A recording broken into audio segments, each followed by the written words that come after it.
Hello, hello, and good morning, beautiful people of the internet. Hello, Furious Sheep, Falsers, and Tiwi, and thank you for the subscription, very much appreciated. That's right, a wild slurgy appears, and in EU-friendly time. Despotsini, Curseword, The Pongle, Rufin, El Desare, welcome, welcome, and good morning. All right, so, inclement weather that's going to start happening behind me in probably 45 minutes to an hour. We're going to start getting some blizzards. Means the long holiday weekend with the family was cut short. We had to return home last night. I figure may as well seize the opportunity and play some Battle Brothers. We have updated to a new version of Hardened. Why? Well, the one we had been playing, there was a bug that was largely not to my advantage, and I was like, all right, I'm gonna leave it because you never know what happens when you go from one version to another. More than one? Yeah, so we updated to version 1.6.11, and the reason I upgraded to it was there was a bug, well, okay, maybe that was the question, more than one.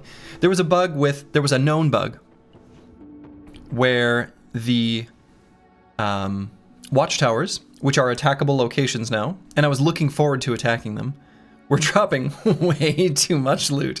The screenshot that I think it was Pink Unicorn Lover put in the Discord is hilarious. But then in my mind I was like, all right, do I just not fight those locations? How do I navigate that in the campaign? Because that was clearly an exploit. It was like, here's a whole inventory screen full of named items. That's not correct.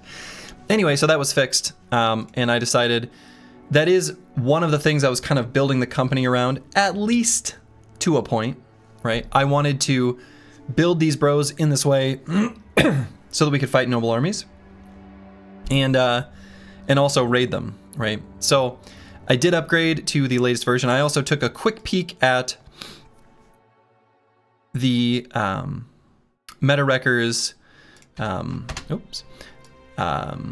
mod that lets you see the event chance, and it's something that prints out to the console. So I really quickly ran that on the current location, and our chance of getting the belly dancer is right around 11% at this current moment.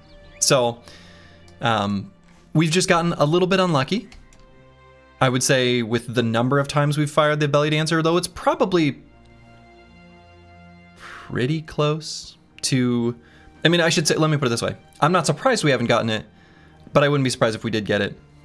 Every event has a chance, you know. You like those odds? They're okay. I don't know how many events we have fired near Karakhan to look for, a new bro. Many? 5 more times and it's guaranteed, basically? Is that how that works? Well, at least with, okay. So with RNG, there's something that has an 11% from one attack to the next, for example. It's always 11%. There's no self-correcting RNG. There is, in a way, kind of a self-correcting RNG when it comes to events firing, because they go on cooldown. So, kind of yes, actually. So when an event fires that isn't the belly dancer, some other event, the total event score is 140. So if something that had a score of 15 fires, let's say next time, it's taken out of the pool, and then the total event pool that we're looking for our 15 raffle tickets is reduced from 140 to, 125, or whatever that event score was. So anyway, we'll get there eventually. So now we're at a bit of a crossroads. What to do? We did just sweep through the desert, like a few times, and I'm not sure the best way to go about this. There's like a 30% to not get it after like 10 procs. Yeah, right? Which I think we've probably procced it. So the 140 is after considering some things are already on cooldown. So I don't know what the actual, I'd have to go back and like, I don't know. I'm not going to do the full breakdown of the math to see what the percentage would be. I mean, I'm kind of curious because I want to at least have that benchmark, for the framework of how much time is worth spent farming for this bro, which I think is something that you're not going to get from like my sort of loose Bayesian, you know, way I think about strategy games generally. You can look up Jorb's video, How I Think About Strategy Games. It's brilliant. It's a great video. It's also how I think about strategy games. Anyway, this is something that's better to just be calculated. In any case, we didn't get the brother. So I could explore, and you know, an event just fired at the end of last stream. So I could like explore this way and maybe look for some more nomads to fight and come back. From a food perspective, we are fine, but food goes pretty fast in the desert. It looks like we have a ton, but you know, it'll go away. The belly dancer just be foot working away from you? Ah, strong skill. So yeah, I guess the way I'll start the stream is just, we'll look for some nomads to fight, we'll scoop around this way, and then, you know, I don't know, head back up here. Also, I can hear that my water softener just kicked in. It's on the other side of this wall. I'm not sure if you can hear it through the mic as well. It might be, it looks like my noise gate cuts it out, but you'll probably hear it alongside my voice, just for the next, I don't know, not very long. That's right, event 404, bro not found. It disappears into the background music of the game? Okay, good. Good. Well, and you know, it's a directional microphone pointed at me. You can't see it, it's just out of frame. But it's pointed at me, it's right here. I'm practically touching it.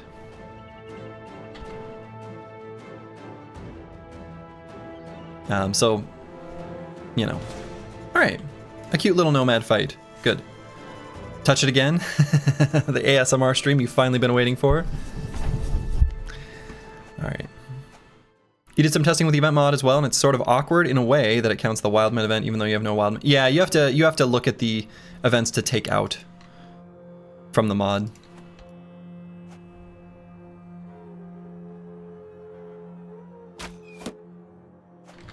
Let's pull out the company's banner.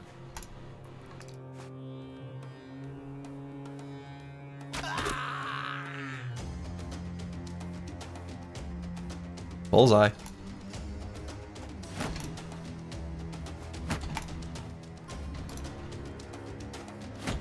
Alright, so we're doing our scootin' shield wall.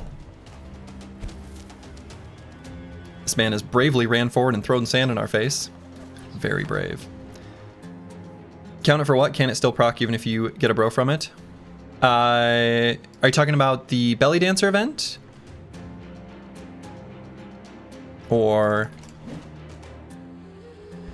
Sorry, I think I missed context. Wild man? No, you can't. Yeah, you can still proc it. It's just the way it appears in the mod is a little confusing.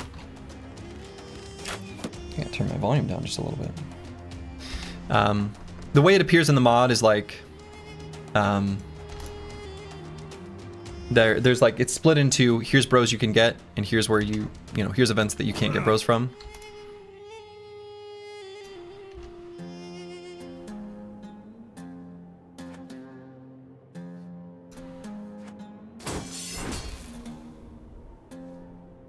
Yeah, but I'm only looking at, specifically for the numbers I just referenced, I'm only looking at the belly dancer. So I'm not counting any of those sort of other ones, because there's like the retired gladiator that's also in there. I'm not counting that one.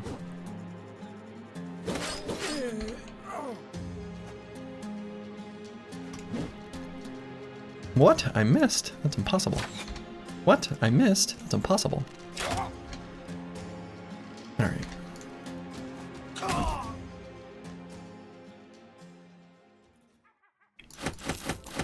And it looks like we got a bro that leveled up here. That is wonderful. You love to see it. Okay. Christoph has leveled up.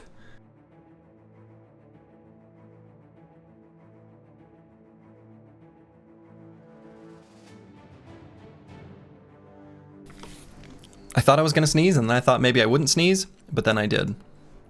I know, cool story. Okay, so Kristoff's going to be one of our Edge of Formation brothers here. And he does not have access to Duelist, so he will never get the same amount of reach advantage as the other frontline brothers who do, right? Those who are centerline, who are never going to get surrounded, will always have reach advantage, and enemies will never have reach advantage against them because of Duelist and Phalanx. Our solution on the edge is simply to grab Shield Expert. So I could grab that on this level. That is how we're using the bro. But I think Hammer Mastery is probably slightly better for us in this exact moment. Seems good. So I'm going to grab it. You also found the hiring chance to not be significantly higher in a random forest tile than on normal roads. At least the mod doesn't indicate this is the case. Did you misevaluate something? You're talking about looking for the Deserter in the Forest. It should be, I guess, define significant. It should be higher just because you take out the road events, but I suppose it looks at just in general bro hiring events. I mean, I guess total up the ones you have qualified for. It should be, I wouldn't say significantly higher, just a little bit higher.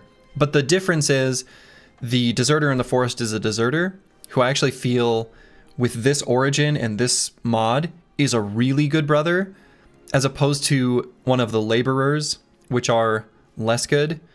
That being Laborer, Runaway Laborer, and what's the other road event bro that's like you can still find in the middle of the map? I think it must be, well, let's look at our slideshow. Oh my goodness. There's a reason we have this. Yeah, the Horseman. The Philly Fiddler. Those are the ones that are just like random on a road. However, the other thing to consider is there are, you know, when you have a road going through a forest, I think all three of those brothers should be in the pool for that particular set of conditions.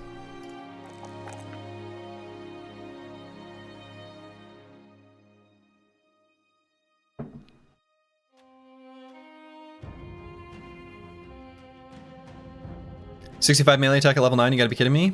Actually, this is a really good brother. This is Peasant Militia. We can't go to towns. This is just who we start with. I'm kind of thinking about grabbing Fatigue here. That way we can avoid grabbing Brawny and still equip super heavy armors. I mean, I think I'd like to put even heavier armor on this brother. He's not going to need a ton more than this, but I think we'll take the 4. Yeah, it's more like 70 because of strength in numbers. Yeah, I mean, it's more like, yeah, basically. So.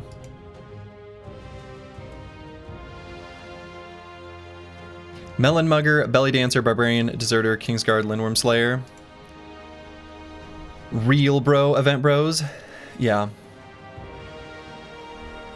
If he goes for even heavier armor, then you'd still need Fatigue, unless you find an insanely light helm. Yeah, I mean, we have an insanely light helm right now. This is our one named item in our possession.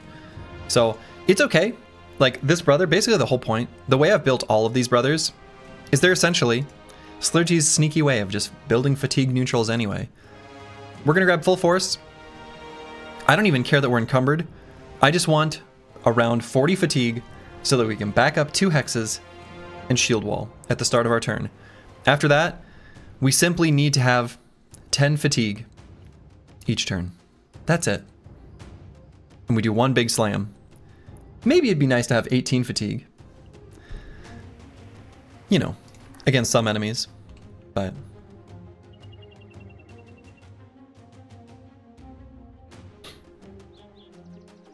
You are back, amazing.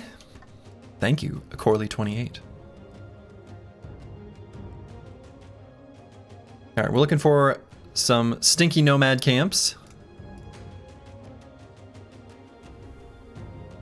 George Rockland, hello, hello. You're gonna crash to sleep, then you couldn't sleep? Well, there's a Slurgy stream for you.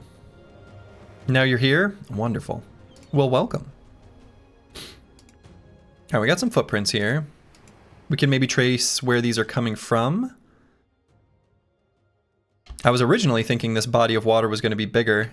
Looks like maybe there's a little more desert here than I would have liked. Your off-stream run is also a full Phalanx squad. You simply didn't have perk groups that allowed other builds. Wonderful. Great. I'd be curious how it holds up. My current hypothesis is that will be a stronger late game squad, preventing the super high melee skill enemies from getting reach advantage. But oh, let's see. Not delusional. Hello. Let's see. Not terrible. Yeah, so it is day now, because it is sunrise.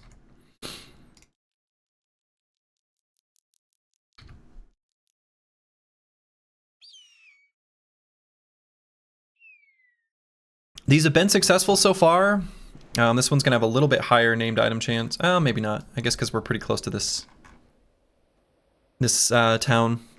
We fought like, what, 3 City of Tents locations now? They've all gone fine. Of course, we've been wasting, with air quotes, right? But wasting a lot of time proccing events near Caracan. So it's been scaling up. Can you please explain just the basics of how reach advantage works? Yeah. The basics are the unit type plus weapon type. In this case, a human. Humans all have the same base reach. Has a certain reach. So this brother, right now, has a reach of 3 from the weapon, and then +2 for each adjacent bro with a shield, and another +2 because there's... And so it's actually displaying 5. I'm not sure which of the two. It must be because of Duelist. But anyway, this brother's reach will actually be 7. In real combat, in a real situation, with 2 shield bros flanking him and Duelist. All that really means is essentially exactly what this description says. Gain 15% more melee skill when attacking someone with shorter reach. So when you have more reach, you prevent the enemy from getting reach advantage, and you yourself get reach advantage. So it is a way of getting a melee skill multiplier, but also preventing your enemy from getting a melee skill multiplier. There are several perks that interact with it. These 2, Phalanx and Duelist, are like the 2 main ones. Shield Expert is another one where enemies just never get reach advantage against you. So, yeah, that's the TLDR. That's the Cliff's Notes for I guess the pre-AI you didn't want to read the novel generation.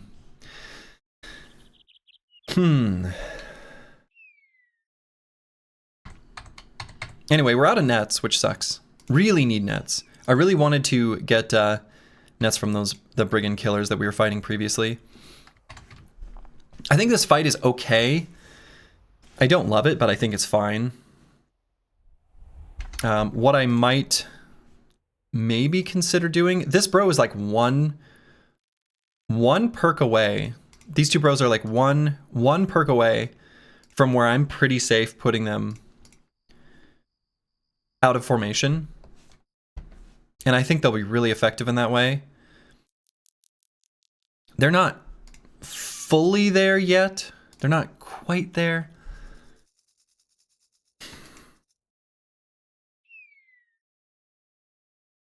So what I might do is just give them like either an Adarga or a Separ and have them shield other. Especially on No Man 1220. I think that's probably what I'll do. So that'll be an important part of, I think that was Choppy Cat's suggestion in a stream. Oh, I don't know. Maybe last stream? And it was a very good suggestion.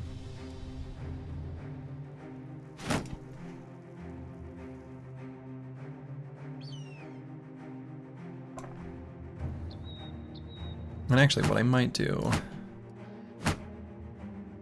Let's give Kristoff a Sipar.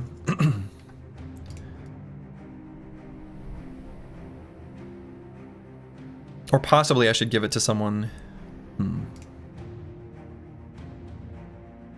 No, I think this is fine.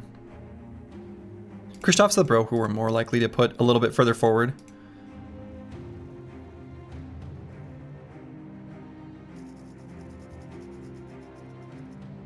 Okay. And we do have, you know, a couple armors that I was fixing up.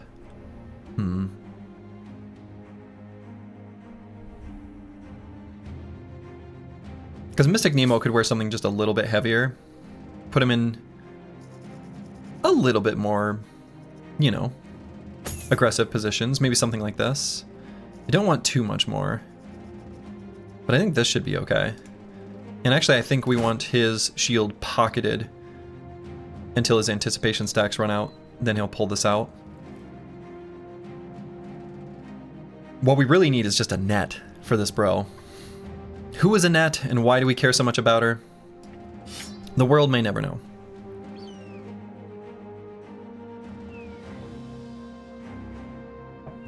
I wonder if I want to carry an extra quiver on Curse Word. This goes long enough.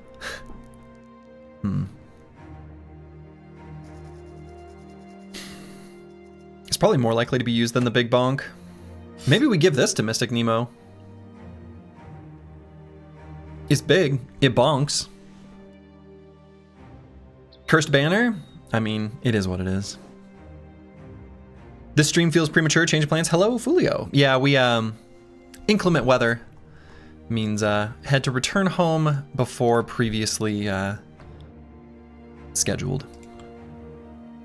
So I took advantage of the situation and just said, let's stream. Let's play some Battle Brothers.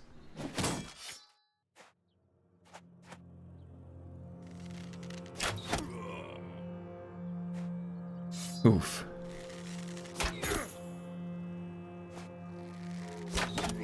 Oof. Okay, Curse Word got hit real bad. Twice. These hit chances are actually lower than displayed, however... Yeah, we're definitely going to need to shield other. That does make this less likely to rock and roll.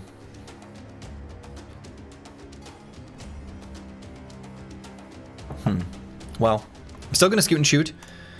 We will be able to shield other. Again, on both Curse Word and No Man 1220. He's got a big enough health pool where he can take some hits, right? Are we kneecapped already? No, not kneecapped. Right, so the javelin was blocked. Pretty big yikes, though, for those two aim shots to hit from both the Archer and the Desert Stalker. The Desert Stalker is the one I'm worried about. Just because this Warbow does so much damage, right? But the bro has Nimble. He's got a healthy hit point pool.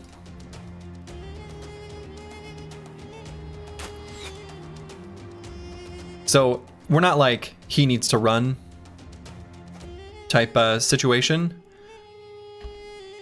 yet.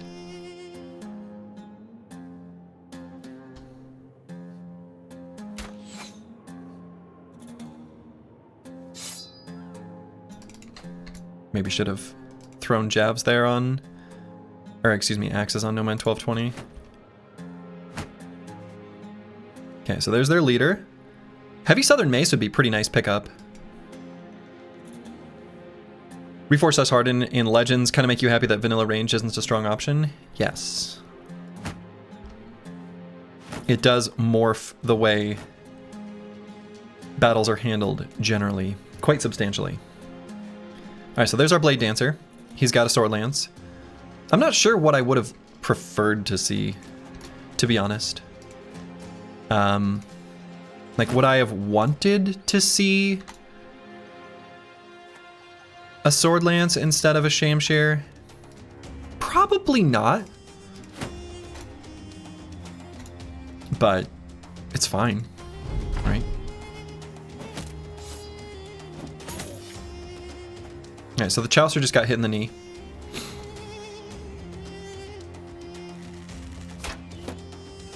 You're a firm believer that ranged attacks in vanilla are bad for a reason and it's an important part of the design? I agree.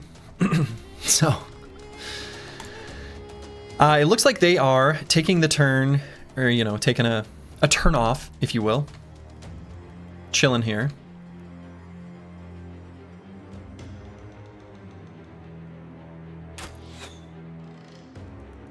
We're going to maybe respect that. I'm not sure yet.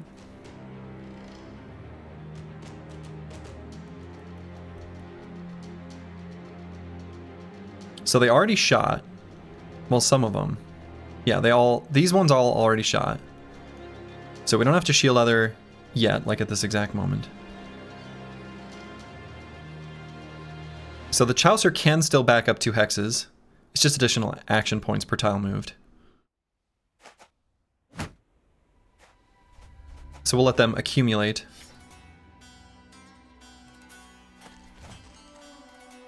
Accumulate. It's a good way of getting Ramza to be able to defeat Weegraf in Final Fantasy Tactics in your one-on-one duel.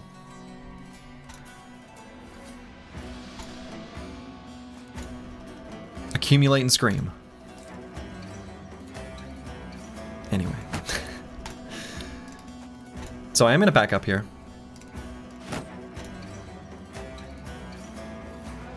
We may be able to kind of back up around these weapons.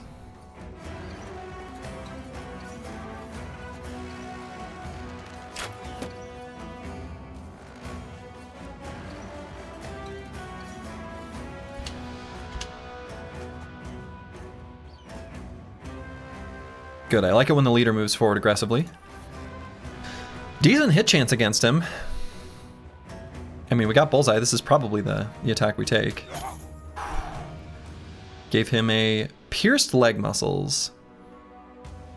Lowered his initiative, which he does have dodge, so that's also lowering his range defense. Love to see it. Okay. All right. Post-Christmas stream, that's right. The gift that keeps on giving. Hope you had a nice Christmas. I did. I hope you did as well, Psycho Ling.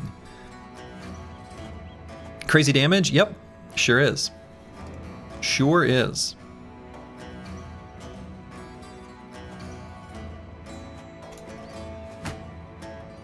You'll get no disagreement here.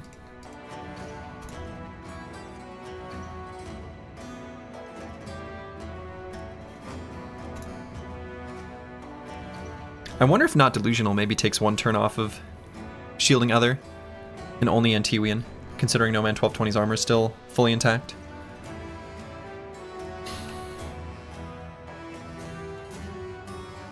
I mean, I guess we have Recover we can use eventually. I'm just sort of thinking I'd like to delay doing that if possible. Antiwian, however, is just going to have to cover ally.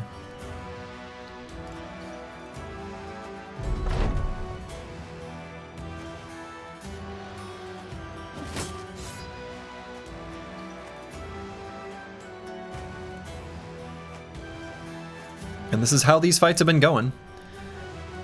Basically, just like this. The slow retreat to the edge of the map.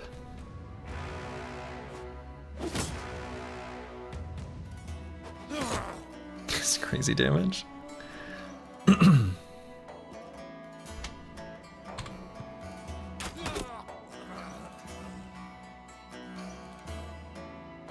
So given that this guy's still gonna go, actually, I guess he doesn't have a shot. So it's whatever.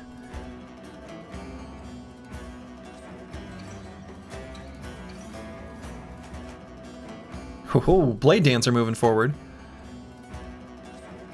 Okay.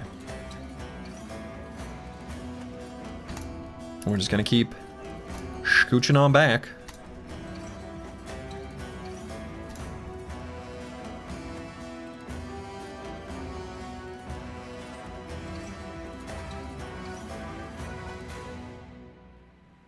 We are slowly accumulating fatigue. Not on the frontliners really too much, but on the our shooters. Are Blade Dancers retired belly dancers, or is it reversed? I don't know their career trajectory. This guy looks like he could dance, though. He looks like a dancer.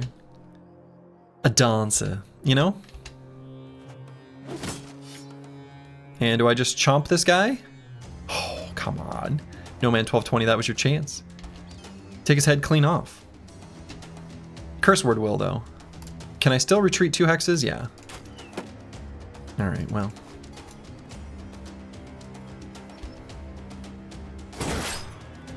Ooh. I suppose, yeah, because of,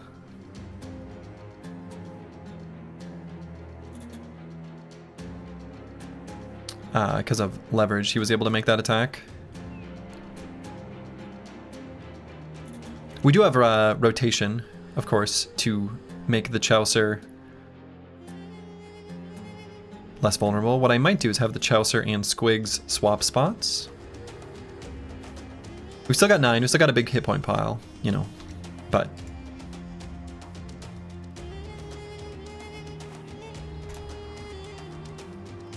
They should probably swap anyway. Or maybe I swap with Bad with Maps, he goes down here. Maybe that's better. You like the little additions from this mod, like Throwing Axe Decap, the spent barrel on Fire Lances, the little debris from falling arrows hitting rocks and trees. Yeah, there's lots of cute little terrain interactions that are really nice. Really nice.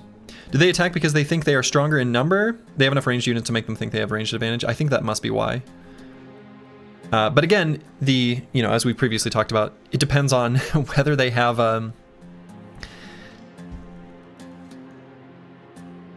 archers that can shoot, right? So at the start of the turn, we can attack them in ranged, and they cannot attack us yet, making the outlaws move forward. It makes me wonder if maybe some of this could be alleviated, some of the goofiness of this could be alleviated by maybe making nomad archers have like different initiative value, either much faster or much slower, so that they don't like giddy up trip over the outlaws. I'm not sure.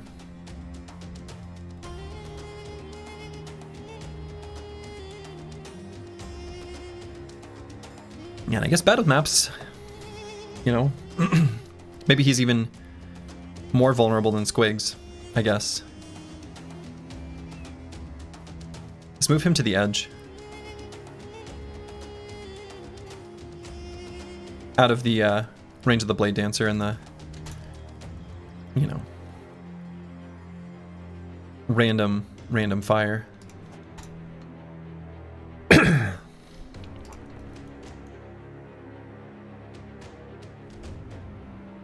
So yeah, maybe I'll move the Chaucer up.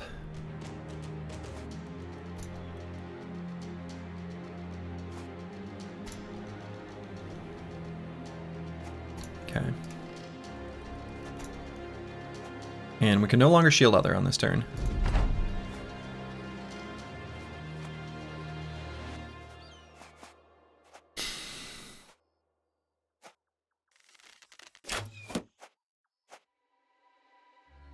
Okay.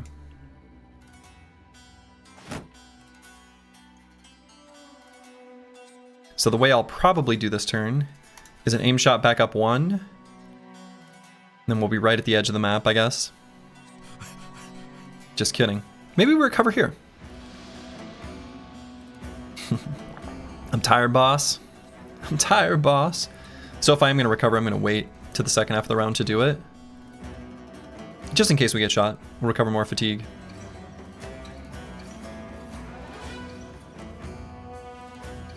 It may be an opportunity for us to do a little shifting. Maybe like, for example, moving Christoph just like 1 hex forward.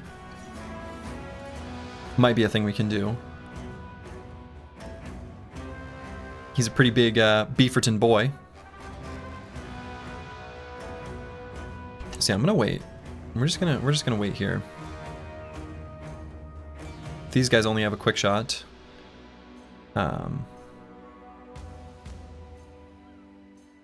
Yeah, they're not in range. Just barely out.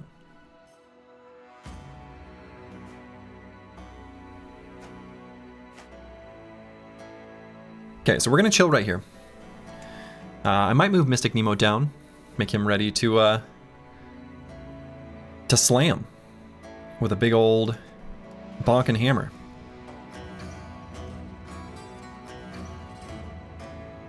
And our other rotator is here, which I don't quite like.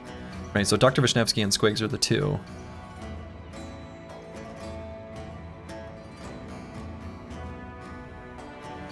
So do I push the real Kirby forward at all? I don't think so. I think we just recover on those bros. So do I recover on Not Delusional, or do I send him here to shield other on Curse Word so that Antiwayne can recover?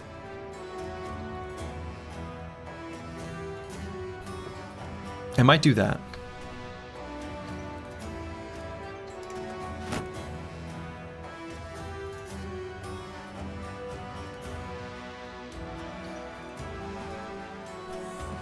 You wonder what's the new desirable nimble fat value for this mod? I think it really depends on the brother. That part I really like. Or like the combat, because you always get the full nimble percentage. So your hit points are always affected the exact same by nimble, because the way it was reworked, for those who are maybe wondering what we're talking about, is you always get the take less 60% hit point damage from attacks. And then this tooltip says a stupid number, effective hit points. Don't put that in the tooltip.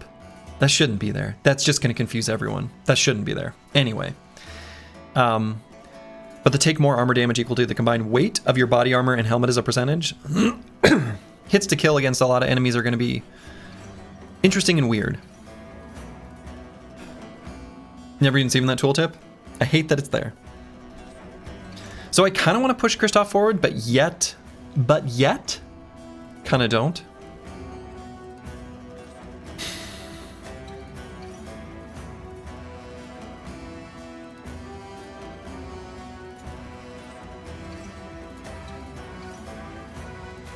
Right? Actually, would have made more sense for this battle probably to have Shield Expert than Hammer Mastery, but whatever.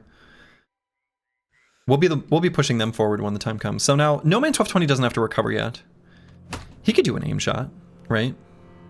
And do I aim shot on the Blade Dancer? Or do I just hit this guy? Maybe just this mallet. The Giga Brain Zero Fat Recover. The good stuff. All right, and so since Not Delusional is taking over the shield other duties there.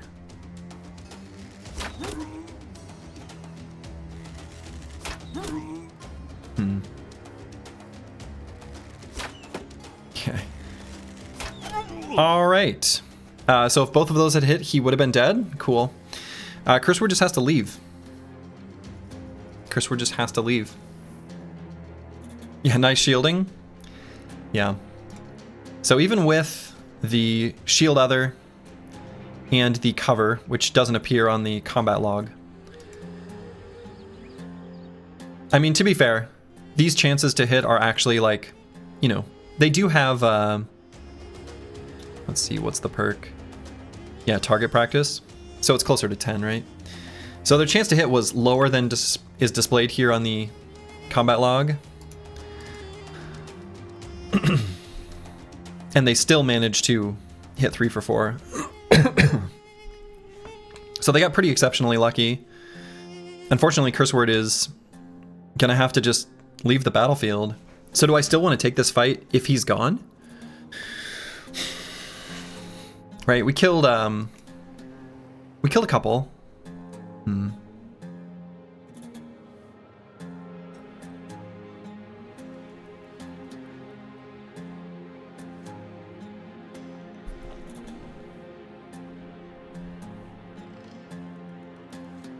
So, I don't know.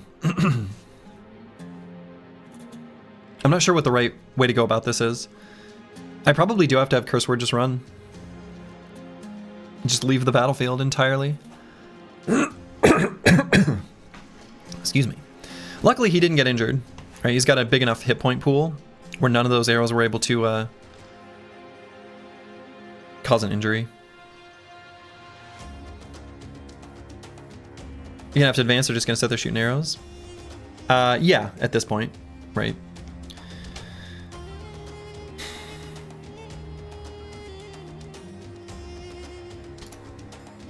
So I guess, have I taken enough damage that this has become sketch?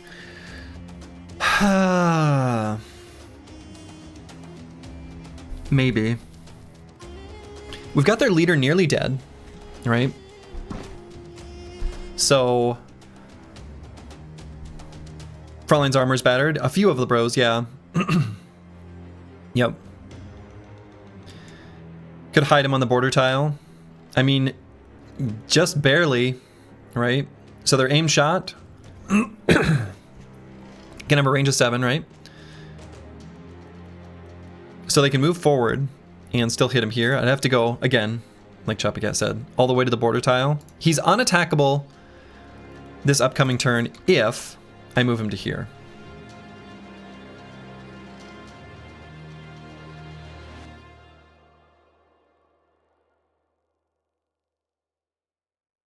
Right, aim shot with a range of 7. Goes exactly to here. They can move 1 hex and still do it. Now the Desert Stalker has combo, so he'll be able to use AP more efficiently, but not pull off the first attack.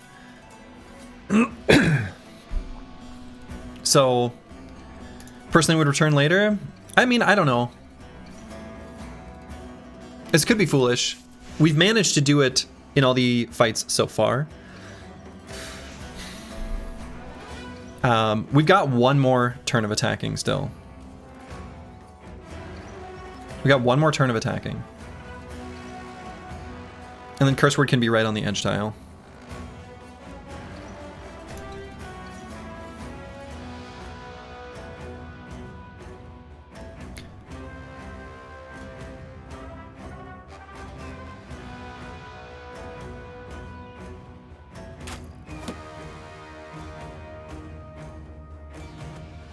Right, so they can't hit him, so I don't have to retreat here. Right, next turn they cannot hit him. I'm gonna wait though, just in case they do something sneaky, where they move forward again, like on this turn. In previous fights, we're always fighting at night. We were not. Not always.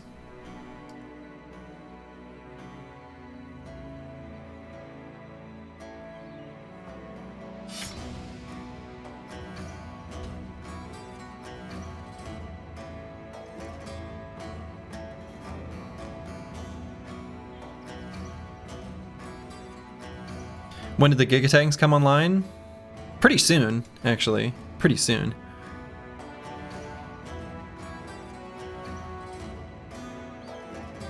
Oh man, I don't want to give this Blade Dancer 2 attacks, do I?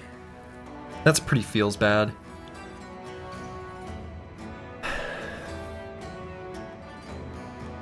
So do I move up just 1 hex?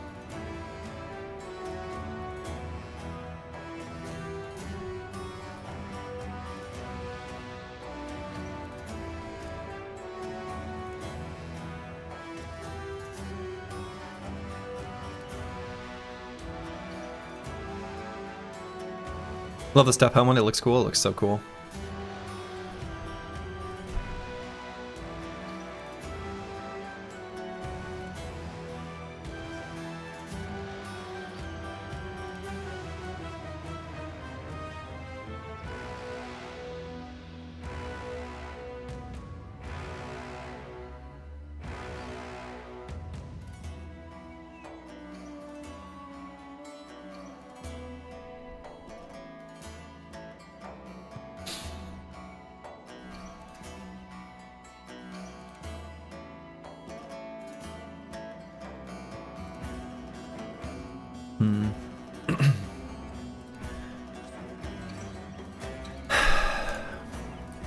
Their outlaws have pretty good weapons against us.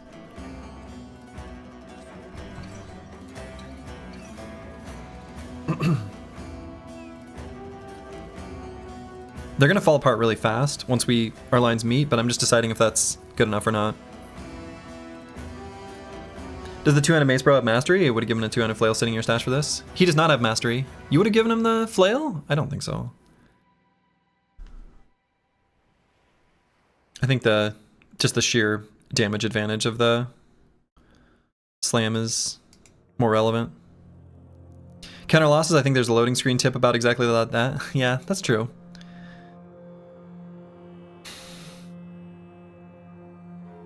Yeah, I mean, basically, what I'm thinking is we've got one more turn where we can see what happens with the ranged fire. Right? They can't hit Curse Word. We can shield No Man 1220. No one else is at risk in this particular turn, right? There is a way we can gently push forward to be ready to engage next turn.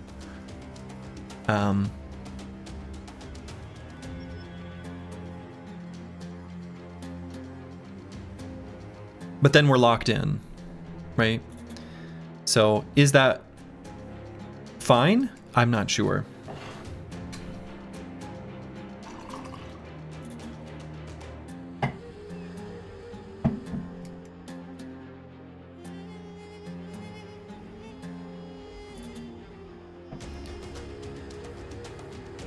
There are still 2 enemies we can't see right now. They've thrown most of their jabs. It's basically just this guy. Maybe there's an outlaw back there that still has them. But the outlaws threw their jabs. I don't know. Desert Stalker can still put out awful lot of damage.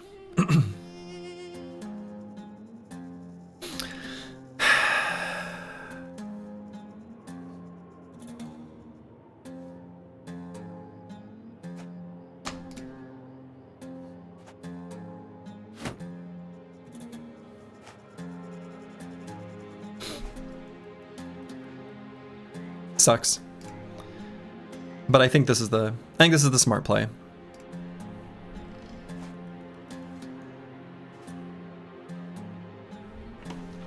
Whew. Sneezed. I think this is the... I hate it. I hate it. But I think it was right. I think it was right. Alright, I'm gonna fix up these armors. There's no penalty for retreating. I mean, so you lose mood, and keeping our mood high is a big part of being able to keep fight density high and keep fights efficient. So there's not no penalty. There is a penalty.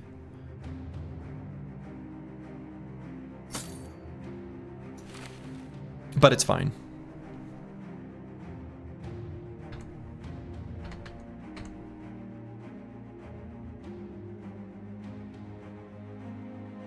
I wonder if this brother needs to wear a little bit heavier armor. Probably the answer is yes. Probably true on No Man 1220 as well. Retreating hurts renown. Yeah. Retreating also hurts renown. I guess there's no log for it, but it does.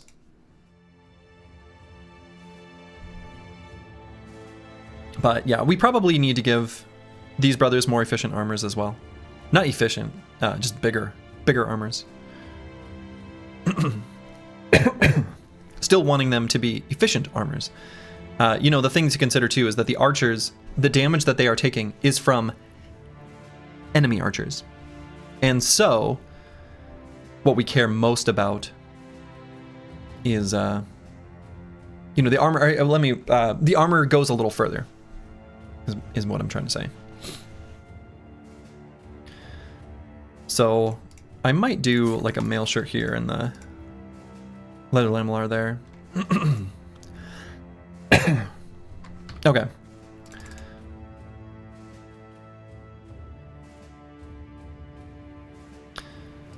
And would I want to return at night? Probably not, just because these hit points are going to take a while to heal up.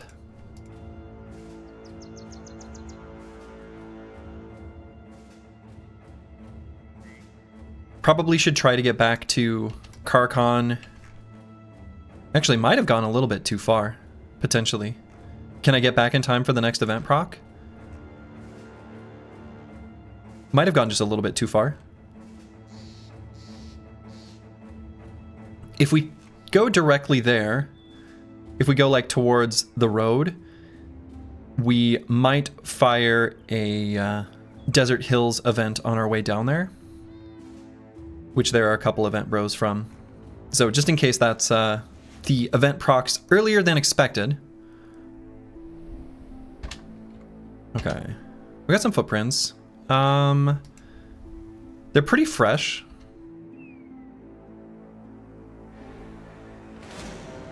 Yeah, this will be a good... This is a good fight for us. This is truly making it so that we're less likely to get our event proc, though. But I don't want to miss out on... Like, I don't want to lower combat density so much. I feel like that's already been kind of a problem.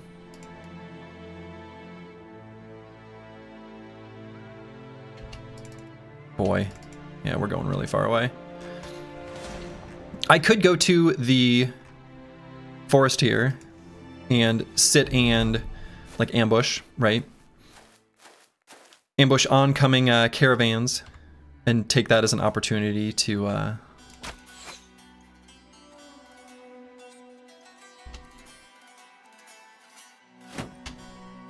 get an event to fire.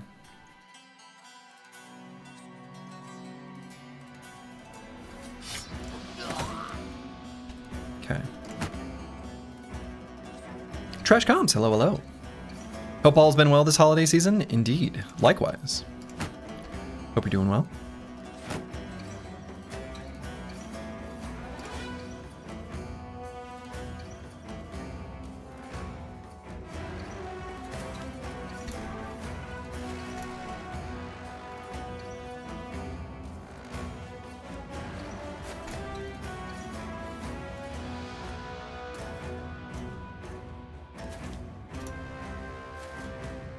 Okay, we'll have a little bit of bonus range defense there. Oops, actually I meant to put the real Kirby slightly down, but actually, you know what? Let's just do this with Antiwian.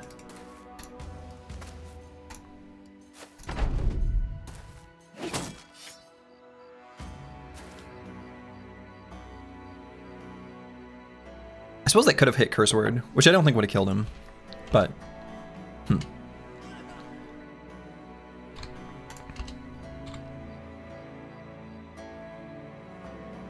I think these guys are gonna push forward, right? Yeah. Yeah. Excellent.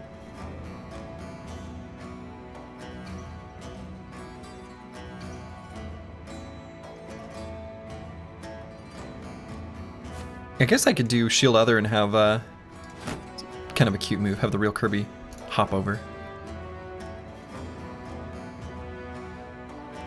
Mystic Nemo. I'm just gonna go on the assumption that this outlaw is gonna die. I think that's probably a correct assumption.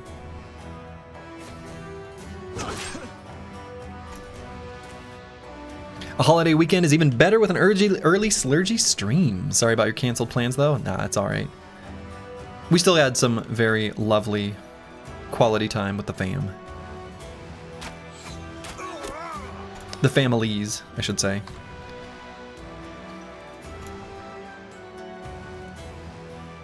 Now, this is kind of an awkward position for No Man 1220. You know what I might do, though? We've got a big sword.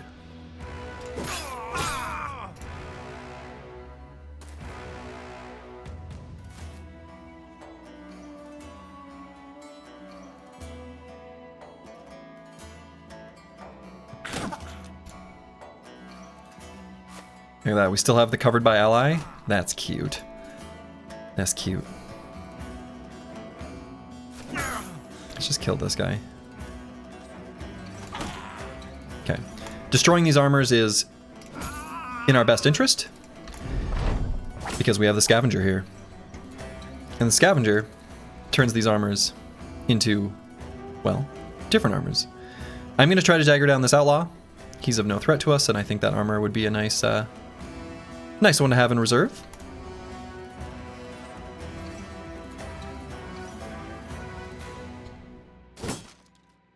What? I missed? This is impossible! How could that have happened?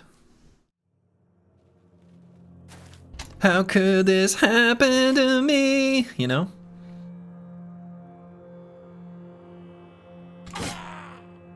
Alright, destroy that guy's hat.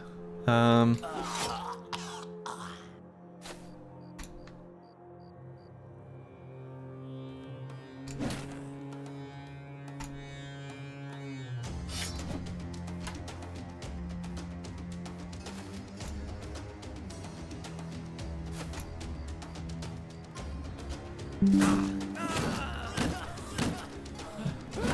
that something?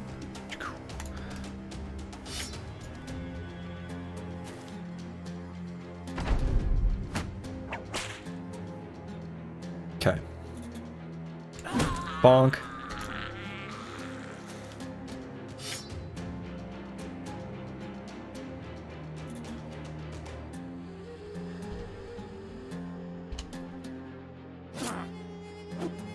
Got him fleeing.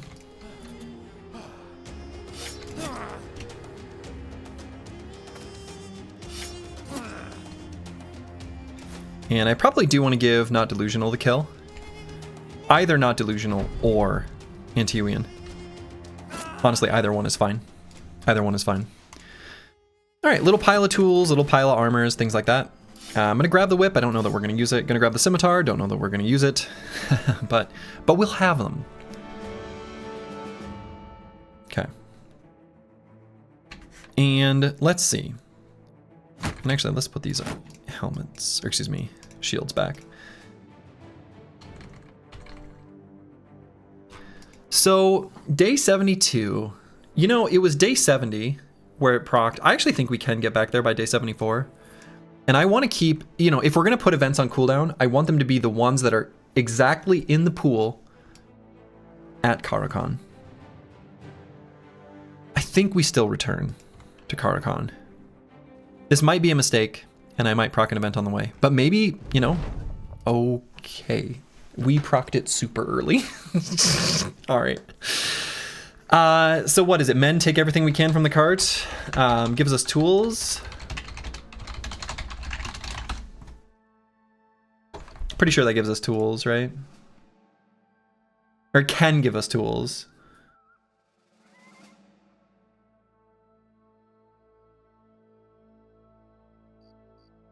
Yeah, that's going to be the best. We lose reputation. Guess what we don't care about? Reputation. Medical supplies? Wow. That's disappointing. All right, so last event, day 72. That was fast. I guess the event on day 70 was like right at the beginning of day 70, and this is the end of day 72. It's practically day 73. So, all right. Events seem to proc a lot more often than in vanilla, like 2 to 3 days. It does feel maybe slightly more frequent, doesn't it? Right? But again, this is basically 3 days. It's super close to 3 days. Good boy, George. Hello, hello. Yeah, I saw that second option, smashing your hand sometimes. Can't have that. Can't have a smashed hand. Smashed hand sucks. So, where to? We could scurry along here and maybe make our way back to the City of Tents. Fight it on the next nighttime. Maybe maybe that would be better. Second chance. Sounds ridiculous, but I actually think is fine. If they didn't spawn a patrol or something like that in the meantime, I think their composition will still be removed or like reduced from our previous attack.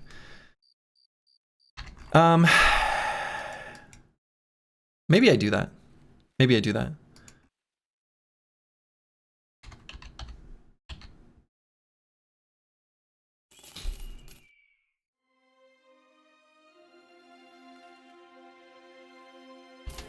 Oh, boy, I was just about to go down. Ooh!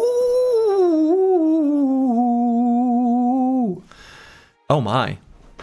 This is a spooky as hell camp, isn't it? For being a small one, the mountain. Now, I didn't realize the mountain could be a champion executioner. I've only seen it as a hedge knight. Fewer ranged units? I mean, maybe only one fewer, though. Haunting you from the vanilla days? I know, right? We found his new gig. Boy, that's spooky, isn't it? So what could he have? I wonder if he could have a named armor. Yeah, this seems just as bad as the other one. It does. He might be able to have a named armor. Curse words still hurt.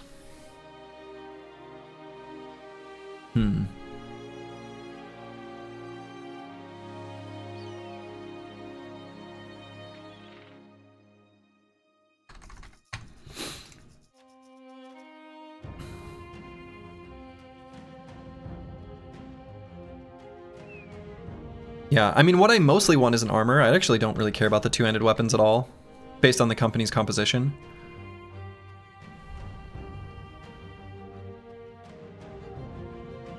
Wonder if I should have been fixing this up. Probably should have.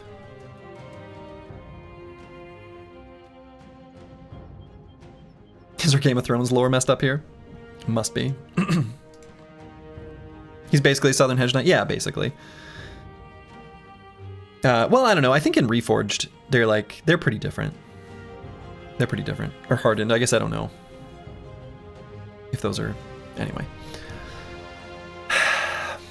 So here's the tricky thing. It just became morning.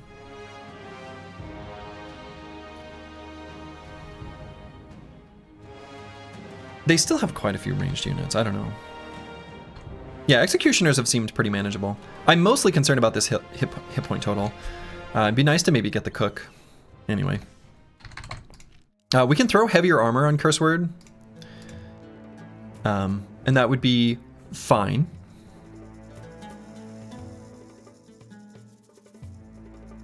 He still has a pretty healthy hit point pool.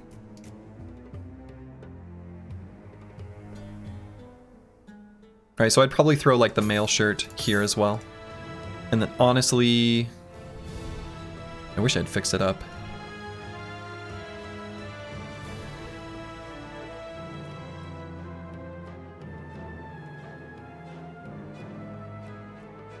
We could wait for night. I'm a little worried about waiting for night though, because the camp might, you know, put out a spawn or something.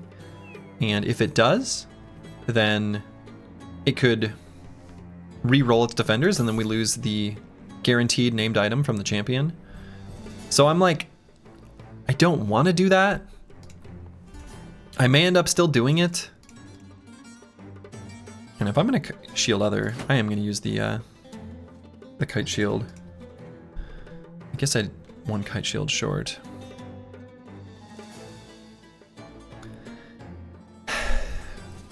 Do I leave the Desert Stalker's head wrap? I might.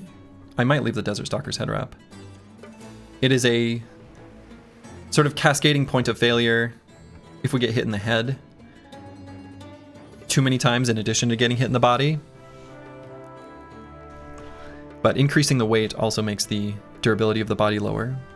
What's the cooldown on them sending out patrols? I don't know off the top of my head, and I think it's actually like a faction action, so it would be the like nomads are doing it, then brigands are doing it, then orcs are doing it, kind of thing. And there's different actions, like they can, if they believe they have more forces than you, they'll spawn things that go out to hunt you. In this case, I think our party strength, at least in vanilla, this is how this would work. I have no idea in this. You know, they're not going to spawn defenders because we are considered too powerful for them, I think is how they're going to evaluate this. So I could put this helmet on Curse Word. Maybe that's a good idea.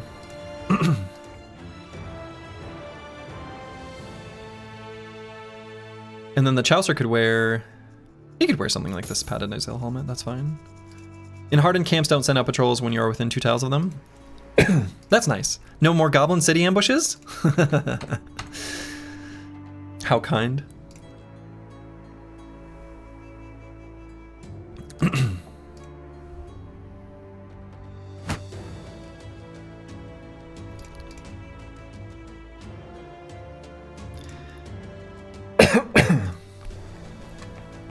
Okay.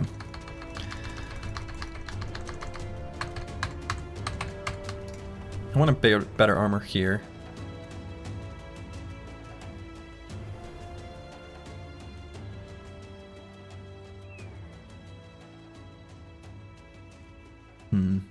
But what would I have it be?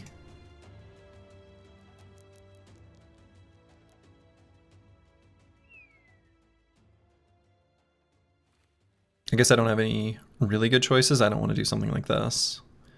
Not on Mystic Nemo. I guess maybe it's fine.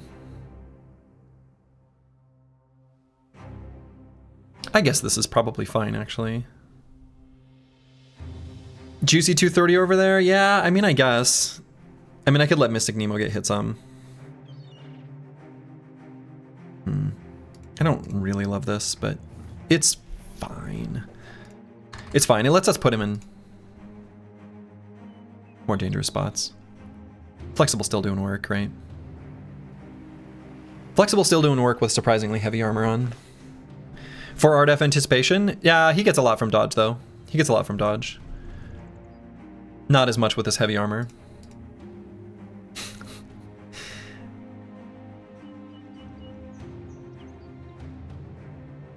What are the best income sources until the map nerd this run? I've been dabbling a bit with the challenge, and being gold positive day 30 has been a problem. Until map nerd, you just got to beat up every little caravan and peasant group you possibly can find. Mercenaries also have an incredible amount of gold if you can beat mercenaries. Other than that, it's pretty much got to come from peasants and caravans, and you really don't have a choice. You got to basically fight them all. You got to fight them all. Briggies, groups of brigands and nomads, right? No matter how small, you want to chase those. They've got gold. You gotta get gold. You have to take really risky fights. And that's sort of just the way it is. All right, I'm gonna try this fight. I'm gonna try it. I really don't like that they have the Desert Stalker and the 2 to 3 Nomad Archers. That really sucks. Like really, really.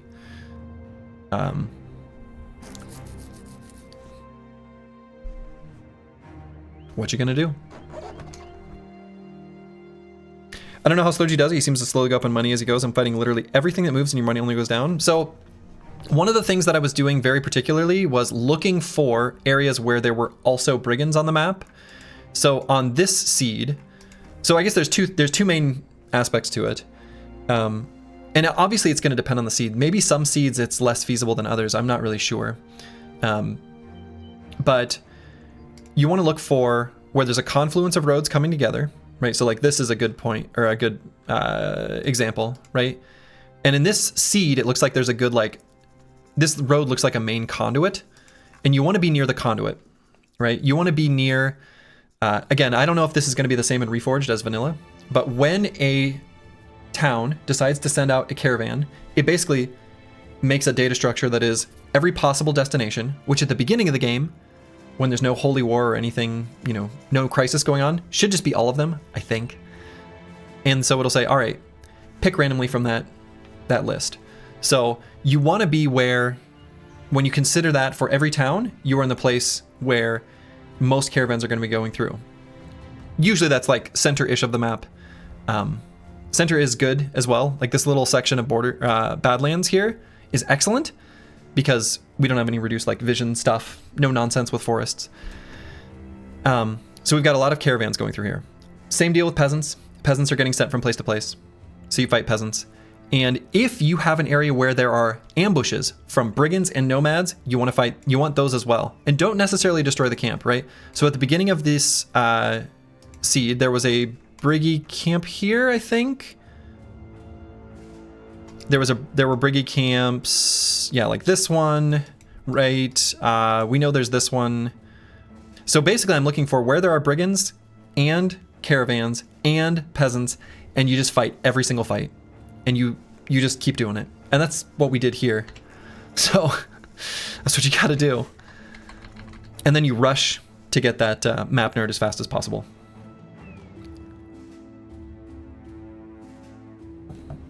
So it's not, I don't think it's enough to fight everything that moves. You have to make sure that you see as many things that move as possible. And it could be that on some seeds, it isn't feasible. I don't know. Speaking of things that may not be feasible. Okay. 3 archers, great, I love that.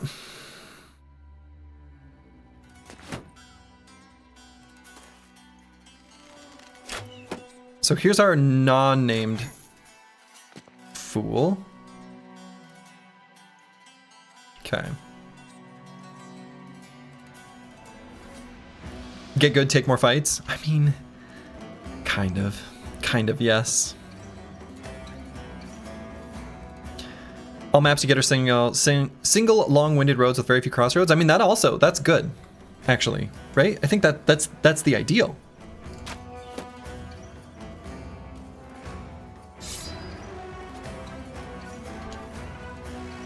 I think that's the ideal.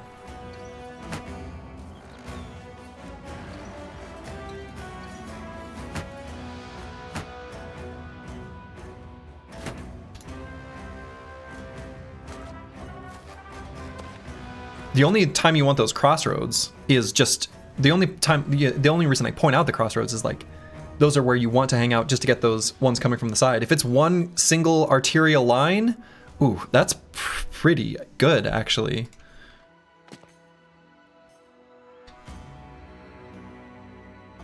Ooh, Bat of Nap still needs to shield wall.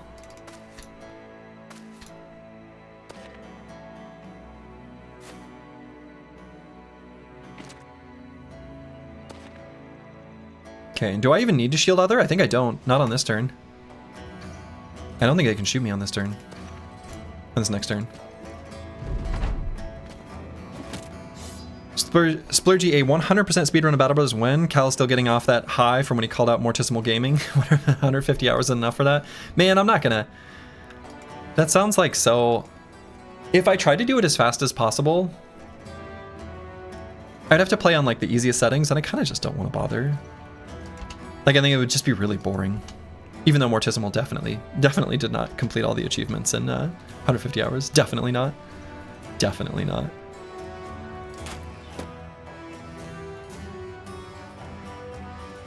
You think a single line is worse? Sitting in the middle, you're expected to intercept only 50% of the traffic, but a hypothetical... I mean... Sure, if they are evenly distributed. I guess. But I mean, you're still going to move up and down it, right? I think the main problem, I don't know. In that case where I had the arterial lines coming in from the sides, it wasn't like there were multiple towns. I think there's just like onesie twosies in those cases.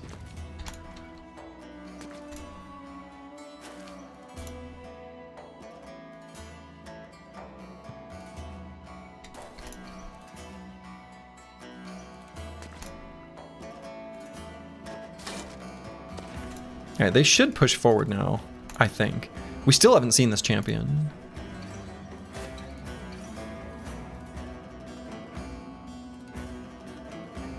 And you know what? Maybe I have the Chaucer and Squig swap spots. That's not what I meant to do. But actually, this is fine. The main problem you have is that there's citadels and such. Yeah, that's what makes it really tricky. The citadels make things tricky. Definitely. That's definitely true. Okay, interesting. The way the terrain is here is interesting. I guess I could scoot and shoot one, because they already use their AP. This is kind of goofy, but that's fine. This backline is mostly all faster than the front line.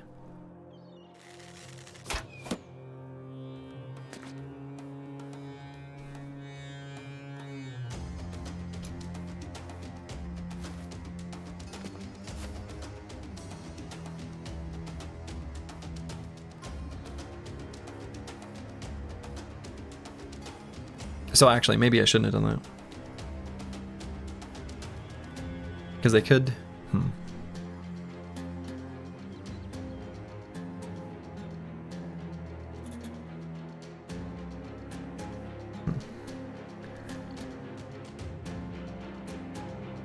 Here's what I'm gonna do.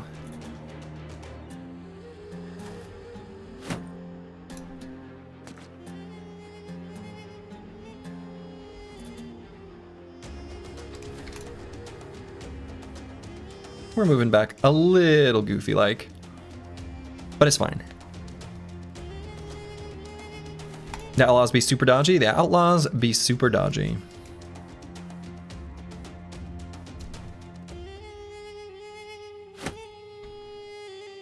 But not this guy. Ooh. Got him right in the bean. Crush that windpipe. You love to see it. Let's move the Chaucer to the edge. Nah, maybe not. He's got 9. He's got good defenses. We're fine, we're fine.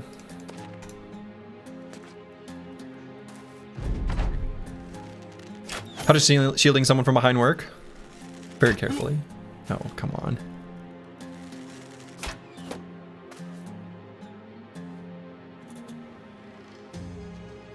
I got you, bro, and just bear hugs him? Yeah, that.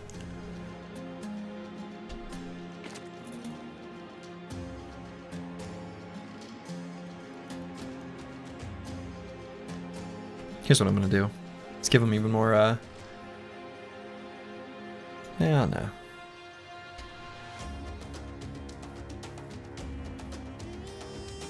It's like holding an umbrella for someone else? Yeah, there it is.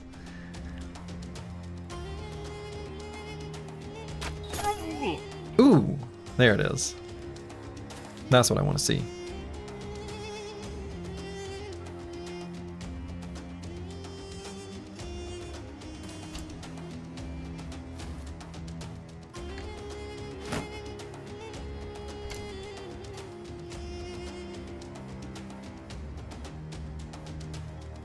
So I think I don't pull out the throwing axes because then I can't attack at all.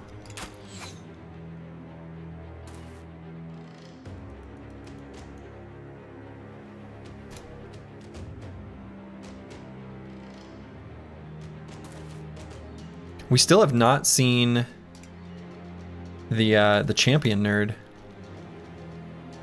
Still don't know where he is.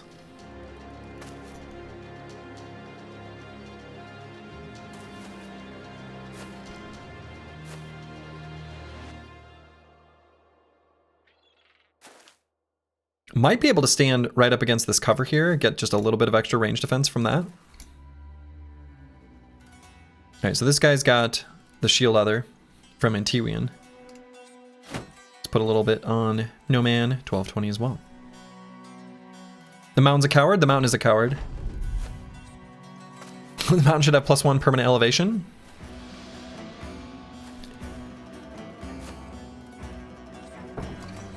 Okay, what we want to do is, again, get it so that we're like...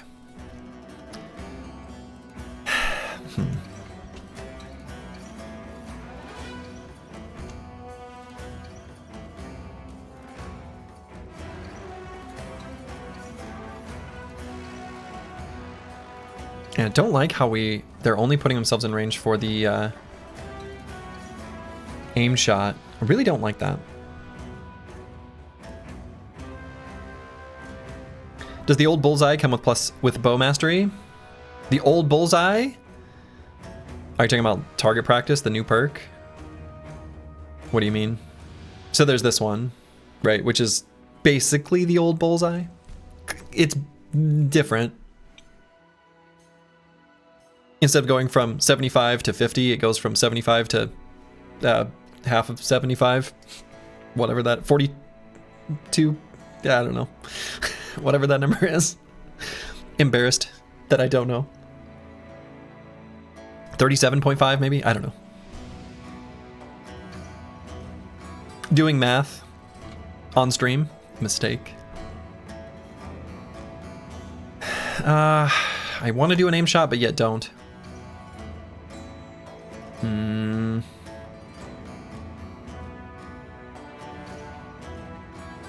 I'm just gonna back up 2 hexes. I like this cypress here.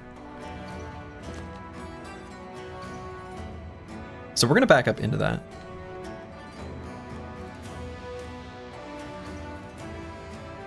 I like the extra range defense from the obstacle, from entrenched. I think it'll be good to take advantage of that.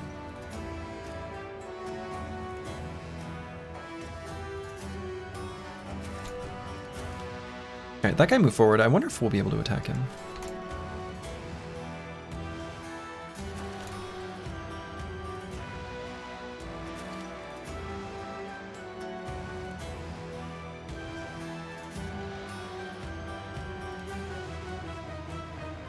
Might need to do a somewhat awkward rearrangement, and maybe Squigs is just like a 1 hex further forward. That's actually probably good.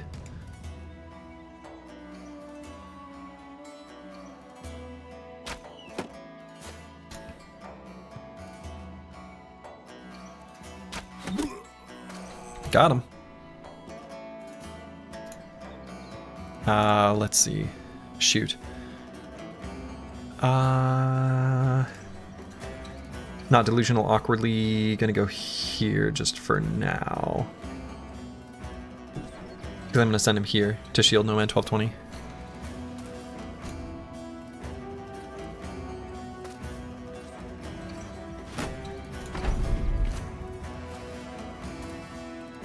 Okay, I think this is fine. And this may be where I sort of make my stand. I feel like that's pretty likely. It's pretty likely. What's No Man's defense after getting shielded? Well, we'll find out in just a second.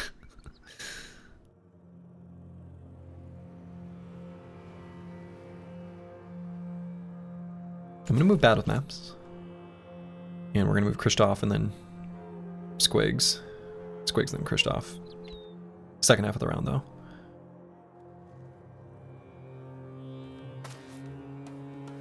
This should be pretty good here, right? 57, right? That's pretty good. Curse words is gonna be even higher.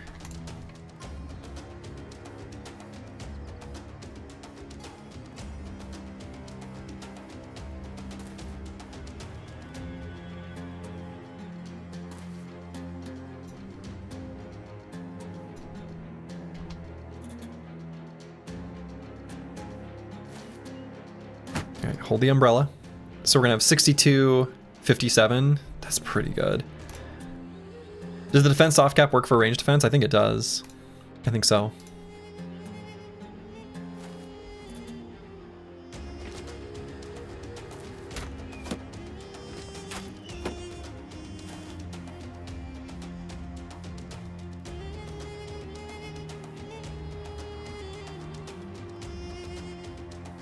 And we're gonna put Mystic Nemo here, just for the, so now he should go even higher. Yeah, 64 because of strength and number. So he's fully surrounded. Well, except for the range defense hex. And then we can put like Squigs here. They mostly have like armor attacking things. So I actually feel really good about Squigs here. 9 lives, heavy armor, lots of reasons to like this. Rotation if we need it. They're in range to attack him. But also here. Not sure what they'll decide to do. So I'm gonna do an aim shot. And you know,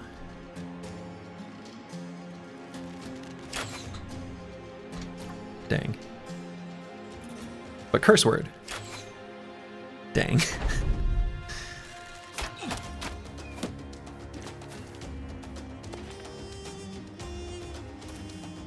Okay, here they come. They've decided they've had enough.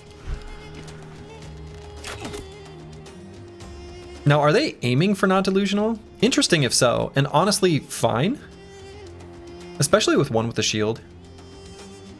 Right, we're actually pretty okay with one with the shield. Like, I'm fine with them attacking him.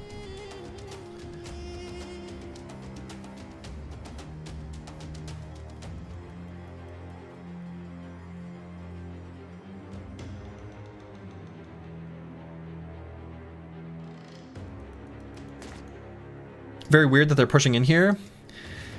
I don't exactly, I'm gonna be honest, I was also surprised by that. Because it's not that they have numerical advantage. And it wasn't about, I don't know. I don't know. Dark Soul's suggested change wasn't included. Yeah, I don't believe so. Yeah, I don't believe so. Okay, so I might move the Chaucer here, and we can have Kristoff come up there. Okay.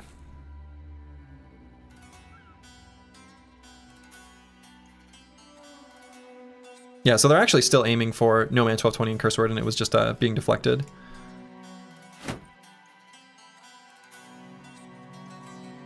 I forgot to say full force. Oh, true. Full force. You're right. Huge misplay. Kind of tempted to push Squigs forward. I guess this guy can attack, so let's not. So we're going to do one shot with the bow and then pull out the throwing axes. Curse word. Do I just recover? Kind of an awkward, like 21 fatigue remaining.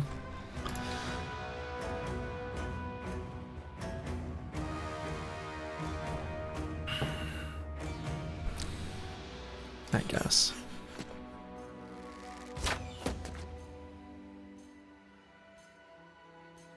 Mountain training with the Tibetan monks? Yeah, who knows what the hell the mountain's doing?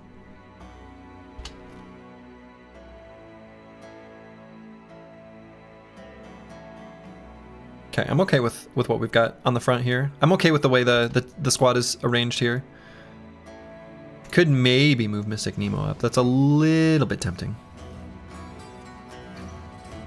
Maybe even just to here. I actually think that's fine. As long as he doesn't get jumped by a mountain. Sure. Still gonna shield other. Still shielding other. Do I move Antiwian just to here though? I might. I did. And Squigs, I don't think I move forward. I mean, I could go here. Maybe even do a full force attack on the Nomad Outlaw. Makes it so that this guy can't throw any jabs. Squigs is pretty ding-dang durable. Right. We've got the heavy armor Battle Forge, so maybe this is a good idea. Okay. Full force. It wasn't a full force attack. Right, yeah, no full force on that, bro. I just wanted to say it.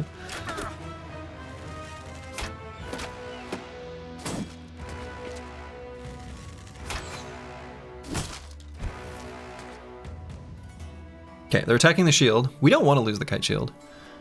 If we do, it's fine. Battle of maps we could push forward. We do have our second win, so we could move up, take out this outlaw, and then wait. Get another attack in. We could take out a lot of their front line on this turn. Ooh, the mountain with a 348 helmet. Oh, we want that. Duh.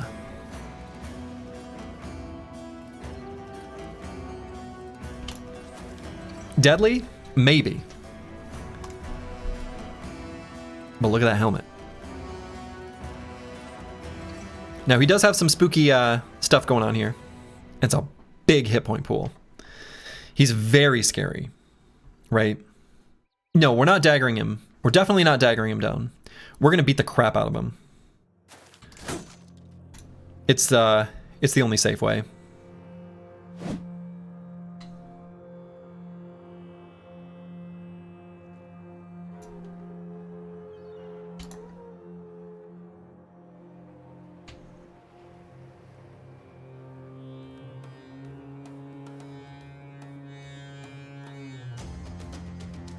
I guess I don't have an angle on curse word unless I go up here.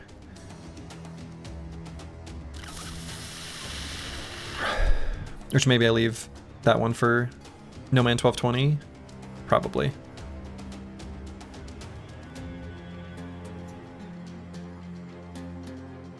I guess I could just shoot here. 2 quick shots here. That's probably the play. Okay. That was the play.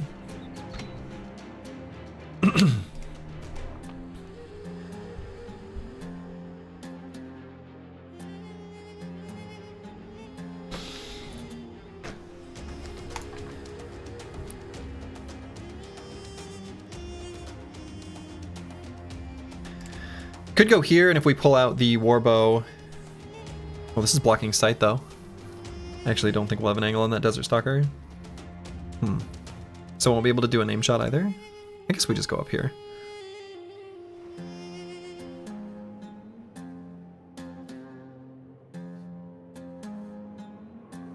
We can swap who these bros are protecting, and that's fine. Okay. So now Kristoff isn't going to be able to get an attack, which is fine.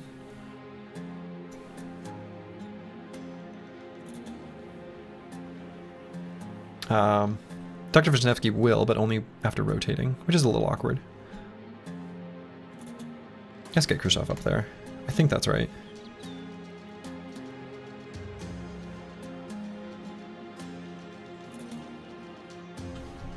And Squigs, I think, again, no full force, so we can do a single attack here. Oh, come on.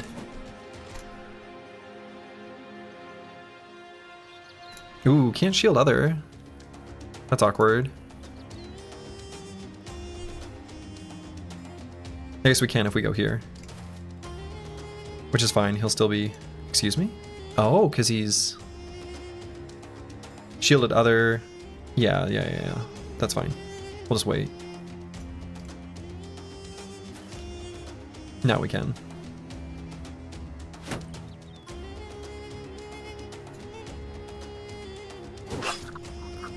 Okay.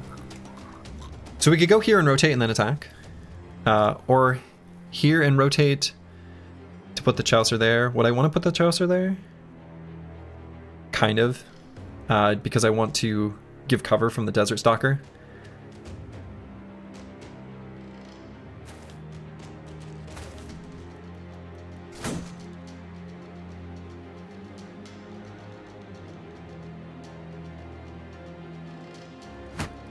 Okay.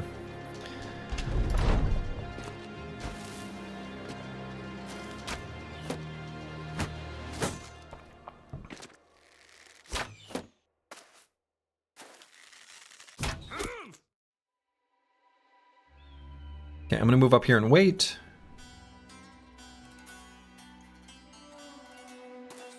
Yeah, they have 0 front line. Well, not 0. They've got one really big front line. One really big front line. We would like Khrushchev to not be able to be attacked by the mountain, if possible. We'll see if that's possible. The tricky thing about our situation is we're going to need to both engage the archers / Desert Stalker and safely, question mark, lock down the mountain.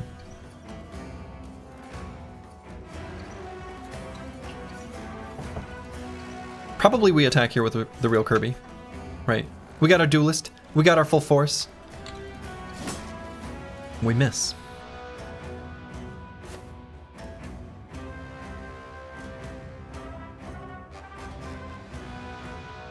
So we could put, oh, we need this guy to die.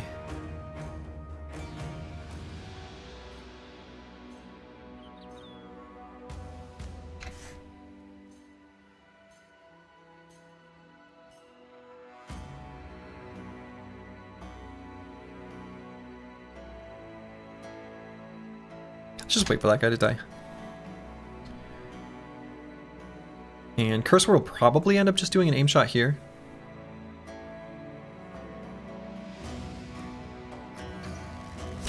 So let's do it. Yeah, not that much damage.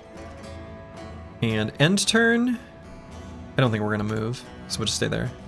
The Chaucer, of course, no longer shield walling, because he's not adjacent to an enemy who's shield, or ally who's shield walling. Kristoff, I would like to somehow move to here. I could shield push and then do it.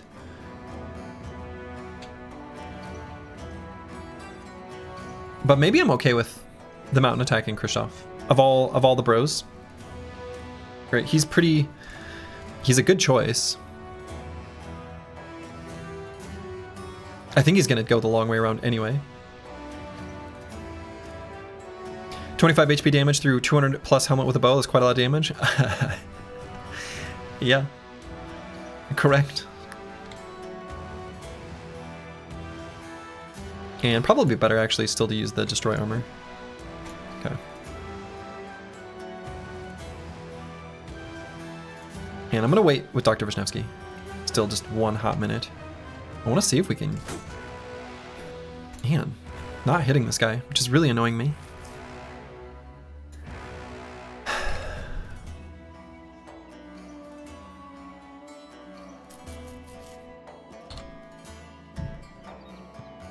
I think we go for this.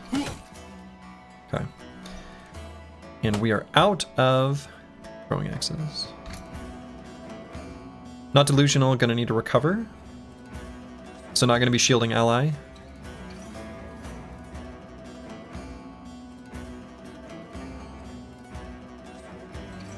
Cannot be engaged on by the mountain.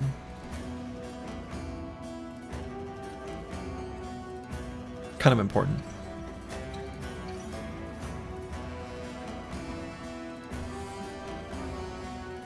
So who's most important to shield here?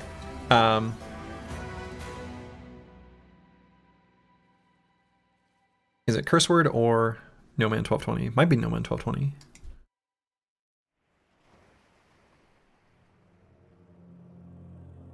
I think it is.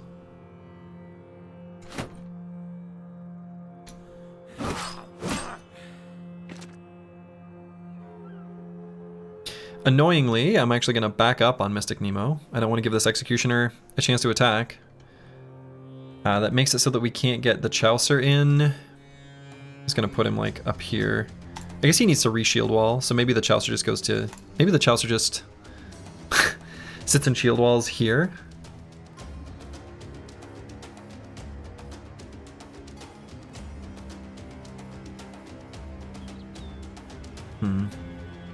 Annoying. But fine.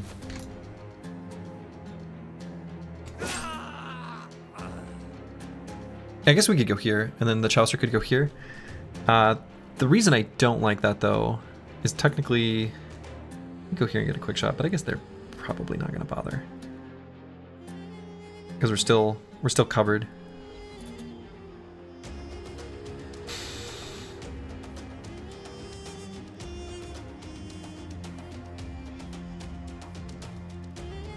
I'm a little worried about the mountain going to here, and we'll need to lock him down next turn, though.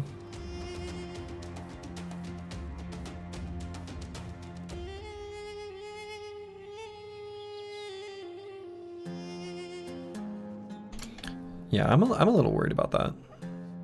Let's just chill here. Could even go here. It would mean the mountain can get in melee with him? Would that be fine? I'm not sure. The Chaucer would be a good person for the mountain to get in melee range with. We got Nimble, we got 9 lives, we got a big hit point pool. Let's just stay here, though. Okay.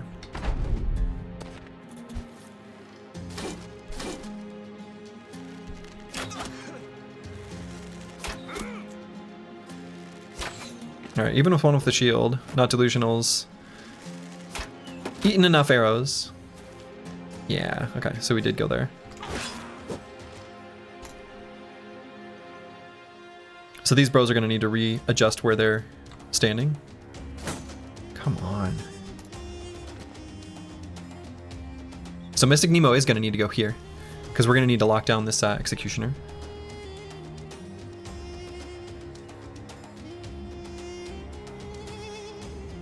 Because these bros are going to need to run away from the mountain. I think we just do a regular attack. We're going to go before him in the turn order. No need to stun.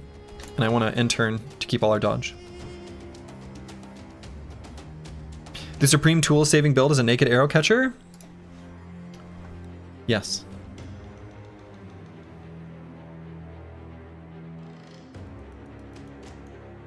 So these bros are all just going to like completely... scooch away this way, I think. Sergi, I feel like you're being way too calm for the danger level in this fight. Bit like a dog in the fire meme where it's like, this is fine? A little. A little bit. Best not to panic, though.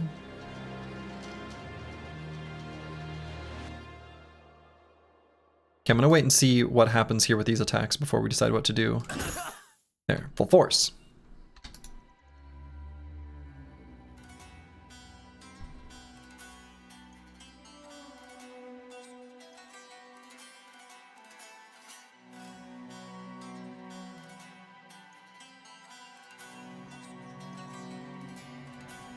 Arrow to the knee would be so nice now. So nice.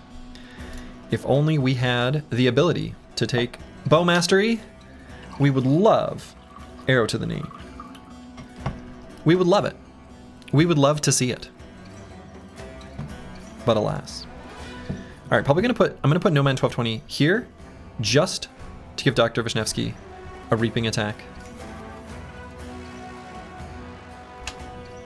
But we're not going to go anywhere. Come on. Hit! Hit! Hit!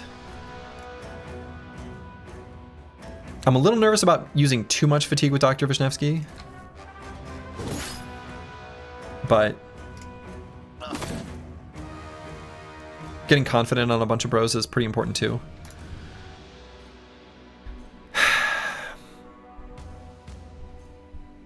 The Chaucer can engage this Executioner, it's fine.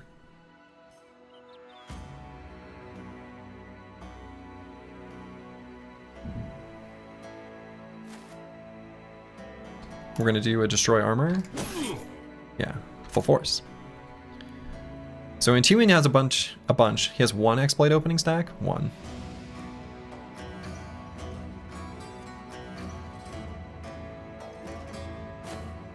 Okay, we're gonna go here and wait and see if Battle Maps can finish. Jesus. All right, so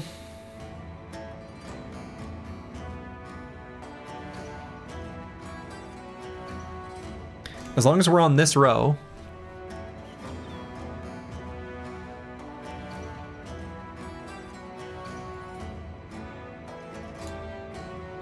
so we're gonna put No Man 1220, I guess.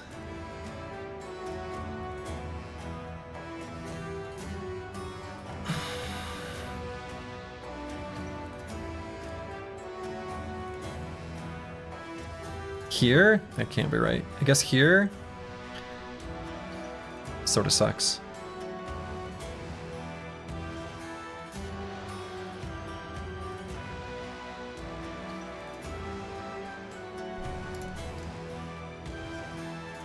I mean, we gotta go all the way to here.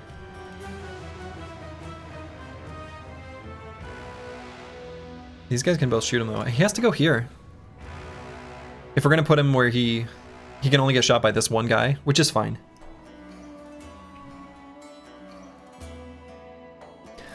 Arrow to the Knee is the best range perk from a design perspective. The rows focus on damage, which can make range too strong, but perks which promote range as tempo are cool. I agree, Despotzini. And Not Delusional also has to not let himself be in ranged target. He's more durable than you'd think, though. This hit point pool is not so vulnerable. And if I was confident, let's see, we're not faster than them. So I have to go here? That's really bad. That's really not acceptable.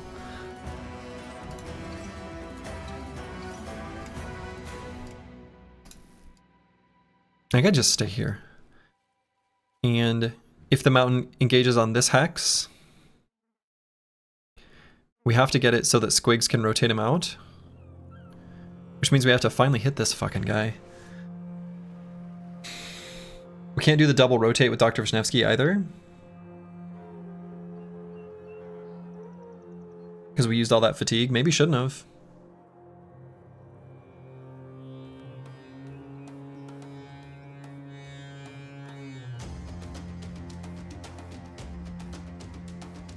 Maybe we just do an aim shot here.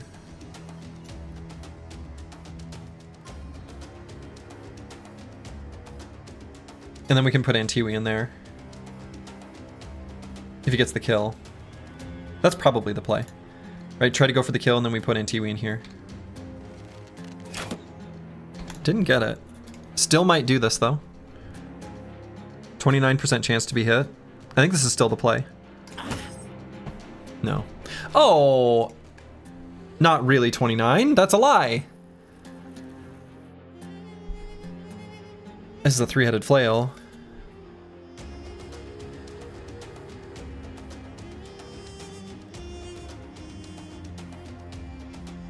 Okay.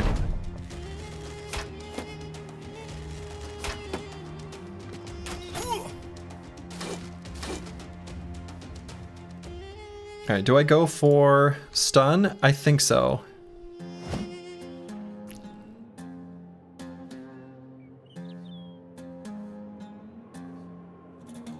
Desert Stalker saving his AP. Weird. Finally, full force. Hit this guy and Shit.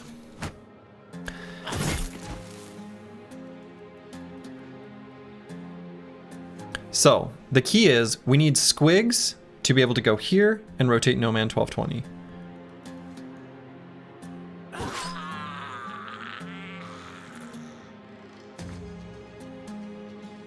So go here, we wait. He'll get his AP back. Full force. The Chaucer needs to reshield wall.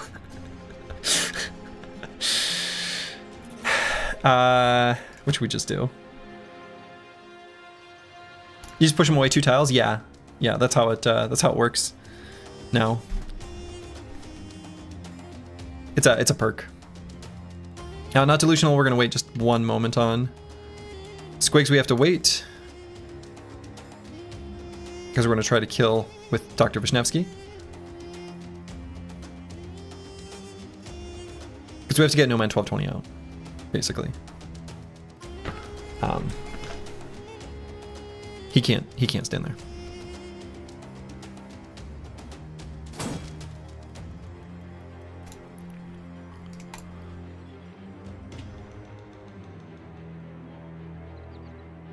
Curseword could do 2 quick shots here. He could do 1 quick shot there. No Man 1220. I guess we wait. We'll get another attack from Bad with Maps.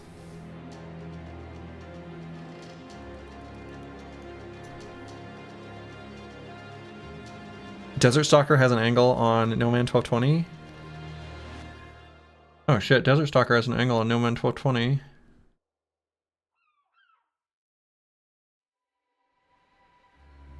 But we have to leave that hex free for squigs. Shit. This fucking Nomad right here, dude. I guess we shield other. He's gonna get a quick shot and a... Man, that's bad. That's really bad.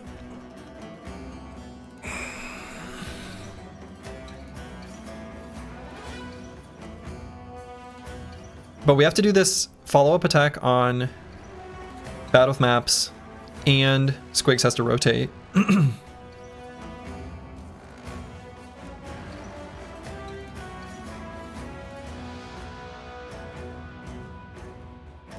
Approaching the Desert Stalker might cause him to reposition.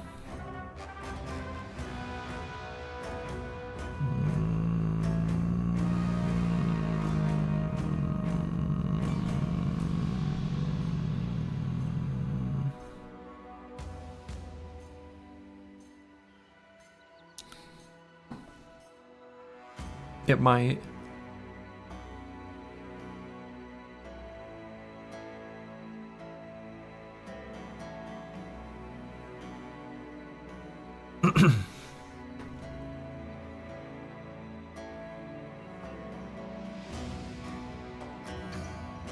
No, these guys already expended their AP.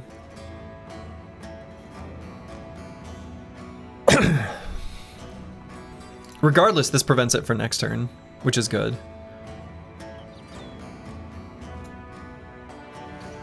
If he gets hit by both arrows, he actually might not be dead. Okay, he repositioned. Jesus, we missed this guy again.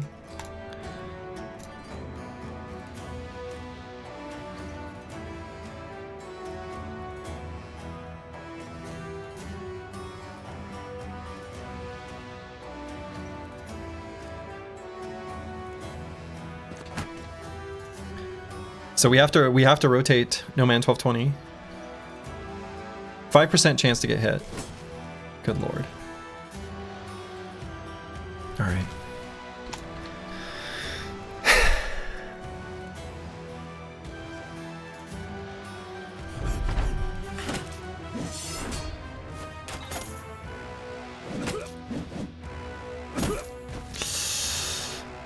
The Chouse are in danger.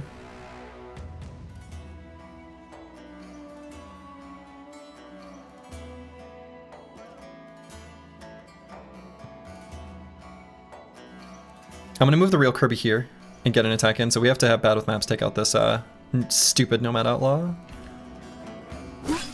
Finally. And where do I want to go with the second half of the round with Bad with Maps?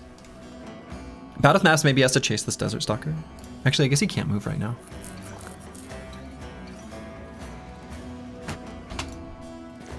Okay.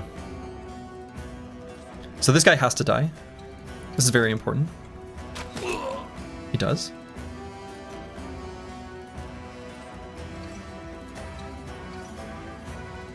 Okay.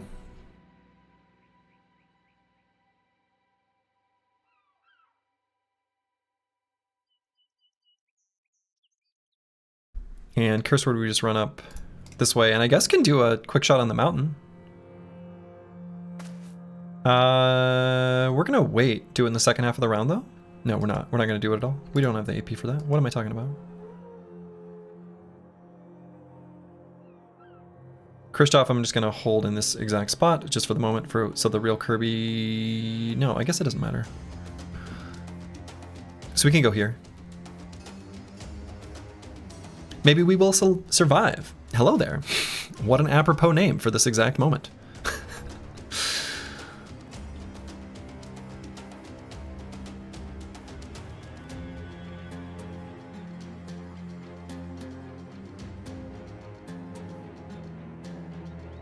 Yeah, let's send Kristoff here, I guess.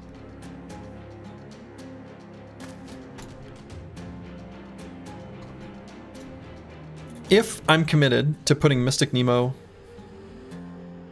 here, which for fatigue to traverse each tile, he is encumbered. So can he even do that? He's gonna recover 15. God, do I have to really do math with tiles? I guess. So he'll have 17 fatigue, so he can move 3 tiles. So he can get in range of the Desert Stalker, but that's it. I suppose that means we either aim shot here or here. I actually kind of think we aim shot on the Archer. And I think that's the play.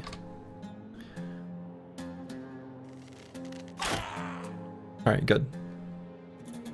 Running away. Dr. Vishnevsky maybe does a recover in case we need to do some double rotations. Our damage is lowered. It's not going to do jack shit this turn because this guy's heavy armor. So we're going to recover.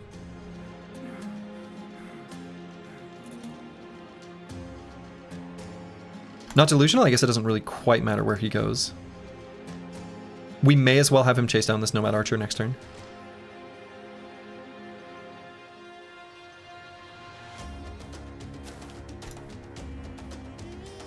And Tiwien, I guess, will recover. So we can just one-on-one these fools up here. That's fine. The Chaucer is just gonna attack. He has no other play. His shield's still raised. He's got a 9 lives proc that he can still do next turn. Full force.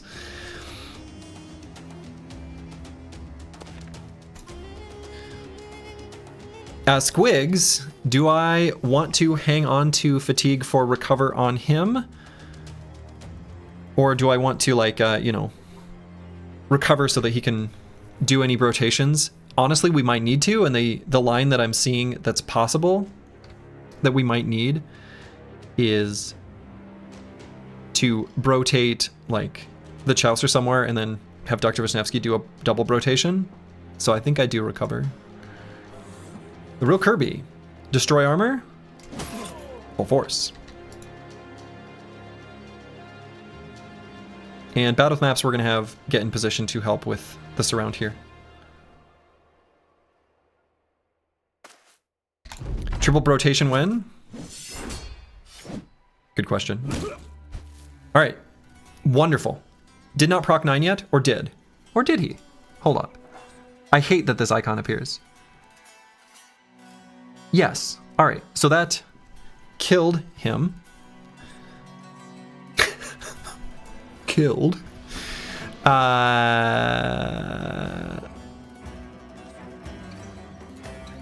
Yeah, Yeah, yellow exclamation mark means I'm... Yeah.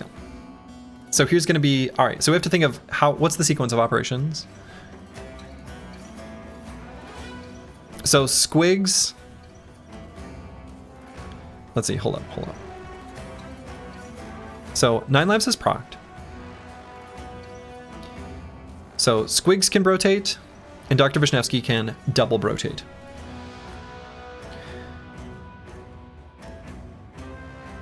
So in the first half of the round, Squigs will rotate here. And then Dr. Vishnevsky will rotate here, then here. So we're going to have it be bad with maps that gets in position. Squigs can also double rotate.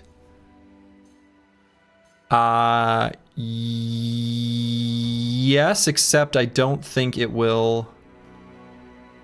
He can double rotate, however, he can't rotate, then take a step, then rotate, which he would need to do. All right, because we need to get the Chaucer out. No, hold on, actually, hold up. No, I guess he can. Because we could put battle maps here.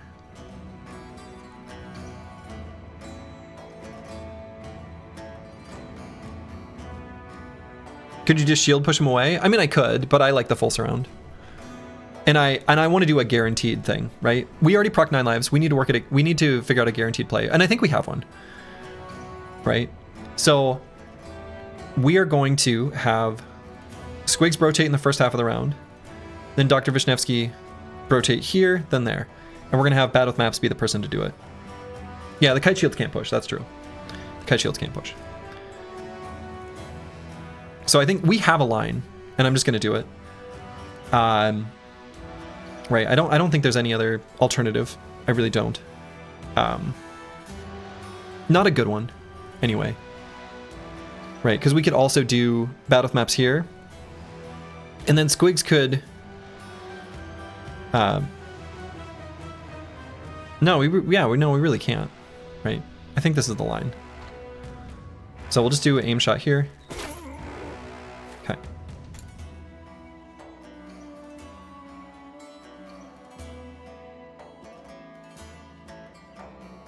Not delusional, weirdly not at that much risk here. I think this light Southern Mace, 30 to 40. The actual damage we take if we're hitting the body, which is the only thing we care about, is... All right, let's say he hits us for 35. So 35 times 0.4 times 0.6, 8.4. Yeah, it can't even kill us, even if he hits us twice.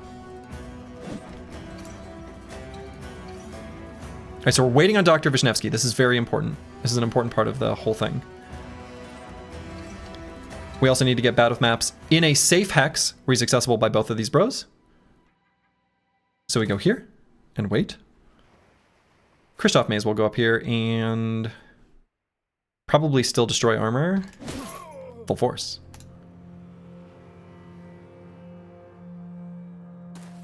Now that his armor is mostly destroyed. Actually, I'm nearly going to kill him. Full force. So close to just being a kill. I guess the Chaucer still has an attack. The Chaucer could just get a kill here. All right. All right, we don't need to do the rotation. Cool.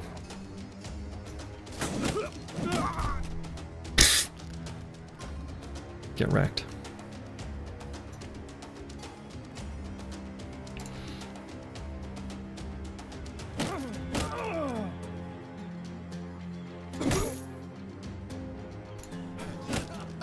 Amazing work this fight. Well, thank you. Squigs. Hello, hello. Welcome, welcome. +1 helmet, +1 helmet. You love to see it.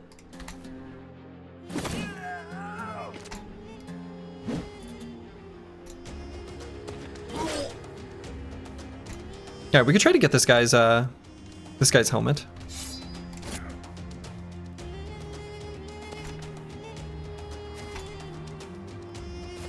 Which maybe we won't be able to do. I don't know. We might just happen to hit him in the body. I mean, it's 75% chance to have it happen that way. Whew. Spooky, spooky, spooky. Spooky fight. But boy, would you look at that. Ooh, ooh, ooh. Weight of -16. Let's go. That's so good. We like that these hats are light. We love that these hats are light. We love to see it. Love to see it. We also are pretty happy with this two-handed hammer. We're pretty happy with this two-handed hammer. We got a paint set. Oh, we got a thick boy armor, which somehow didn't get destroyed. Oh, this is good. This is good. This is good. All right. I am going to use the restroom. This will be a slightly extended restroom break because, well, coffee does wonders. And I'll be back in just a moment. Okay. BRB. I'm back. How was your reverse coffee break? It was wonderful. All right. We also got a fire pot. Incredible. We got this turban helmet. Boy, we got some good stuff here. We got some good stuff here. Any world where I want these three-headed flails? I'm gonna grab one.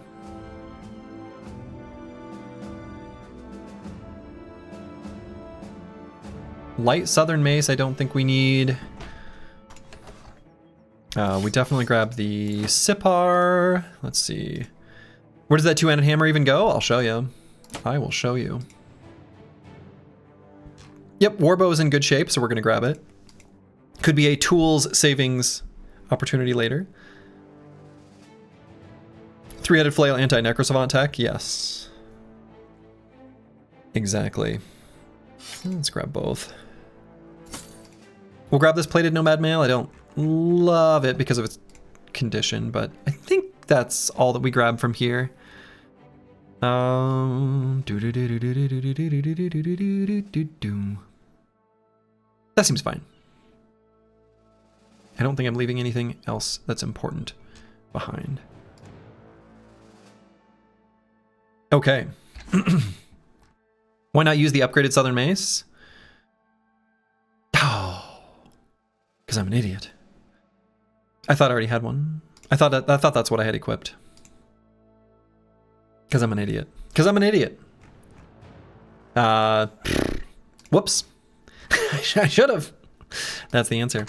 Now we are probably going to be too damaged to go down and fight this City of Tents by the time we would reach it. So we will probably... Oh my god.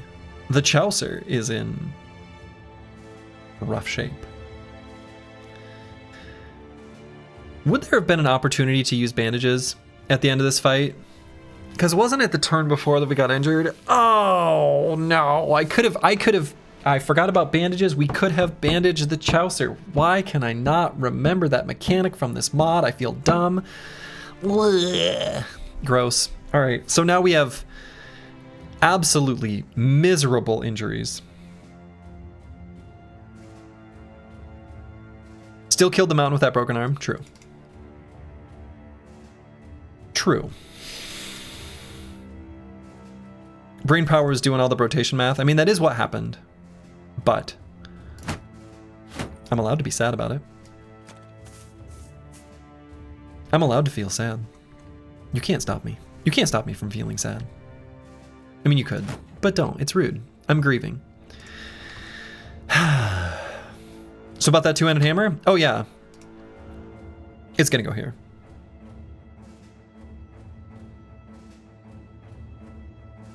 That's where it's gonna go.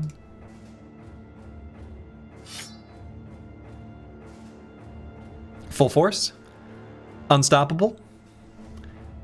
If any enemy is foolish enough to engage in melee with No Man 1220, they get the hammer.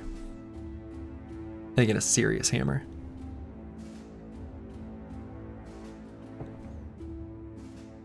Yeah, No Man 1220, one of the highest melee skills on the roster. Yep. But we still had to make him a ranged bro because we only had 2 bros with the ranged perk trees, or ranged combat perk group, I suppose I should say. And so we had to, right? Yeah, rotates the can opener, right? Yeah, good MDF. I mean, this bro is really good, right? So We're going to move some armors around, but first let's level up Mystic Nemo. Now, what I'm going to do on Mystic Nemo on this level is grab offhand training. We need to get a net. We need to get a net, period.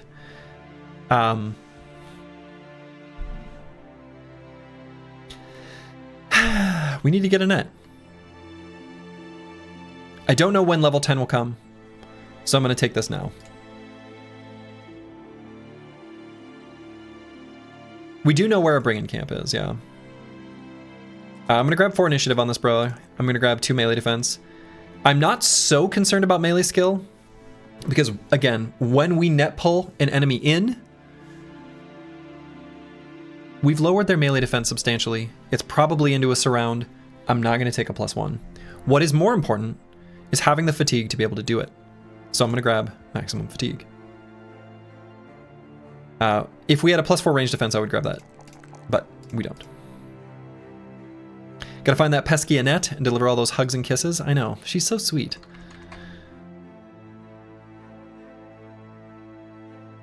So we'll swap this armor. Do I fix up this one? No.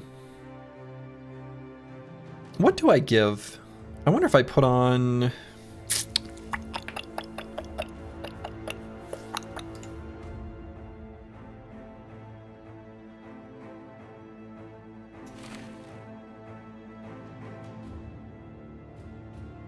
What armor do I put on here?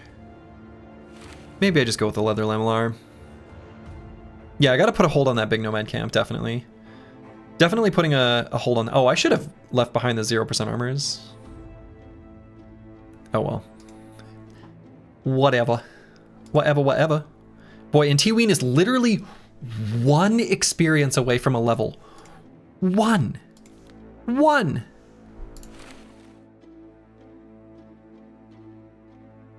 Sad. All right, and do I swap this armor or do I repair it?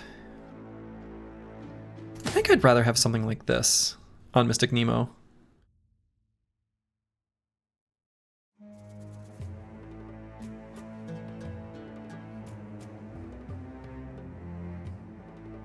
And the Chaucer's gonna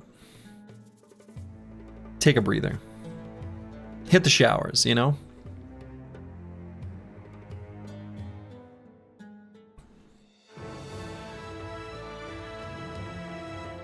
We will be able to put him back in once his hit points are back up, but unfortunately it'll be like with lighter, much lighter armor.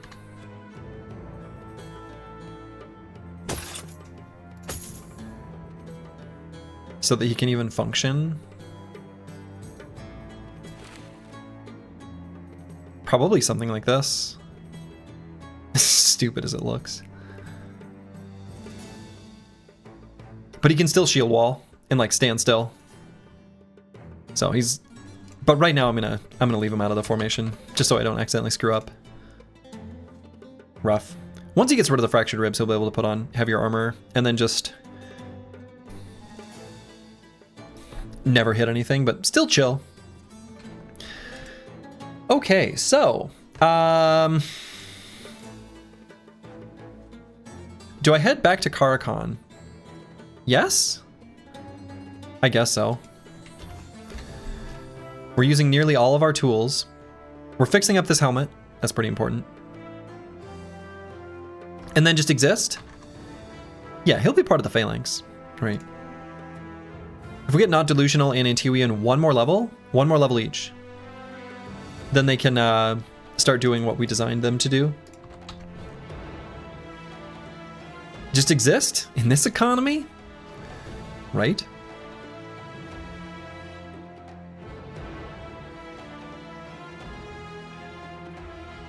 All right, maybe these are, you know, maybe these footprints are gonna be just something a little tasty, a tasty little snack. The whip would have come in handy in that last fight. Potentially. I'm not sure who I would put it on though, Choppy Cat. I like the idea. I'm just not sure who I would give it to. Now, who we would have given it to...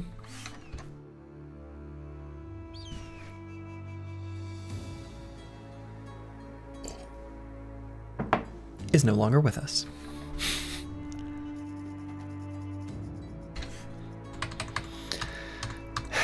I mean, could potentially give it to Curse Word.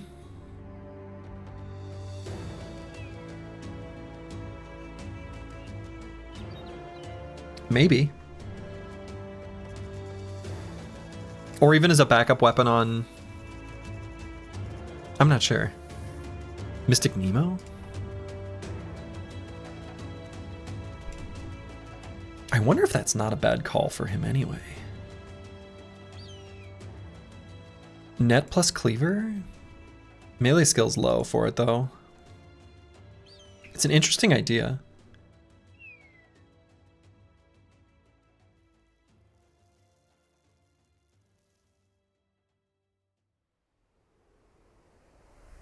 Yeah, no melee skill, no backstabber. Yeah, I don't think so.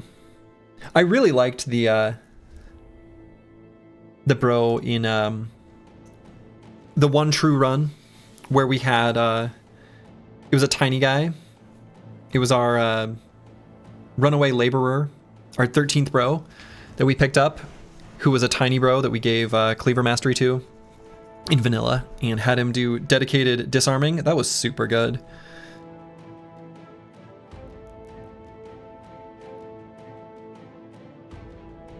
I don't know. Probably not. I think that melee skill's just not there. It's just not there. But I don't know. I'm not actually sure how Reach interfaces with the whip for the disarm skill. I don't know how that works.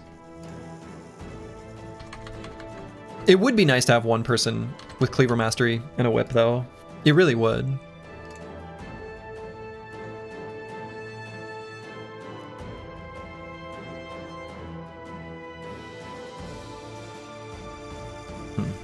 Well, whatever.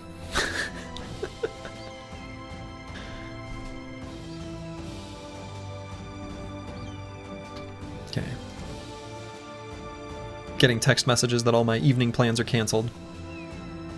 Unsurprisingly.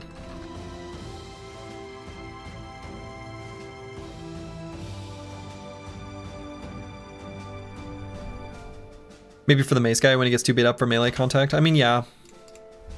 Like either one of these, but it's pretty unlikely to hit. Snowing so heavy I can see it in my pixels. Yeah, you should be able to see. Those pixels should be moving. That's some thick boy snow back there. And it's supposed to turn from thick boy snow into like 30 to 40 mile per hour winds. So that's, I don't know, what, 60 to 70 kilometers per hour for the EU folk? That's pretty fast.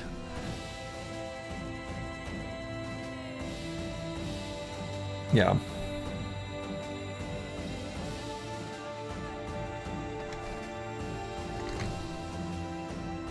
Casual little hurricane of snow. Just Midwest things.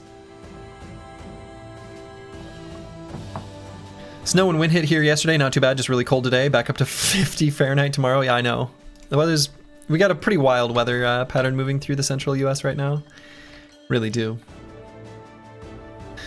Yeah, I don't know. I don't think I'm gonna equip the whips. I don't think there's any bros that it's worth. Bro doing live, unit conversion on stream, risky, I know. Multiplying by 1.6 isn't too difficult though. Right? Isn't that miles to kilometers? Yeah, 1.609. 1.61. Close enough. 1.6 works.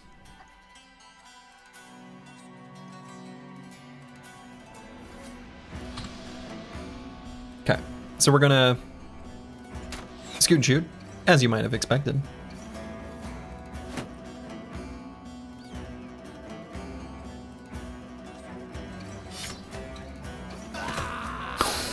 Delicious. Surely the future will have a whip guy? We can hope.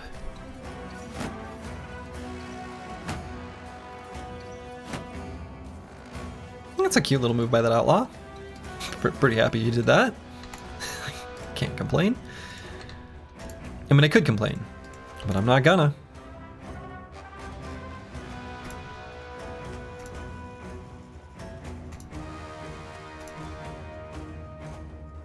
And we could do a cute little cover ally. May as well. Fahrenheit is such a bizarre scale. What, you don't boil your water at 212 degrees exactly? Weird. I mean, just like any scale, the reality is you get used to it, and that's just what you know. Right? Anything is like, what does... Because really what you care about in a temperature is what does X temperature feel like? And you just get used to it.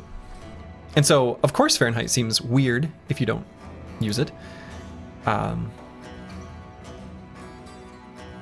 As expected.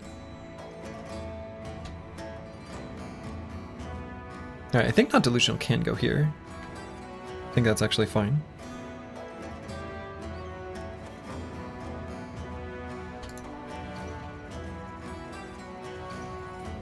So I'm gonna go here and do an aim shot. Or maybe just still throw an axe. Curses. Probably 2 quick shots, but let's see what happens down here. Space people use Kelvin anyway, exactly.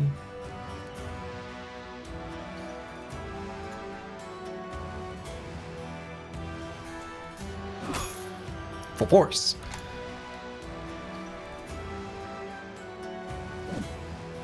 Okay, missed our stun.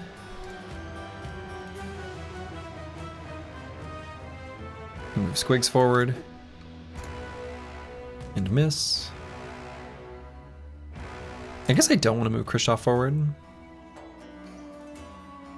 No reason to give this guy an attack if we don't need to.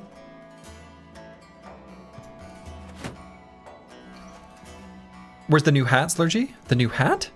Question mark? Being fixed up, being fixed up. Sorry, I thought you were talking about like real life. And I was like, I'm bald. I don't know. Is there a secret bald person hat? I'm an idiot. I get it now.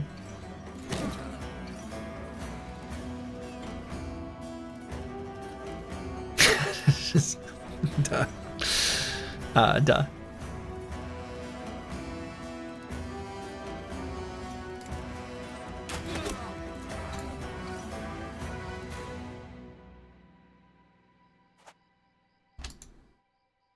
Bald people wear their birthday hat? Exactly. Exactly.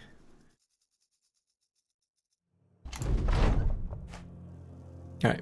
Just wanted to make sure that guy didn't get an attack. All hats are bald guy hats? Kind of true.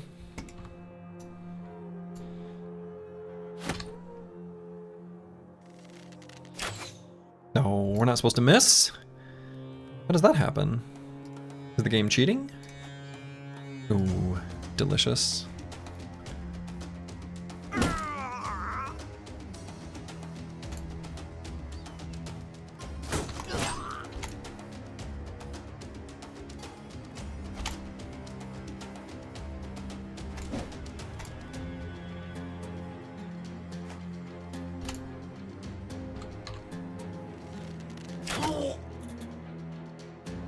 Injured kneecap. He's not getting away.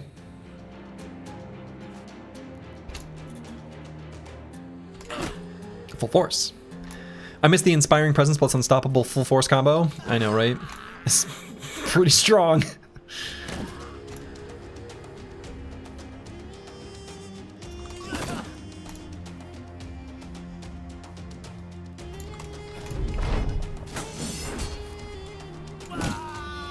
Bonk.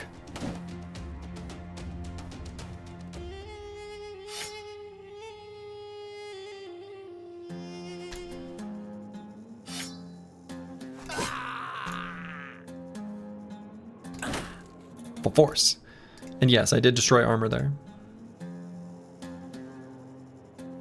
I've got tools on my mind.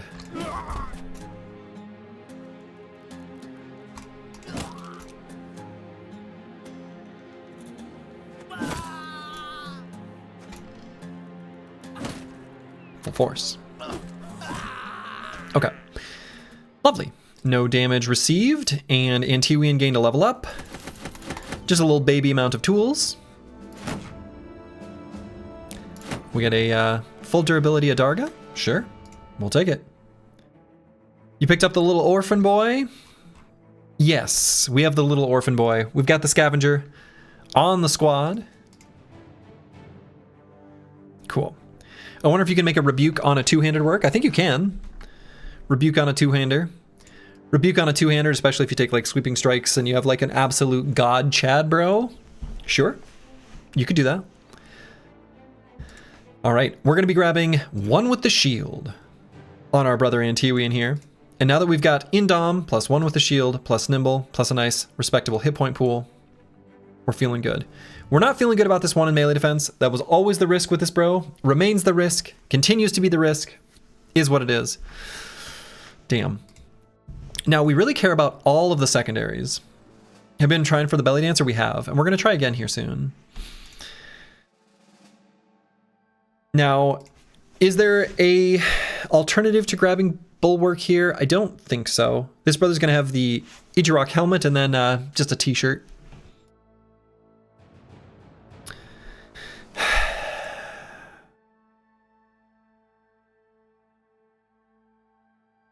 So we really do care about both of these stats.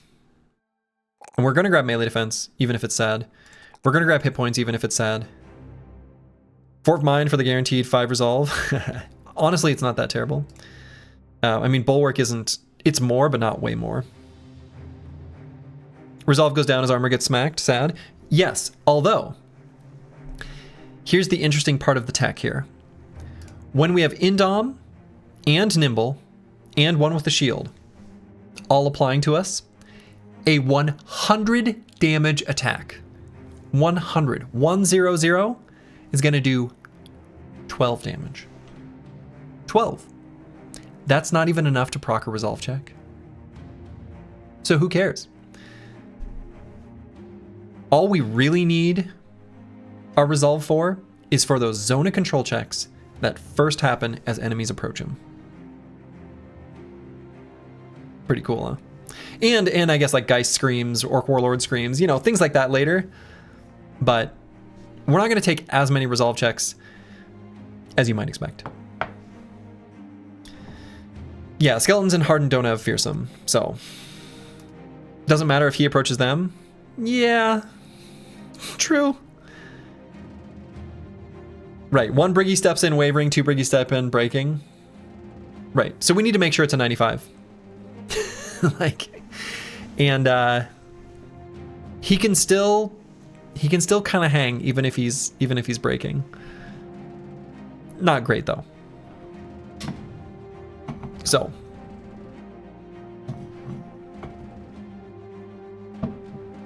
and yeah, the first one's free, right?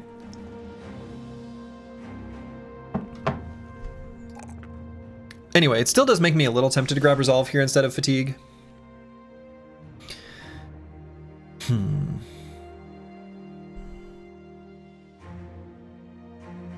Right, because even sitting at 57, we have a painted shield. Keep in mind, we have our painted shield. Antiwian with that exploit opening can still get high hit chances with a pocket whip. Well, that's true, right? If we've taken a bunch of exploit opening things.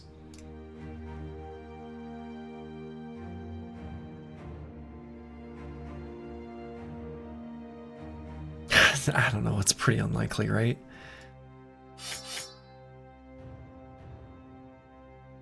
Minus 20% chance to hit.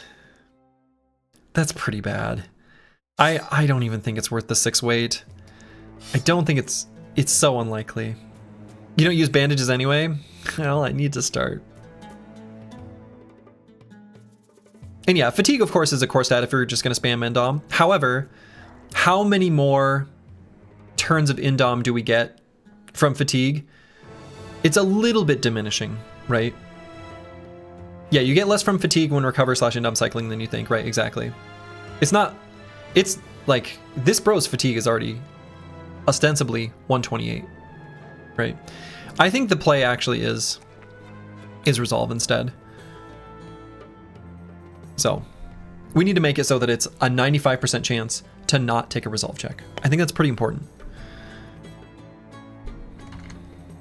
And now this brother can function independently, especially once he gets Lone Wolf. He's going to be real good. He's going to be real good.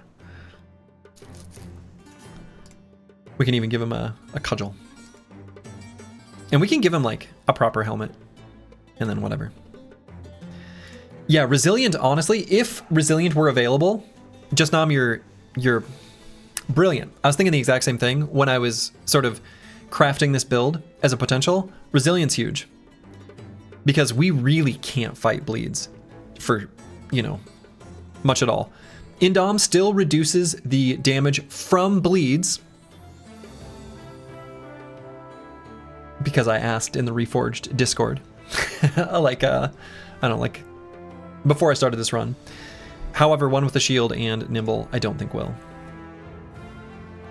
So, Resilience not an option, unfortunately. If it were, I would strongly consider grabbing that, dropping Bulwark, and then pumping Resolve more. But it's not. So it isn't, so we won't. And then I found $20. Cool story, bro.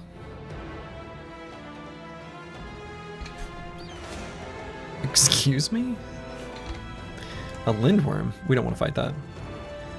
And actually what I might do...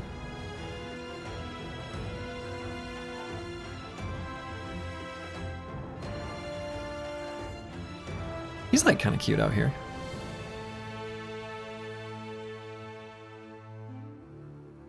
Yeah, single Lindworm I think, yeah, is not going to want to fight us. Good.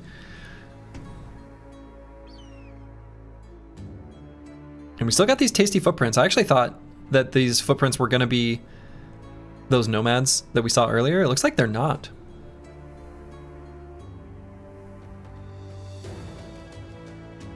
So let's chase these footprints. Looks like they must be nomads considering they're going off-road.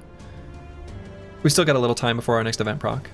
The event was at the end of day 72. So that's something to keep in mind.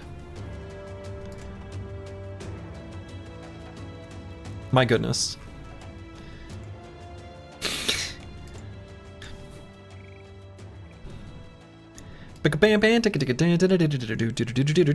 Alright. And have we gained enough hit points on the Chaucer to bring him back? Close, but not quite. No scout life? Yeah, no scout life. Ooh, and then we found buried walls. Benny Hill, that was the tune.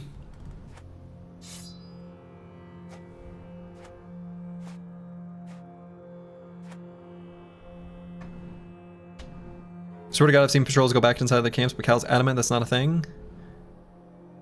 So I think patrols won't, but I think defenders will. Like, there's different types of things that can spawn. I think I've seen that, and I think that's a thing. It might not be, but I think it is.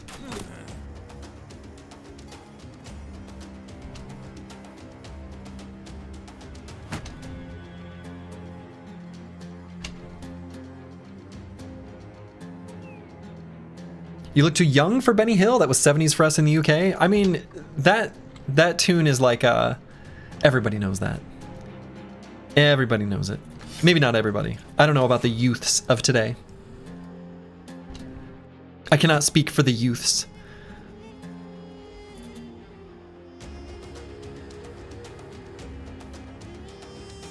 I'm just gonna have this boy Indom and sit right here.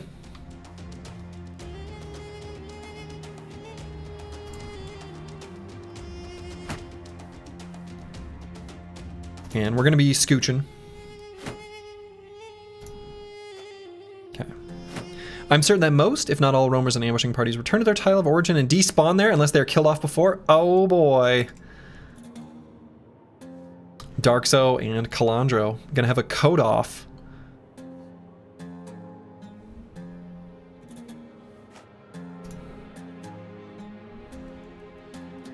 I've had one of those before with Calandro. Even when I was right. He made it. Anyway, I won't, you know what? It's fine.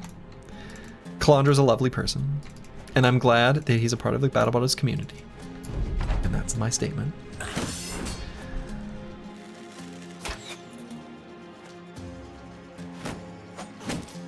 Honestly, I think the Benny Hill thing has been used in so many memes over the years that almost everyone will be familiar with it. Yeah, exactly. Yes.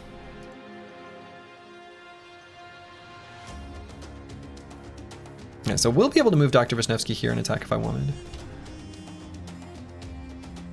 I'm just gonna chill here in Indom.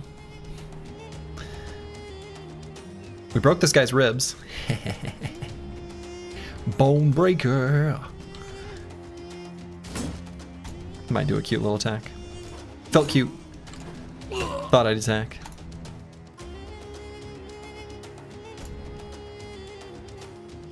Let's see if this guy moves.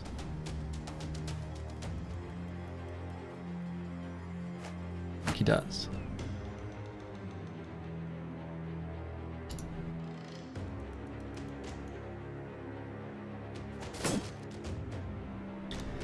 I implemented a few fail-safes against that in Hardened. I'd be surprised if it still happened. Sometimes surprises happen.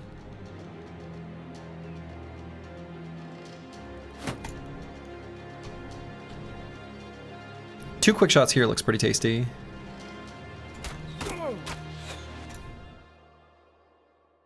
Pretty tasty.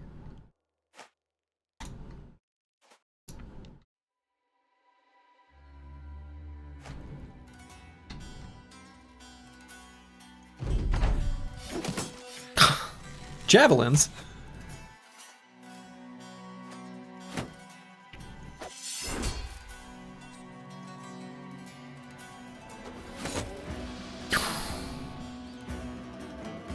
Incredible.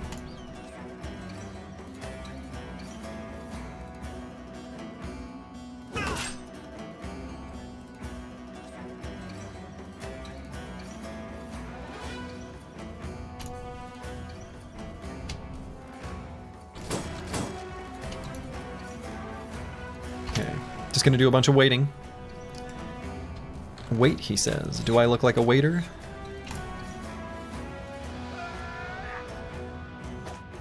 Haha. Can't 5% me. I even exert zone of control now. Full force.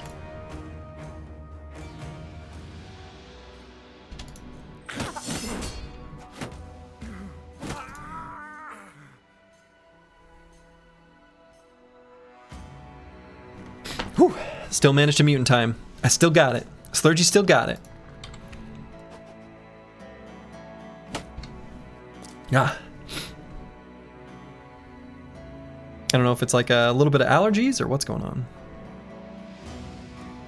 Alright, we're faster than this guy. Let's just go. Here? No. Here.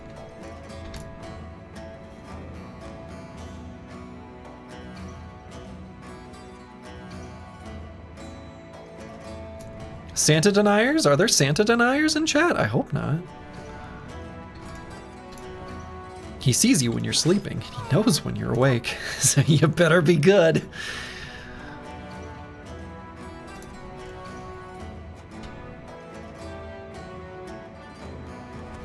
A little threatening.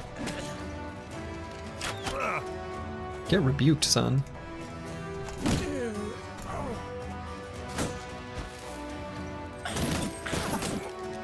Get rebuked. God, that's gonna be good. Seriously, when this bro has Lone Wolf, it's gonna be pretty crazy.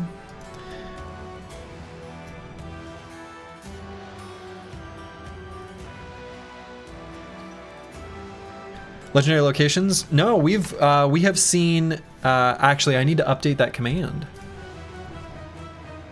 So why don't I do that quick? We have seen the ancient statue. We have also seen the watermill. I just made a command up, sorry. No, I mean, you didn't. It's a real command. Well, not that specific keyword, but you had the right idea.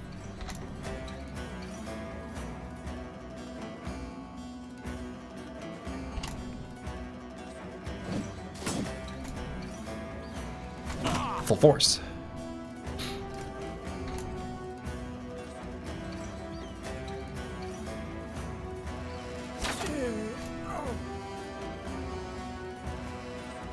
Mystic Nemo, thank you for the subscription. Very much appreciated.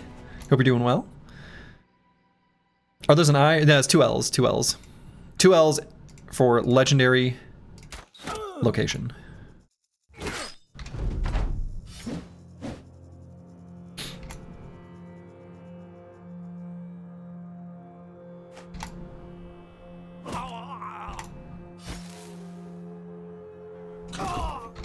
I'm just not capitalizing.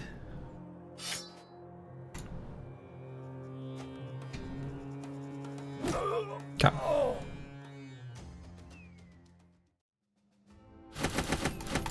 Very nice. We'll grab a full durability Adarga because I guess. And do I want more three-headed flails for anti-necrosavant tech if the situation calls for it? Maybe. Maybe. So on your anonymous run, you were thinking about giving your arrow-catching bannerman the Hex Potion. The one that reflects damage and giving him fearsome to pair with his high resolve to scare enemies from hitting him with arrows. Does the Hex reflect potion? It does not proc fearsome. It does not proc fearsome. That was a lesson learned because there was someone in chat who said, wouldn't that be cool?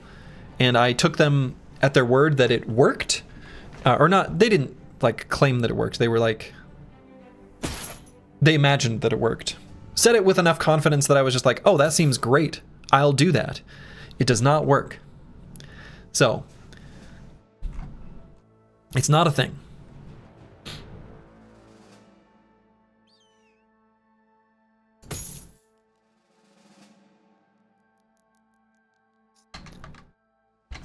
Okay, so we got these buried walls up here. Does the Chaucer have enough hit points to at least stand with the squad?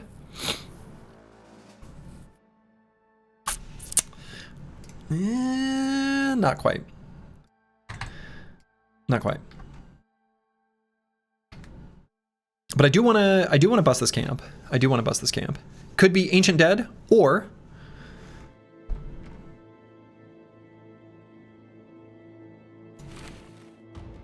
Nomads.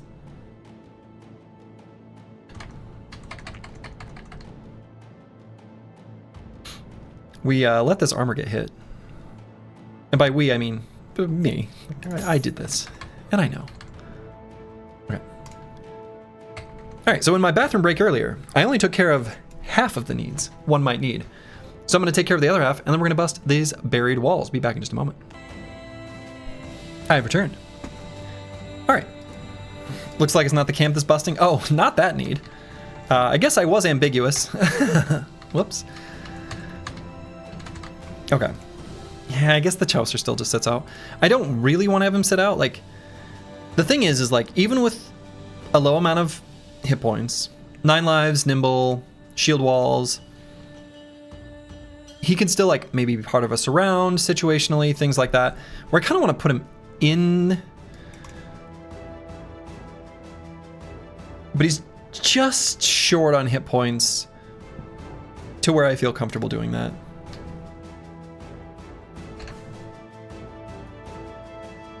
Right? I mean, let's say there's a Desert Stalker in this camp. They have Executioner. It's a lot of damage they can put out in just one round.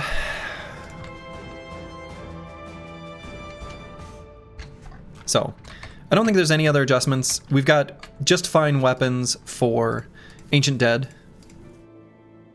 I guess Curse Word would need something different. I guess even the banner is fine.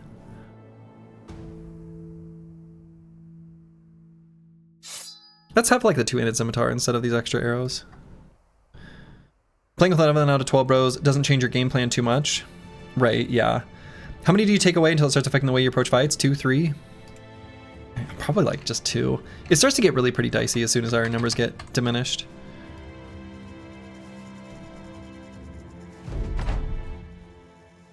Okay, it's Nomads.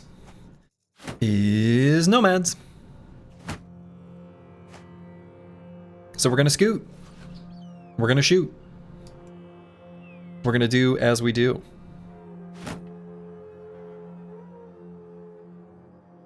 Can still quick shot here to move 2 hexes.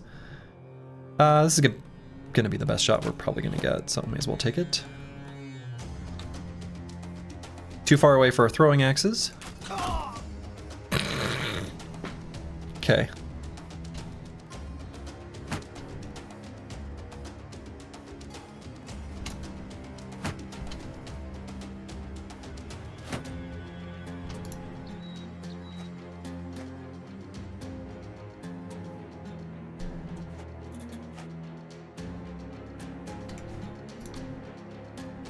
Wasn't even a headshot.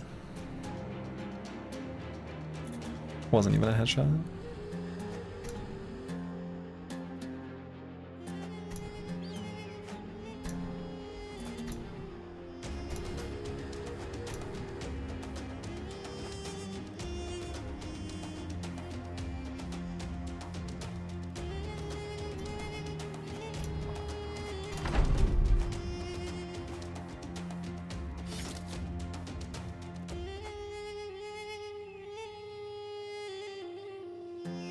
Okay, these others should approach us. If my understanding of the AI is correct. Okay, that guy's gonna die.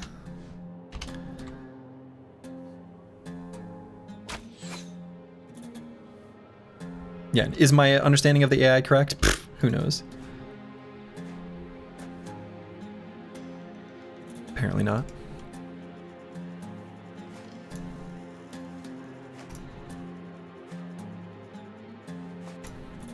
We're gonna have a tree to back up into. That'll be nice.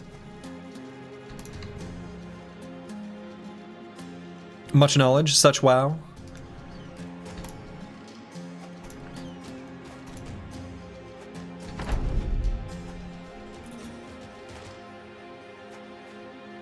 Okay, that guy's gonna go run off and bleed to death, I guess. Very cool.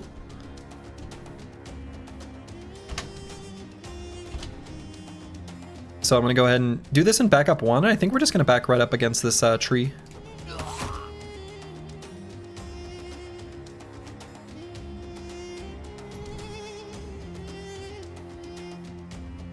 And Antiwian and not delusional could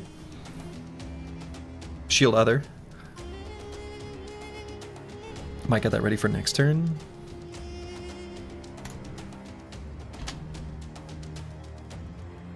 Actually, I'm gonna wait here and not attack quite yet.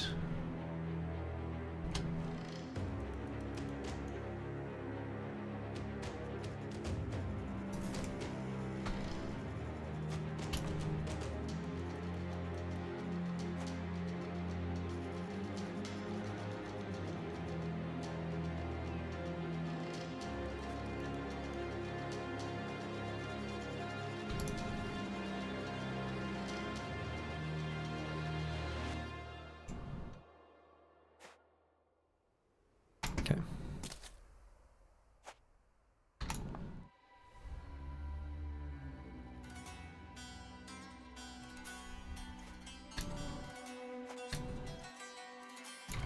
So we can do an aim shot and back up. Let's do that on the slinger.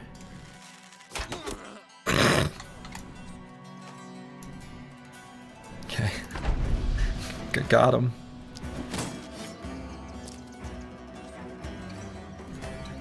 All right, if they want to just slow approach, totally cool with me. I don't even know that I need to shield other right now. I mean, I guess so. Recover ally, I guess it's technically called. We'll probably end up just doing recover on those bros. Do want to try to kill this guy. Do I have 2 quick shots? No. Kind of annoying.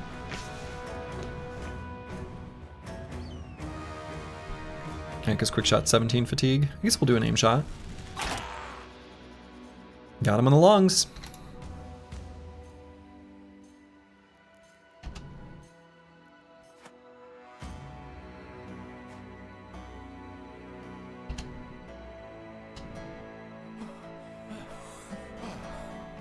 Huge recover value there.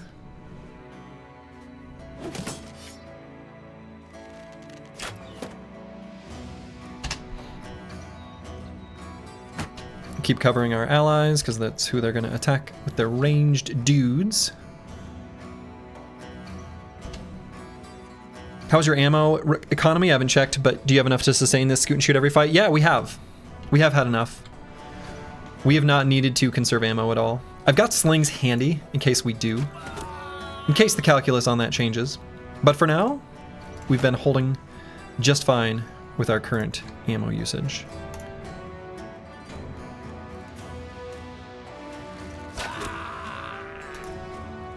Scavenger putting in work. Scavenger's helping, yeah. Yeah, about 120 or so ammo before this fight. Yeah, that sounds about right. Sounds about right. So this has, so far, held up. I mean...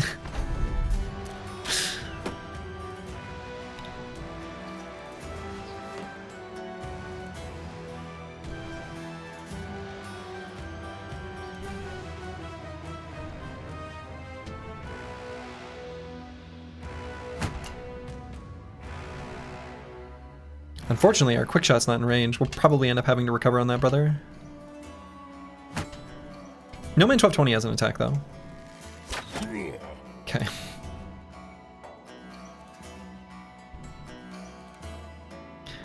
I guess we just recover everywhere we can. Even on the bros who get the 0 recover value. This guy backed up. Okay. Do I prevent this dude from rallying? I don't think so. I think I'll just push forward 1 hex. That way we can shoot at this archer. Yeah.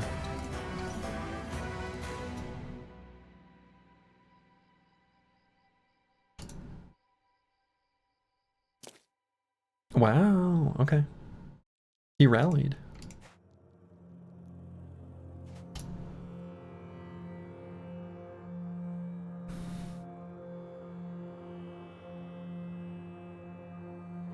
Am I gonna do a really cursed rotation combo?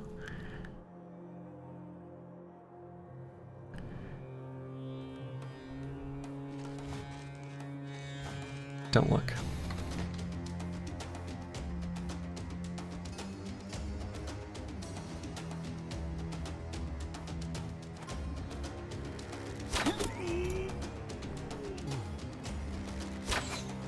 Oh, we missed.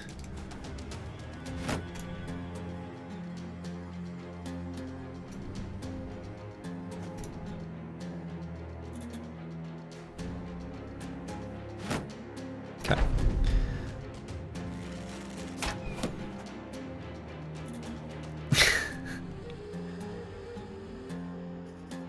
I guess we push up 1.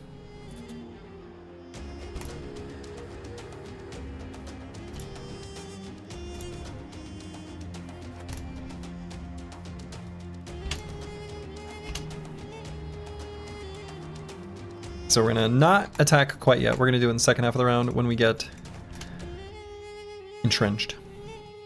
Peak gameplay? Yeah. This is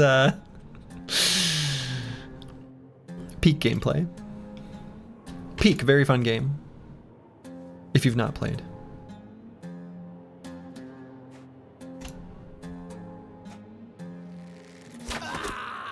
Okay. I mean, I don't know what else to do. We win the ranged fight. They're still sitting there. We'll recover. We'll slowly do this. It's fine. You may not like it. Yeah. Okay, now that literally all of their ranged units are dead, now they come out to fight me.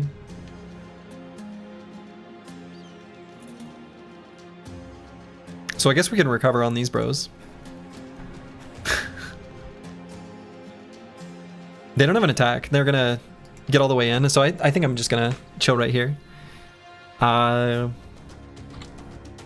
like the aim shot here. Got him in the kidney. Ouch. Same deal.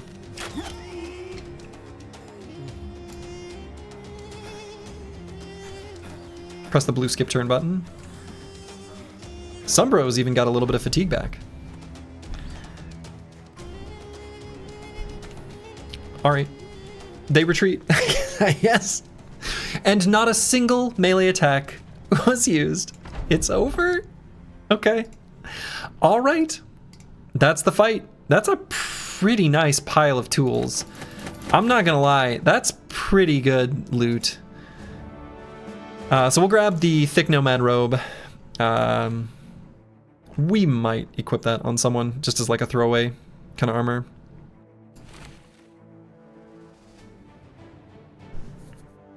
Peak gameplay. You may not like it, but that is actually what it looks like. I don't think I need to keep some of these like damaged helmets. We've got enough like full durability helmets, right? Like I don't think so. There's some like decent value ones that I just need to fix up.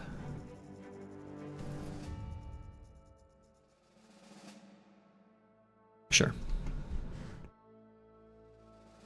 Optimize the fun, something, something, game, something, something. Nice. Yeah, exactly. Just now. All right. So now this brother is going to be, I'll say, fully online now with the same kind of shenanigans that Antiwian can pull. The +4 is interesting on this brother. The +4 is interesting.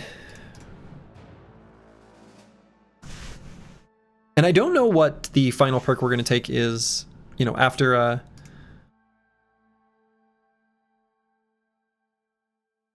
Indom. So we're gonna grab Indom and Rebuke for sure.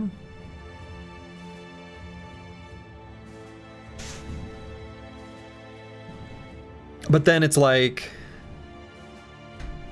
what is best of what remains? It might just be Fruits of Labor. Take the +4, the squad is terrible melee attack. Well, later we're never gonna attack with this brother, right? So cycling, let's not get too twisted. We're never later on gonna have, well, not never. Okay, we're rarely gonna have this bro actively attack. He's just gonna Indom and sit still. His melee skill matters because of Rebuke. And even though the melee skill is terrible on this team, honestly, with strength and number, they make up for it, right? It's fine. You don't have to have, like, this is a low statted squad. It's just starting peasant militia with better bros than the one true run, right? Much better. I mean, it's a whole different game, really. But, you know, if you compare them to their possible cohort, that was like one of the worst squads I've ever seen.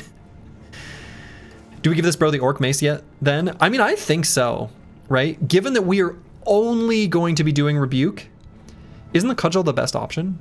I actually think it is. And that will apply for Antiwian as well. Because weapon skills costing more fatigue does not matter. The weight of 20, boy, that's heavy. But this is a lot of damage, right?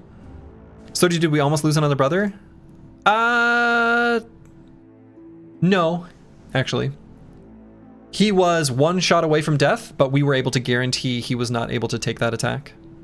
So he got hurt, but I wouldn't really quite say we... Actually, well, the real answer is yes, we almost lost Curse Word if they had pulled an absolute miracle of percentages. Nearly did and still didn't kill him. So...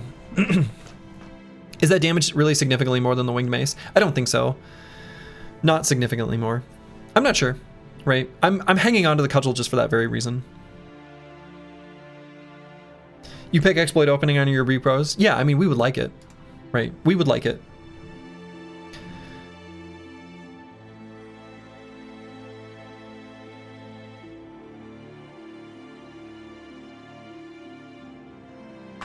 Yeah, this is more accessible. That's why I'm hanging on to it. So we don't have the Wing Mace, and I think the Wing Mace got better armor damage, which equals more injuries. Yeah. So it seems you've not had any events to get more brothers. Correct. We have not. What's the green one in the 5th row? Bonebreaker. Armor damage you deal is treated as additional hit point damage for the purpose of inflicting injuries. So we really do want to be hitting the enemies as well, right? This is going to be an inline-ish, like just off formation, kind of indom spam nonsense Slurgy build. Who's going to be really hard to bring down. I mean, Battle Fervor would be fine. But realistically won't really need the extra resolve at 87. It's more just that while we're at steady, we gain extra stats.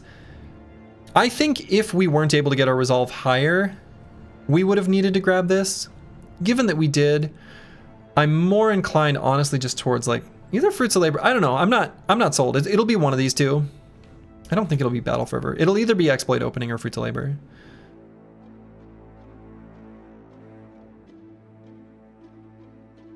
Would it have been better for the bro with Brow to have Lone Wolf? Yes, it would have been better. It would have been better. Yeah, I think Bonebreaker is really, really good, actually. How many more perks do you have to pick? Well, you get 10 in total, right? So we're going to take Rebuke on this brother for sure. So it's one or the other, Fruits of Labor or Exploit Opening. I could go either way. So we grab melee defense for sure. There's no, absolutely no, no way we don't do that. Exploit Opening is only like 10 melee skill. I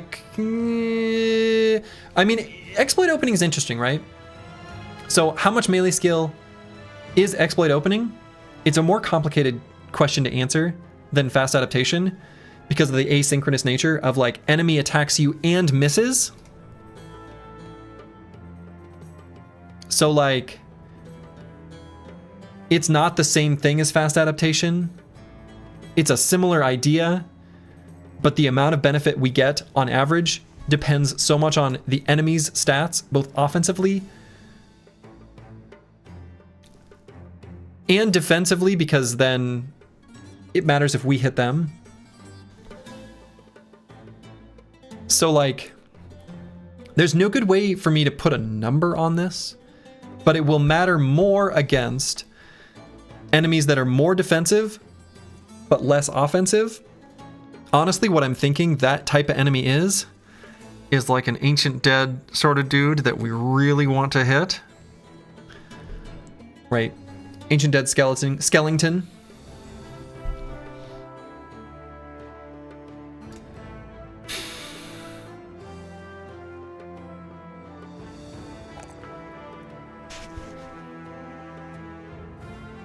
But once we have the Idjarok armor, the hit points won't matter as much. So I'm a little tempted to grab melee skill.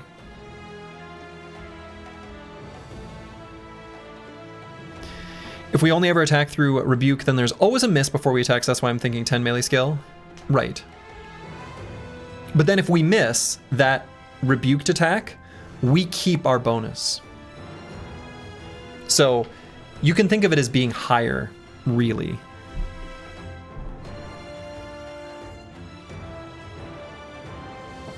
So like, that's pretty good.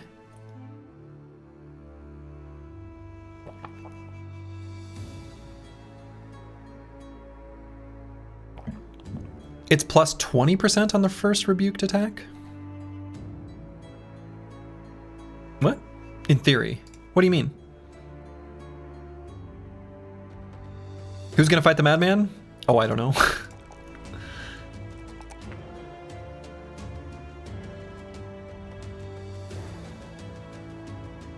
The first miss. Oh, sure. Yes. I see what you're saying. Right, because the first miss triggers the rebuke. Yes, I got what you're saying. The very first one is yes, absolutely correct. Okay, let's head back to Karakhan. Event should fire. Oh, maybe we'll have some footprints.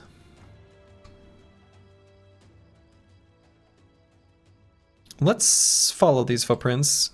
if those came from this camp, which it looks like they did, these are going to be nomads. We don't expect the... Yeah, there we go. Oh, easy. 10 melee attack is much stronger than fast adaptation. On average, yeah, definitely. Especially on a brother who's going to be that defensive. I'm hoping that we find a named heater shield.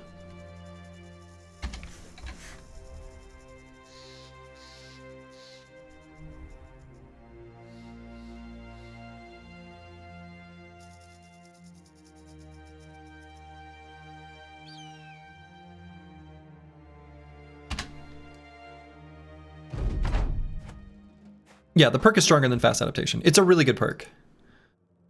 It's a really good perk.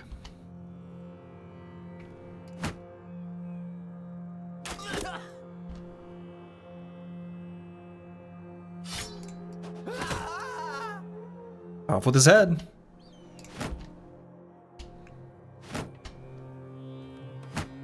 You just joined the live stream and you were shocked to see 10 fighters. I've never been so happy to see someone resting. We have 11. We have 11.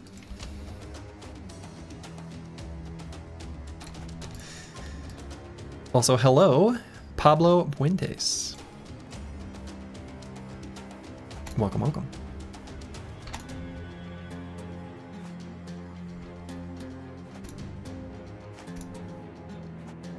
So they might try to jump on Squigs, but obviously he's going to be fine.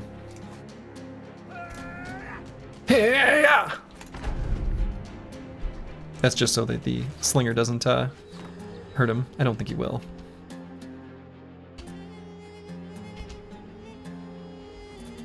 Let's see if their dudes run at me. They do. The fools.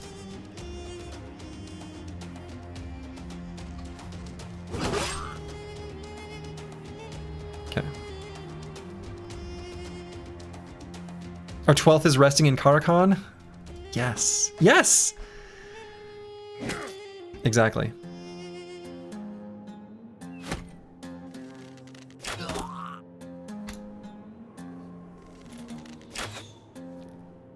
I missed a 90%?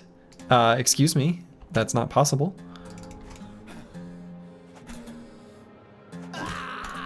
That should be illegal.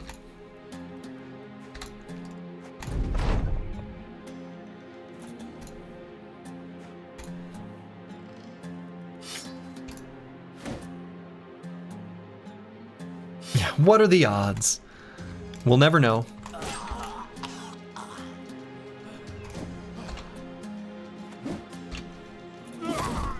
Okay.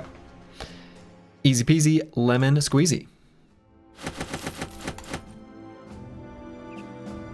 So do you remember to make a bug report about that?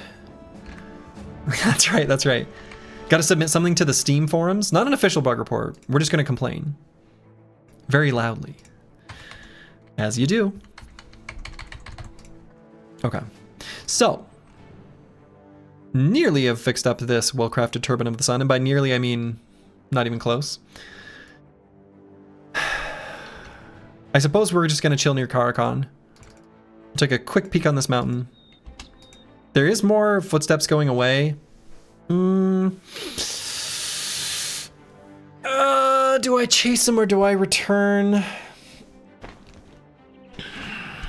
We really need this, bro. It really sucks. I really should have played a little more carefully and not lost Cruiser Complex, especially since it was right before level 7 or level 7. Really just should have played more safe.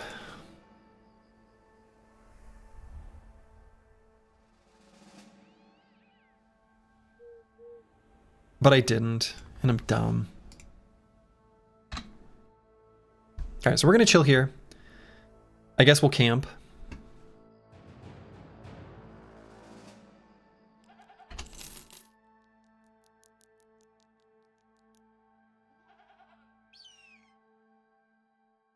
Come on, event.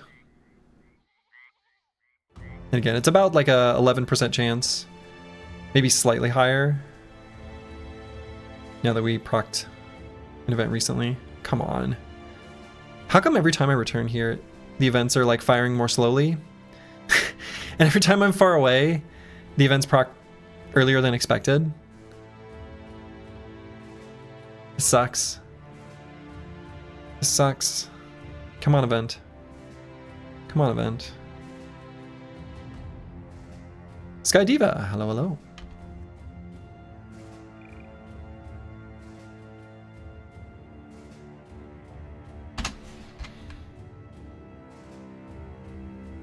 Which event are we looking to get? We're looking to get the belly dancer. It's called confirmation bias, yeah. Gotta pretend you don't want it. Son of a biscuit. No, okay. Oh, wait, what is this new option? What the hell is this? This must be from Hardened? Hold up. That's not in vanilla. What is this? This is new. This is this must be from Reforged. What the hell does this do? Oh, Sama, thank you for the raid. Glad to see you're streaming again. I think I said that last time you raided, but hope it was a good stream. Yeah, so we want to get rid of this. Here's the deal, though. I don't know what our current mood is. Can we withstand this? Because here's the deal. I wish I knew ahead of time whether this could cause us to lose the brother. Returns item, same mood penalty as taking option 4. I see. But I assume it does not get rid of Drunkard?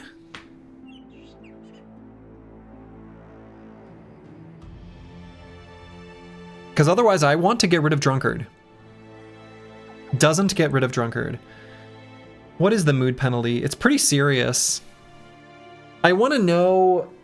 I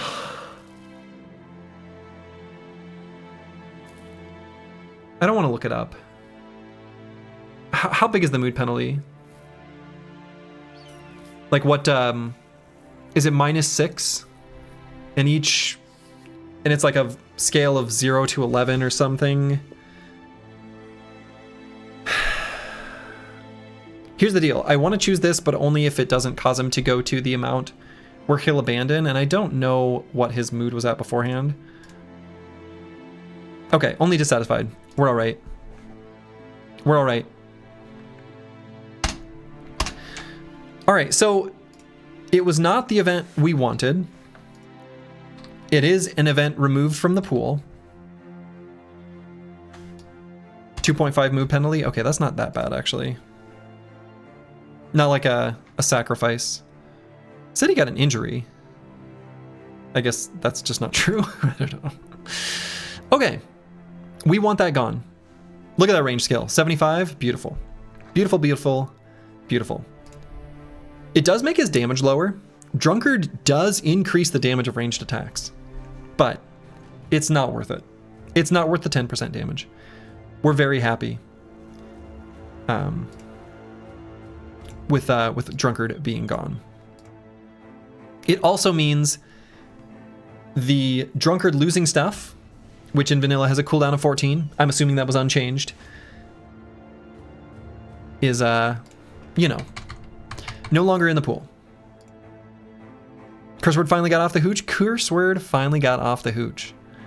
Finally. All right, the Chaucer can put real armor on now if we want. And we do. Maybe we even put on like a real armor. It only took a whipping to stop him. Sometimes that's all it takes. The Chaucer can go something like this. I think that's fine.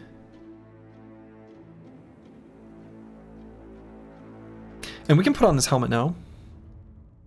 We could put it on Squigs, I suppose. Boy. Squig's got some serious armor. Wow. Wow, wow, wow, wow. Wow. That's some serious armor. You love to see it.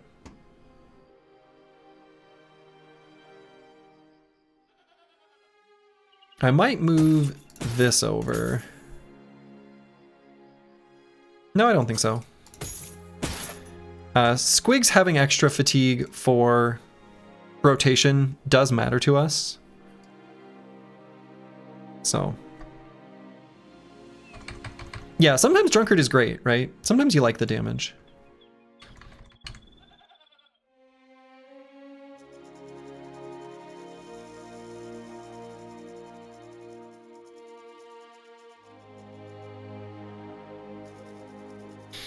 Okay.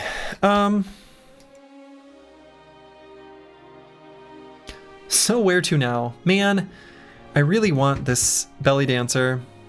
I'm not sure where to go, right? We just explored through this region, I guess, twice. I could maybe explore down here, scoop up here, go to Tarwa. One of the potential limiting factors, of course, is food. We've got a bunch that's going to go bad in the next day. So then we're a little bit low on food.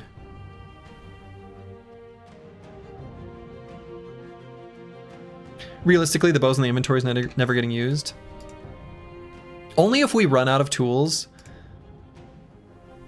which could happen, right? And then we just start dwindling the durability of a bow. Actually, that could happen. That could happen. It's unlikely, but it definitely could happen. It's worth keeping around. Is the belly dancer more likely to proc than other bro finding events? Yes. One of the reasons is there are fewer other events in the pool when you're just in the south, especially not on a road, you know, just like sort of randomly near the town. So I think what I want to do is actually head back up this way. We're going to raid some more caravans. If we need to proc like one event to try to look for a deserter in the forest, that's fine. Or if we even get a road event, whatever. We'll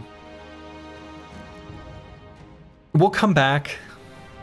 The problem is some of the events that we've put on cooldown, like we found the sword juggler, I think we found the merchant who just like gives you 25 crowns for scaring away a potential thief or something. I think we procced both of those.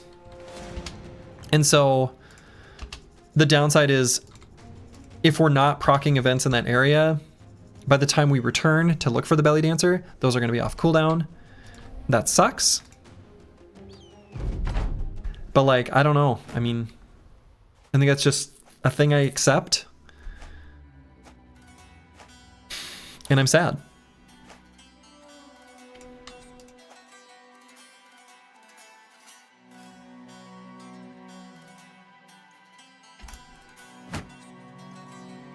Oh, I shouldn't have moved him back already. That was a small misplay. Never punished. You don't have a time limit on the run, so you'll eventually get them. True, although, despite not putting a time limit on the run, there is still the consideration of like world scaling, which does matter to us, right?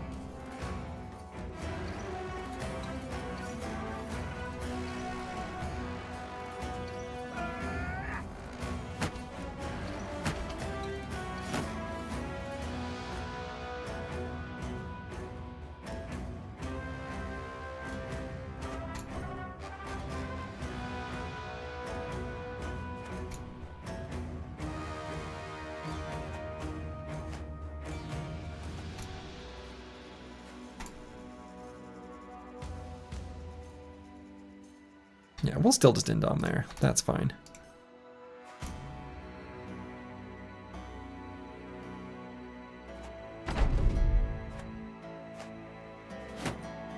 But yeah, there's no reason we can't make this a pretty long campaign. But you know, the longer the campaign goes, especially with the world scaling, no fight is without risk. Literally none. Right? So even though this is a almost silly and contrived example, technically, a single peasant could wipe our whole squad. I mean, the chance of that happening is far, far less likely than me picking a specific atom out of the universe. However, it still is true that we don't want to go on forever, right? That's true. Also, wages keep going up and income doesn't change, right? So there's like, there are reasons we care. So,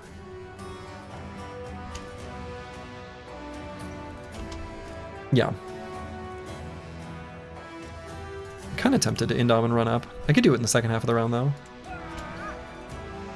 It's a way of getting the enemies to be more aggressive.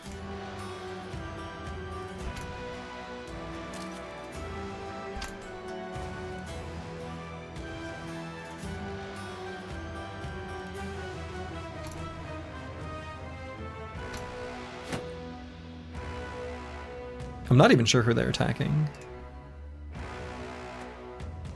It's probably a 5% chance no matter what, but whatever.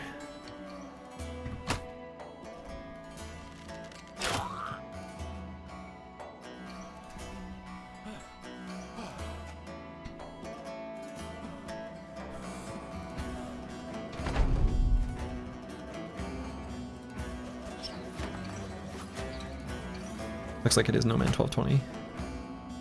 Sort of as expected, but...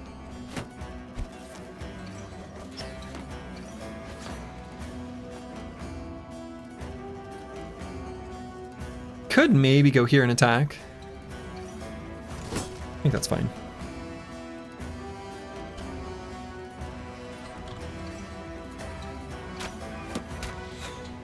What? I missed? How did that happen? That doesn't make sense.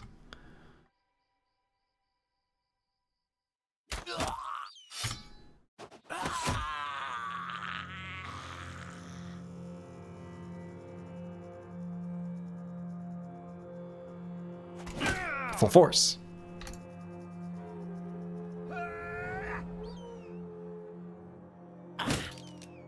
Excuse me?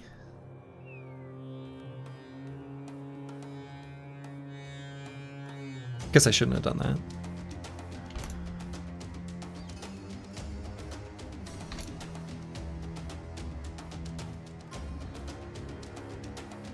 Is there a mod list somewhere? Yeah. It's not perfectly all-encompassing just because the command is like limited in how much I can put in it. But it's close. Alright, I'm actually gonna go here just to get a little bit closer for next round.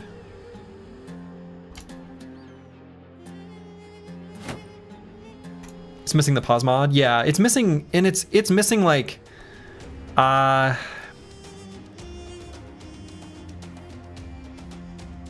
I think I don't have room for any more, if I recall correctly from looking at the list.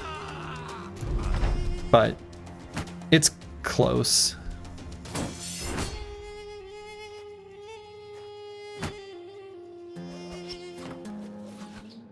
Alright, because we have whatever that new pause mod is called.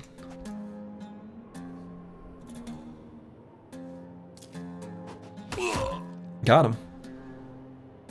Streamline UI is probably not worth including. It's just for performance. I mean, it is. It is just for performance, but like...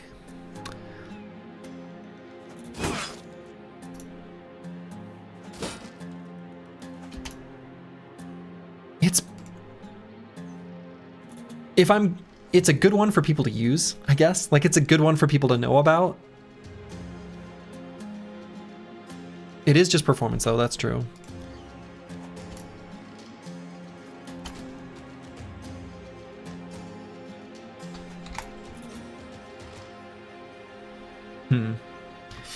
Yeah, maybe I should get rid of that one from the...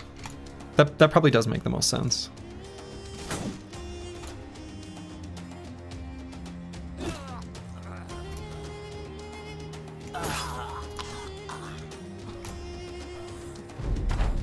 You get like 200 or 400 gold per champion? No, that's removed.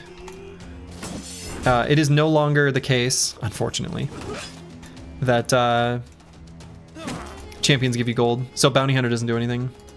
In I don't know if that's from Reforged or just Hardened.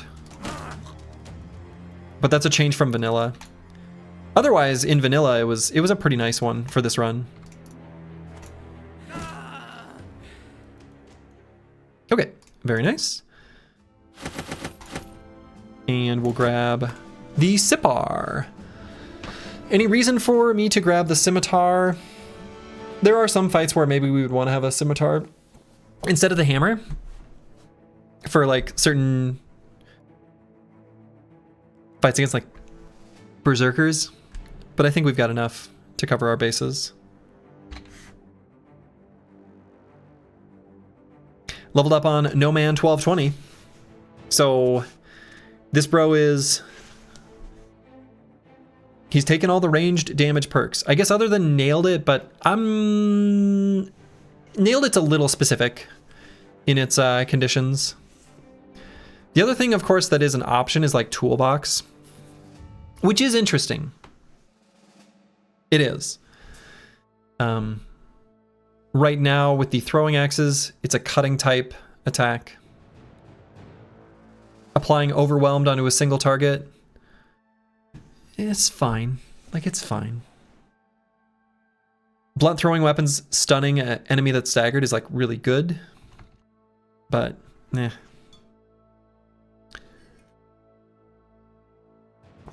How many days for Paymaster? That's a good question. Can we even get the Paymaster? Have a roster of 16 men? You know what? If we get to 16 men, he'd probably be worth it. But boy, I mean, it's a big ask. Nailed It? I don't know. I don't think so. Because the thing is what we could do. I mean, I don't know. I don't think so.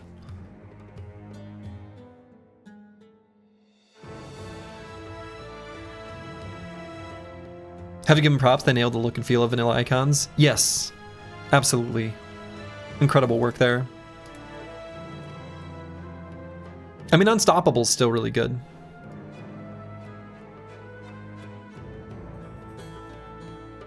Even for just generally. It'll make us less likely to wait, but I think we can work with that. Definitely take the +4 here. I think we skip a +2 melee skill. The bro's legit a monster in melee. Almost all new perk icons are kit bash from vanilla art. Fair enough. Still impressive.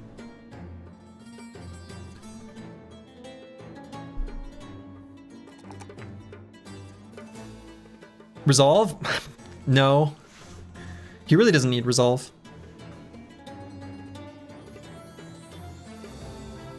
It might just be fatigue. It's probably just fatigue. And the reason he doesn't need resolve isn't just because he's holding a bow. That's part of it. But Entrenched and Strength in Numbers are each giving +5 resolve per adjacent ally. His resolve is not really 33. On the battlefield, where he's standing currently, and in the formation that he'll normally be a part of, we have an additional 40. So his resolve is really 73. Does that hammer give him big resolve? Should.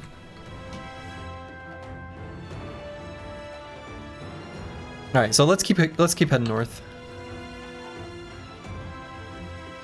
That is where I was going, right?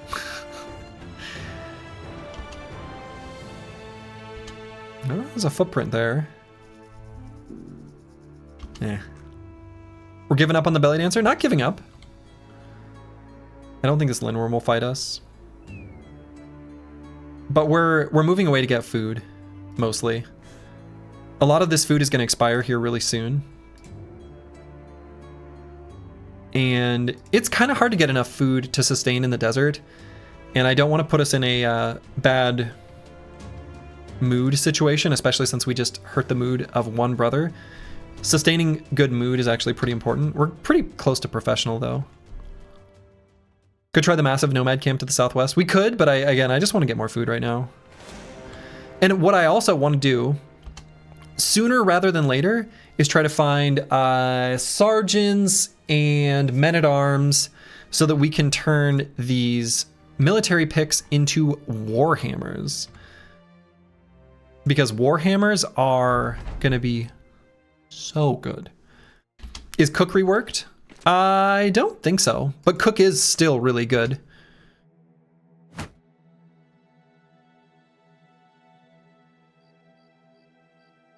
Okay, so it is nighttime. But No Man 1220, he see far.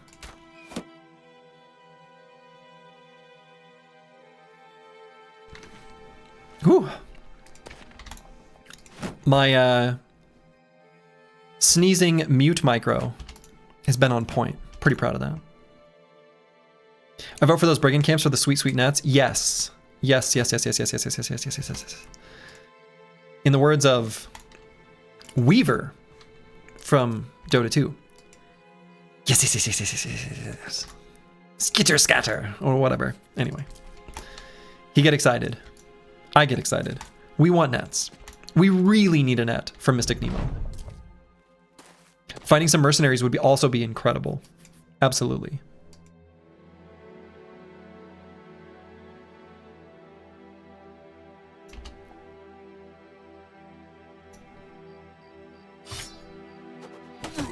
Haha!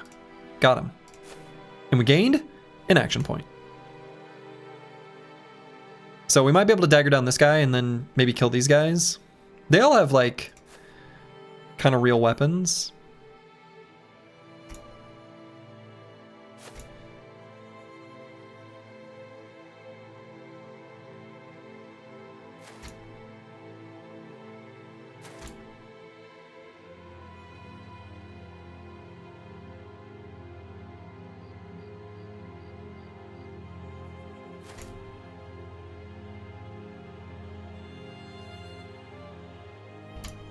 What am I doing?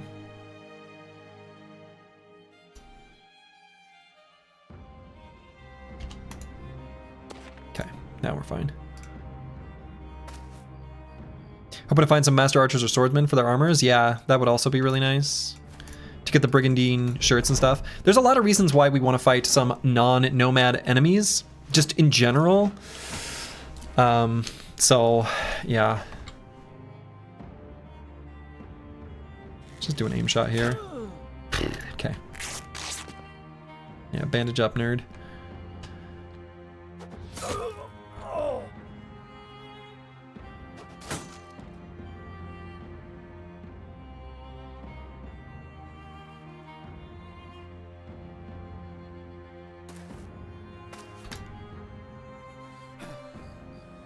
Oh, I guess we can still wait.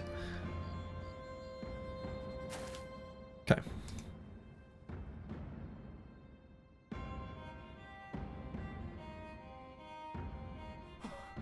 We'll just sit here and recover. We'll gain back our like 3 fatigue that we're gonna get back anyway.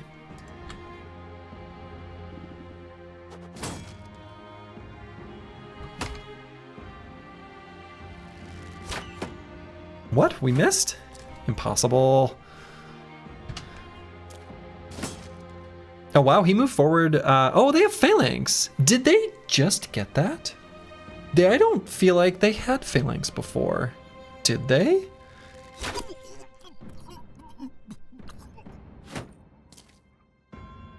They did. Okay.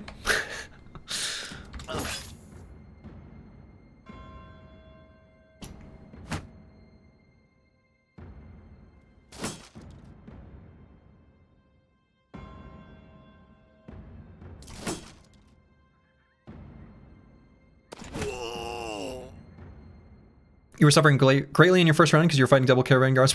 Yeah, I saw that. That was, yeah, due to the sort of scaling bug. Yeah.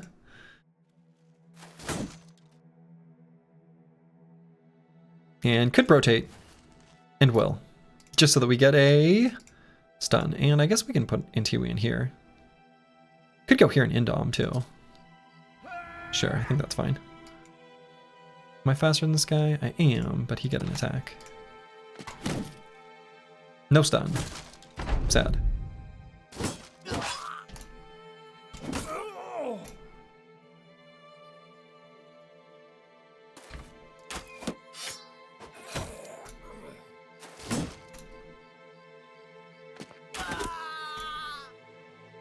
All right.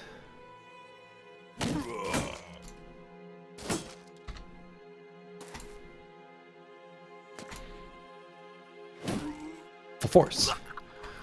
No full force. Not yet on Squigs. We will soon, though. All right. Holy ammo, Batman. Holy ammo. I didn't even look where that caravan was from, but I know that it must have been Rothstadt, based on the ammo that was there. And I guess I leave all this behind. Yeah, had to have been Rothstedt, exactly. Future Bible hero, exactly. Honestly, having that Arrowmaker's Shed here in the seed, obviously it's not something, this is not something you can know ahead of time, but that changes the value of ranged weapons quite a bit. I want to take a look at this wooden watchtower to see what it has for defenders. We're not going to see that. Oh my goodness. Okay. So we know the crisis. Based on what we had observed previously with noble armies seeming to move around, I thought it was actually going to be the noble war. It appears that is not the case. The greenskins are attacking. What crisis would I prefer be ongoing? I actually don't know. I don't know. Anything but undead. I'd rather have this than the undead crisis. Would I? Is that true? Probably. Anyway, in any case, war is upon us.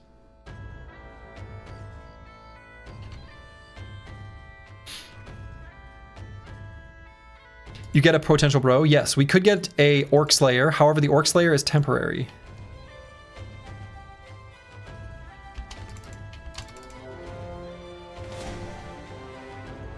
Ooh, this is tempting.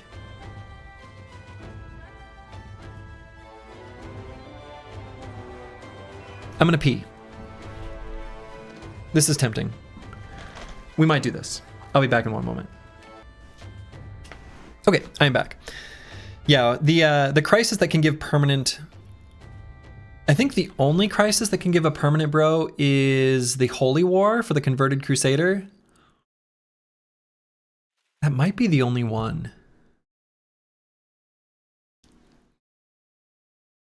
I think. Maybe. But yes, we did have an Orc Slayer in the one true run, and No Man 1220 was that Orc Slayer, and we made a Fencer with quick hands. It was beautiful. It was beautiful. Okay, so here's the deal. Heavy footmen are spooky.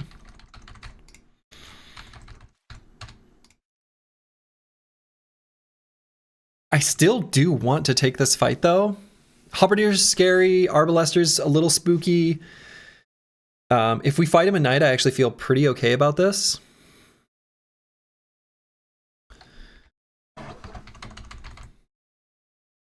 Not Delusional and Antiwian, I think, are pretty good for tanking the attacks from footmen. If they just sit in Indom, there are only like an arming sword type of footman is really spooky for them. So I think I want to take this fight. Harbiter's got nuked because of the halberd nerf. Yeah. It also could have a pole hammer. The tricky thing, you know, it's too bad that No Man 1220 was the one that had access to throwing mastery, because this brother we'd kind of like to, and we may end up just doing it this way later, doing like a pole hammer, a two-handed hammer, and a bundle of throwing axes. I'm honestly, if we had just an extra perk, I'd love to grab bags and belts on this brother.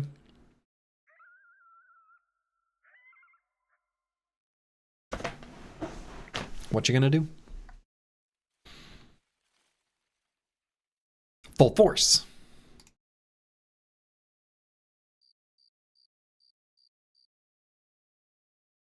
Yeah, bags is solid, but I'm still gonna grab full force instead. Okay, this is a spooky fight. I don't know. I'm spooked. I am spooked.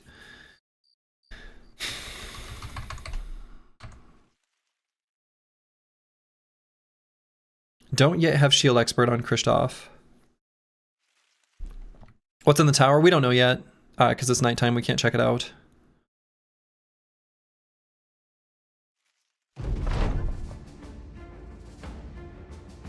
Nighttime is good for us, though, I think, based on the number of ranged units they have. It's not that necessary to take the fight. I mean, is it necessary? No.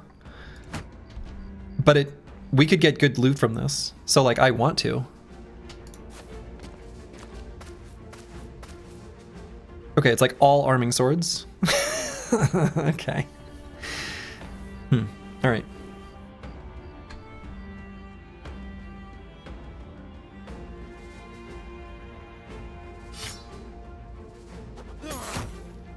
Cool. So given we got our unstoppable stack, I think we want to scoot on back.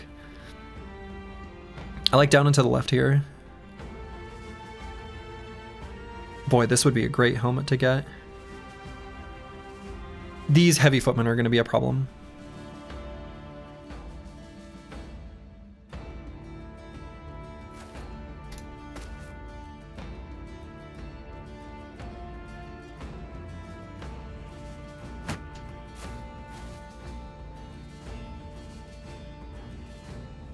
Okay. Flail here. Depending on how their arbalesters and crossbowmen move, we might have Antiwian carefully run off formation. How do I feel about the Chaucer still being in the center? I don't love it, but it's fine. They don't have Executioner, right?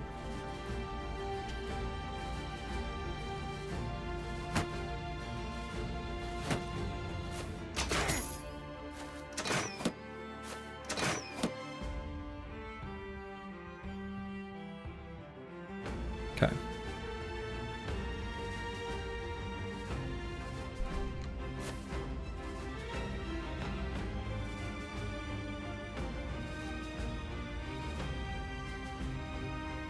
Let's put not delusional maybe on this high ground?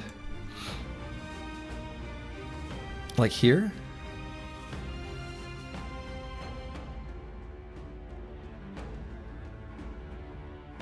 Yeah, I think I'll try to avoid not delusional, if I were to guess. I don't love these arming swords, though. I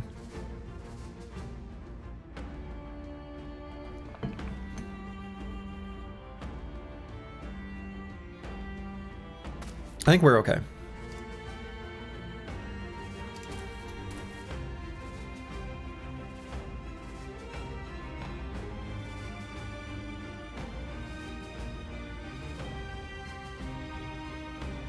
Fortunately, we don't have entrenched for curse word right where he's standing.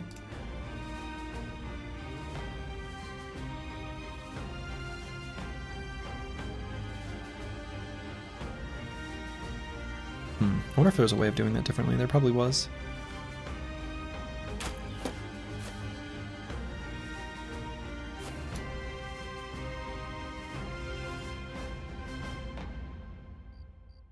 Guy with the big crossbow scares you even at night. True, as it should. Is giving crossbows high ground gonna hurt? Potentially.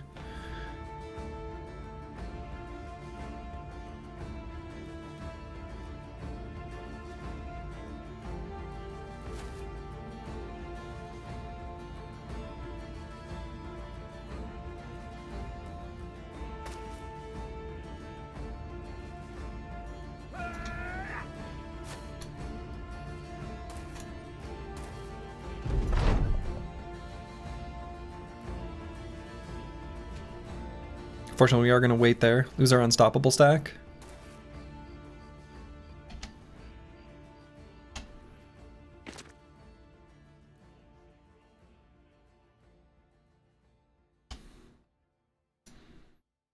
But we may be able to scoot and shoot still. I don't really want to attack the kite shield. We might get a better attack in the second half of the round. I'm inclined to think we probably will. And if we just retreat off this high ground, that's fine too.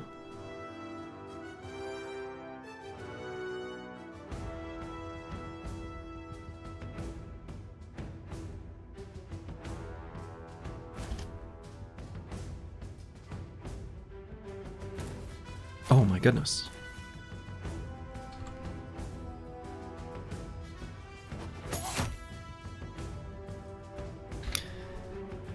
I might switch to the bow just to save some of the ammo here.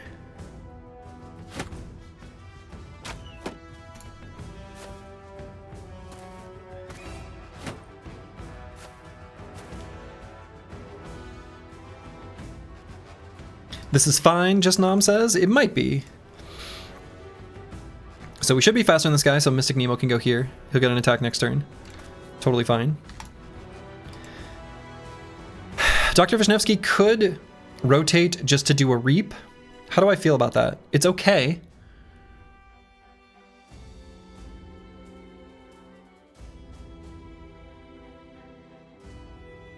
They don't have any polearm guys? Yeah, no.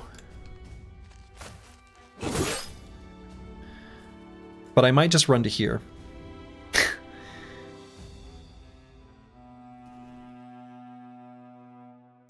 That was pretty good damage, actually.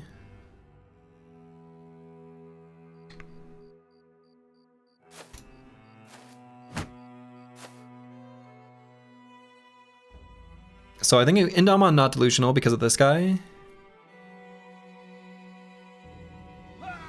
Yeah, they have a halberder. They have one halberder.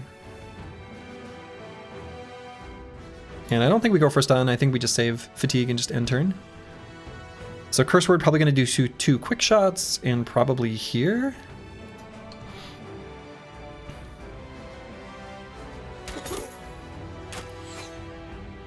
Now let's pull out the company banner.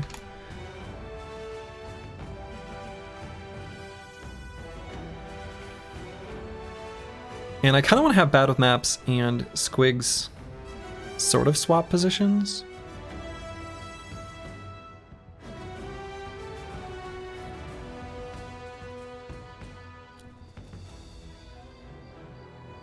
Squigs says rotate.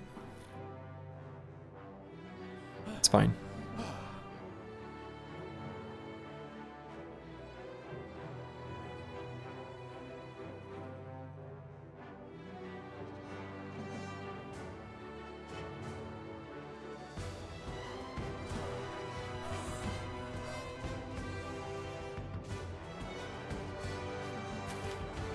I don't mind these flails up here. Actually, almost less afraid of them than the arming swords. And I'm at the Chaucer recover instead of step up here.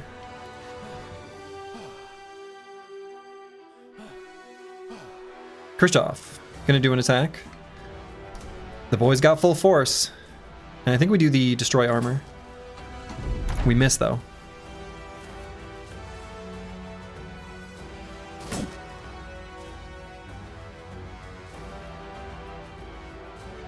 So unlikely this guy dies, so I'm just gonna end turn.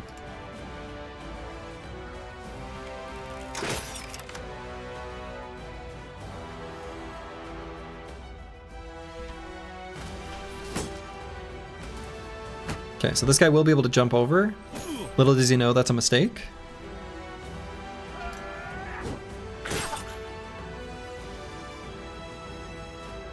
So no man 1220. He have a hammer. He will only be able to attack once.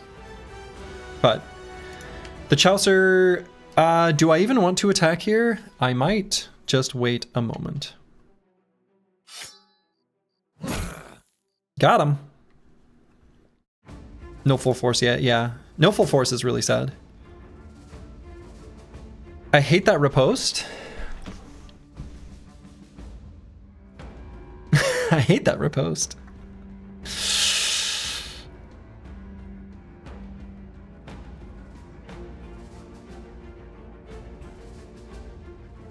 I wonder if I end up just rotating. I think I will, but I'm going to do it in the second half of the round. I don't want to attack this guy at all.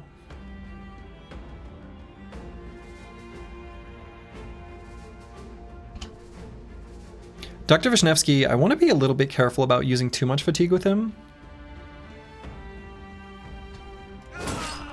But I'm still going to do that.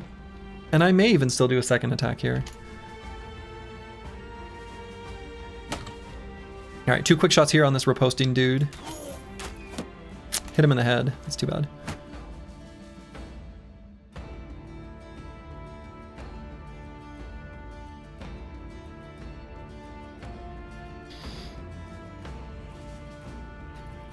Could knock this guy back so that it cancels his shield wall.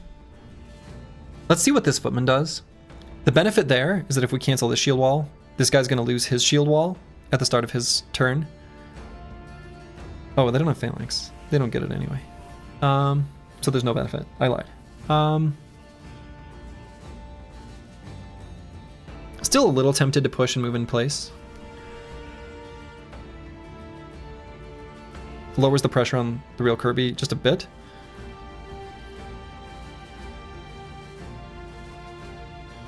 Do you have extra chance to hit?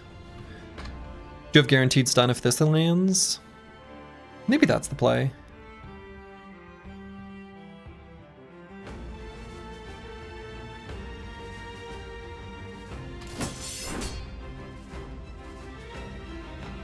Fine.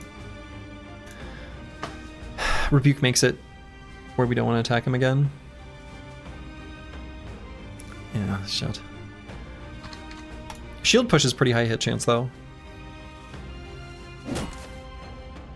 It's fine. So this guy's still unhit. Full force miss.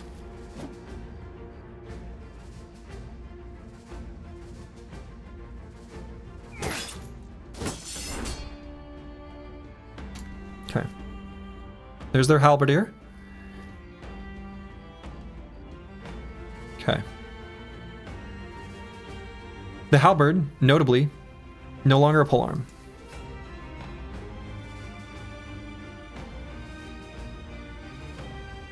I think destroy armor is probably still better here.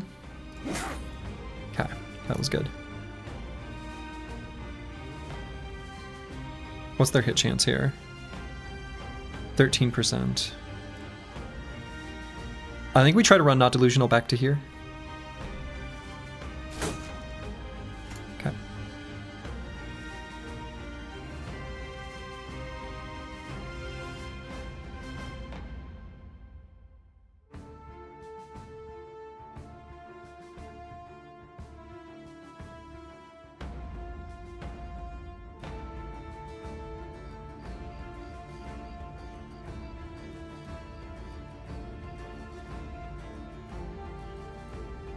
Would have been wise to pull out the two-handed flail.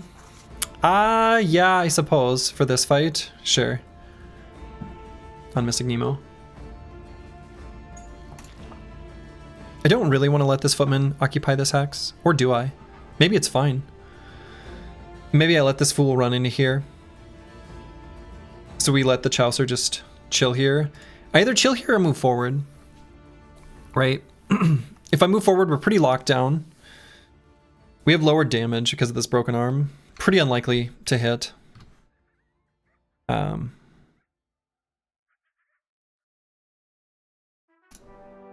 we're sort of standing in the way of Dr. Vishnevsky. Let's let this footman occupy this hex like an idiot. So now Squigs does have another attack option. This guy who is riposting, we can just attack the other one. And I think we do it with Destroy Armor. Yeah, definitely. Oh, right, we don't have full force yet. That felt like surprisingly little damage, didn't it? 60 damage?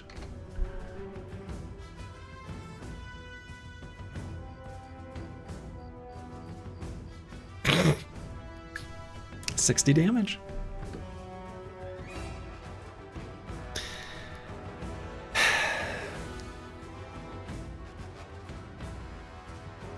I'm half tempted to save fatigue just in case we need to rotate bad with maps though.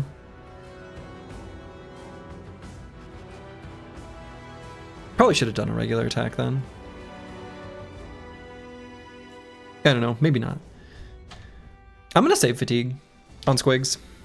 And Dr. Vishnevsky, I'm gonna attack, but next turn I'm just going to have him recover. I might go for the attack here because it'll be lethal. Yeah. Even if it was lower hit chance, that felt right. And was right. Hey, nice one, Mystic Nemo.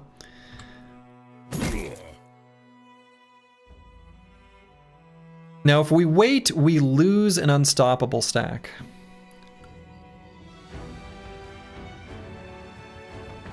I think we keep these unstoppable stacks. So I think we end turn, even though we would maybe have other things we can do.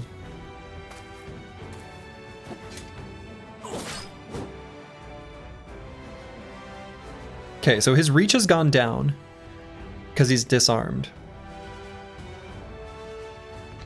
Right? So his reach is just down to 1? Okay.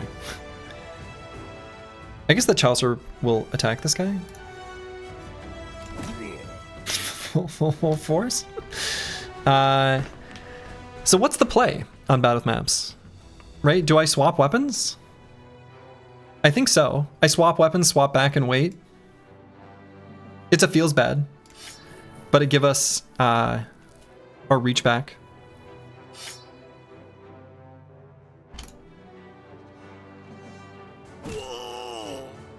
Full force.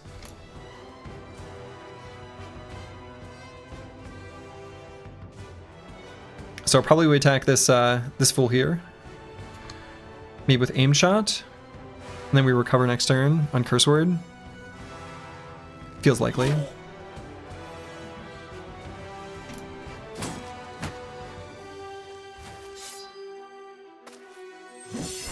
They did a cute little rotation.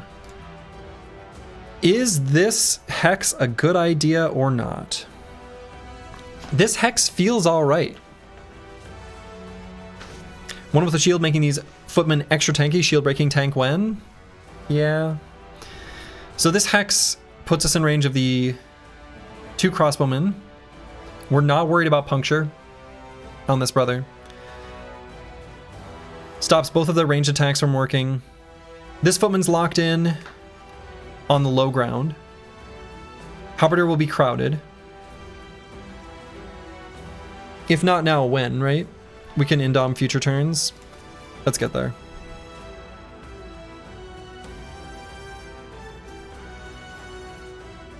Christoph, I think we do a full force attack down to this low ground. Or do we just finish off this guy? I think if we do destroy armor on this low ground. Yeah, that was good. And right now it's not looking like we need to do a rotation with Squigs, so let's just do 1 attack and still hang on to a little bit of fatigue. Just in case we need it for the future. I don't know, I guess they're not attacking him because his armor is so heavy.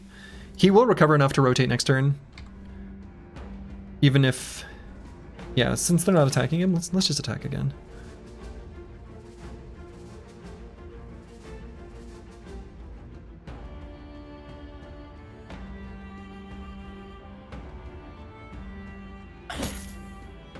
Easy stun.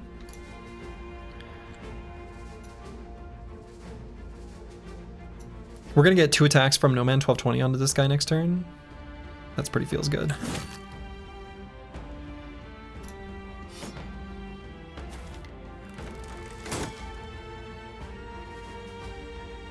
And do I just finish off this footman? I think so. Okay.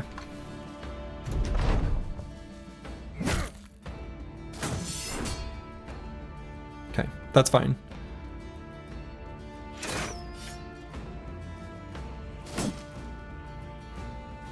Okay, I'm gonna wait though. So the real Kirby... this guy is rebuking, but I think I attack him anyway.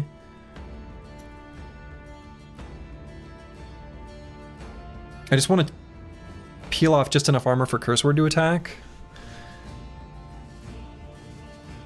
In second wind. Bad of maps to attack him too. Because I don't want him to attack twice, right? The 2 attacks on No Man 1220 could really hurt. He's got pretty good melee defense. But I still don't like it. I don't know, maybe it's still better to attack here. Chose not to, as you can see.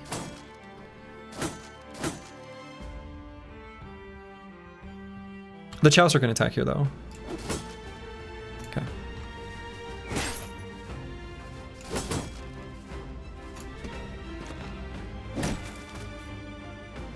That was my high ground. I guess we recover.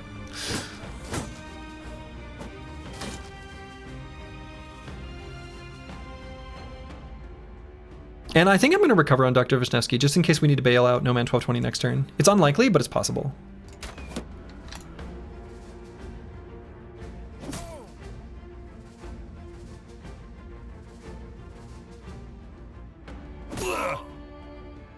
Full force.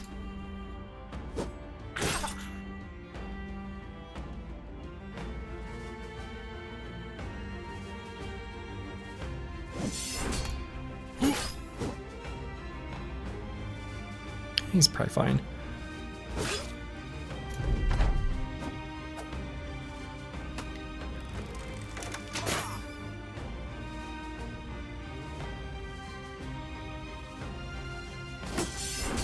Damn it. You have a rebuke if we miss. It's just not miss. All right, broke his hand. Broke the rest of them. These shield pushes. I could probably run the Chaucer into here. Is that unsafe? I don't think so.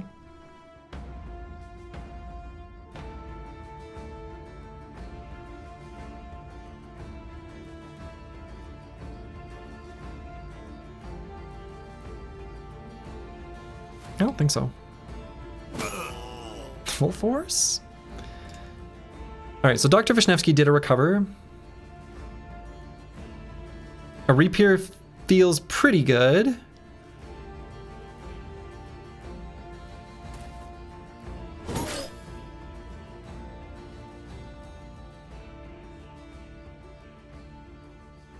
Considering stepping up so that No Man 1220 can step up and throw. I guess we don't need to. Just end turn then. Let's have him go earlier in the turn next round.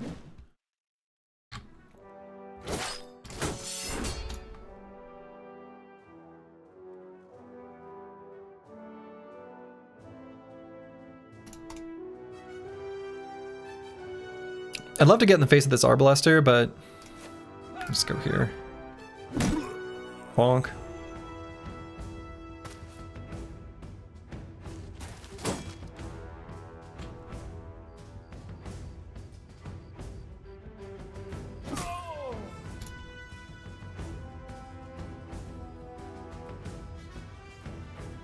I think I'll attack with Curse Word instead of recovering on this turn.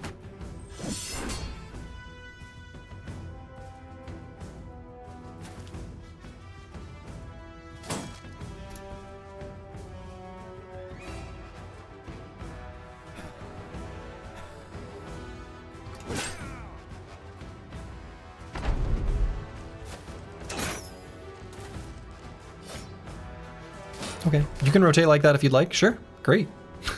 Go for it. Now, do I want to try to dagger down this footman here? Here's the deal. He's got a helmet we really want. So does this guy. I guess we're probably just going to get this helmet. This guy also has a body armor we want.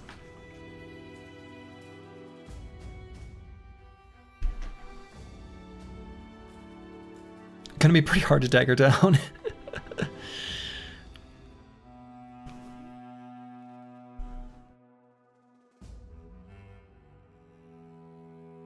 Yeah, daggering a guy with rebuke.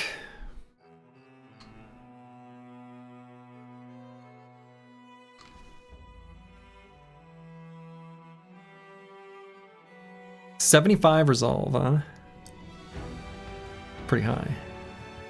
So sadly I have a fever and I just had a crazy dream while listening to you. I dreamt you were using mods that made Battle Brothers look hyper realistic with mounted units and elephants, and it was like a mix between Battle Brothers and Medieval 2. It was beautiful, Sergi. That sounds awesome. We might dagger this down. I'm gonna wait on the real Kirby.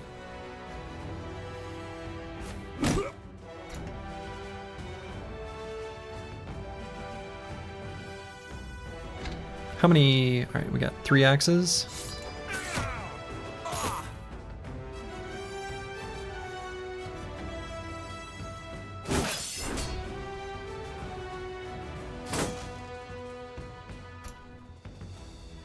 The Chaucer could even get a kill here. Just kidding. Squigs could get a kill here. Squigs got a kill there.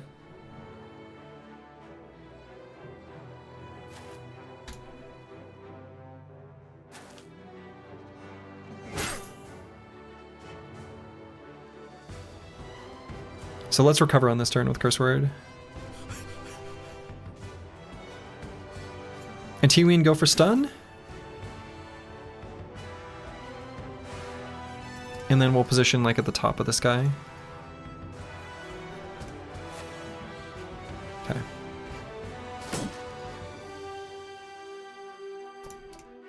And Khrushchev maybe I send here just to attack this guy.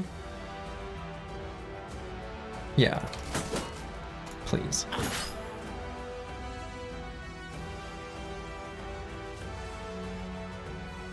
Yeah, I suppose we may as well recover on not delusional. The real Kirby. Just get rebuke active on that guy, I guess.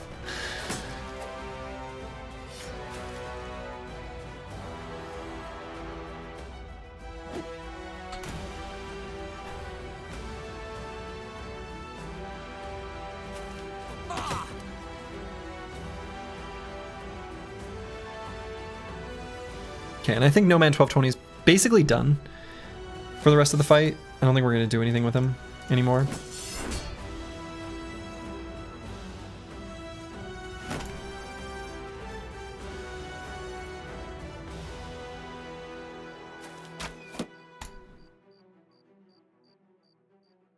Rotation triggered a morale check. Which one? I wasn't paying attention.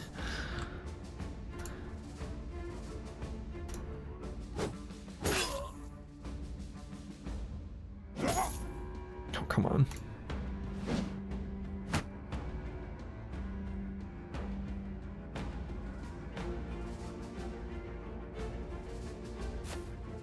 Ooh, like that?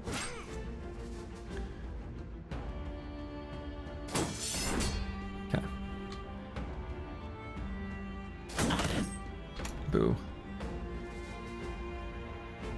Just go for a kill. Couldn't quite get it.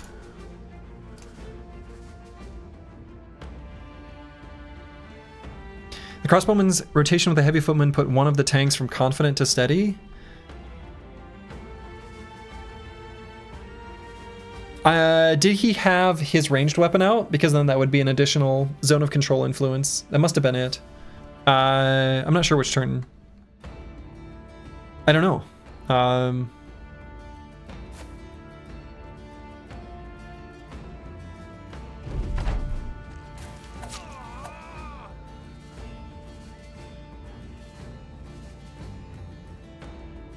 Yeah, I don't know. I'd have to go back and look. I don't know exactly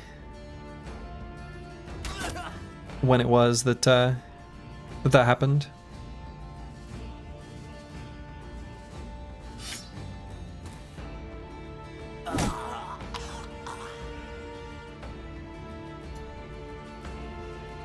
Football helmet's also good. Yeah, it is. Football helmet is good. It is good.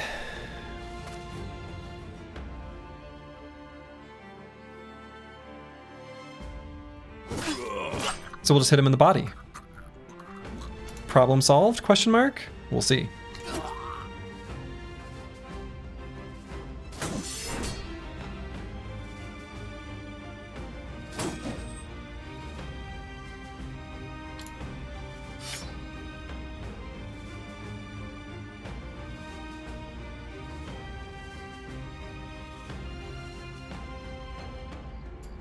The downside of the Hammer Mastery perks is that you basically always obliterate both head and body armor. Yeah. But there's an upside there, of course.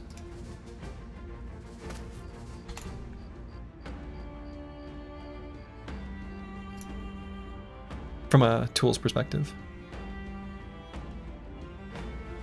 I'll recover to go for 2 of them next round.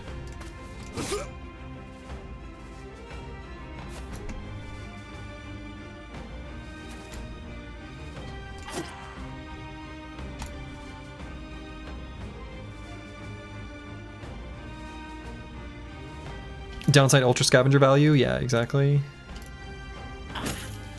Excellent.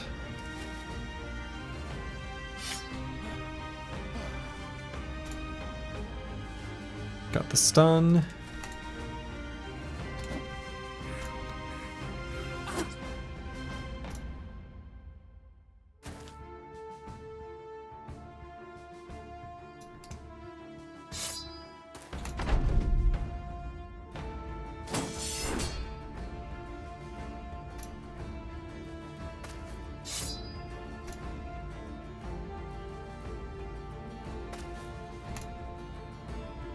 Yeah, I mean, fewer random helmet drops doesn't seem like you don't need as many helmet drops though as you do body armor drops. So I don't know that's very little downside. I would almost go so far as to say no downside.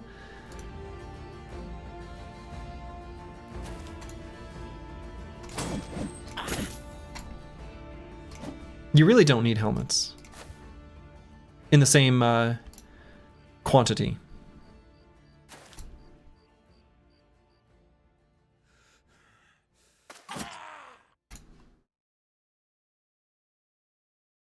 Have tools been with scavenger? Pretty good, actually. Hey, there it is. And who do I want to give this kill to? Probably one of the tanks, maybe Antiwian. Antiwian or not delusional. Who's lower level? Who has less experience? Not delusional.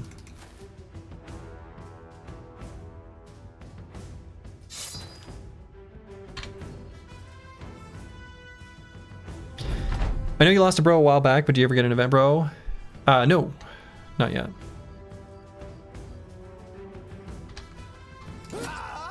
Lovely. Okay.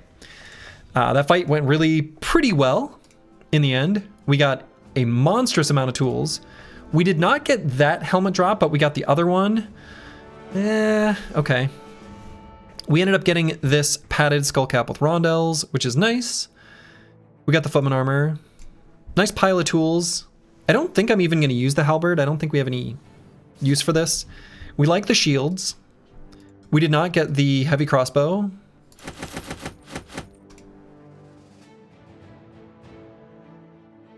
XP is distributed. Oh yeah, that's right. XP is from damage dealt now. Old habits die hard.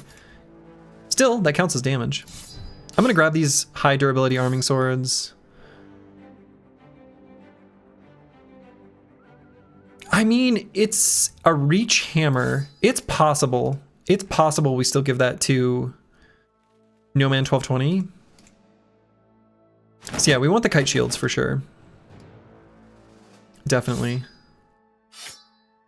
Or replace that dagger. I don't think we need it. I guess I'll grab these two helmets. Yeah, hybrid backliner we might actually use it. And I guess that's it. Like, I don't even think I want the crossbow. I don't think I use it. Why would I use a crossbow when I have a warbow? Any use for the flail? Unlikely? I mean, unlikely, right? No.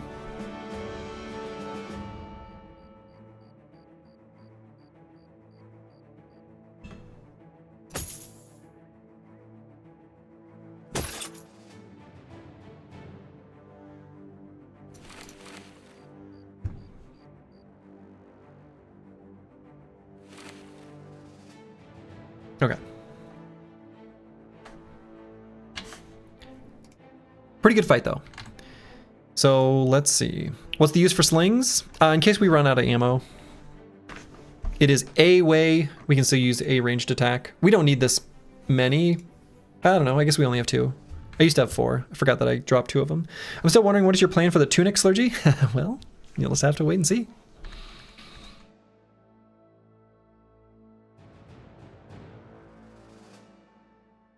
Plans will be revealed pretty soon, actually.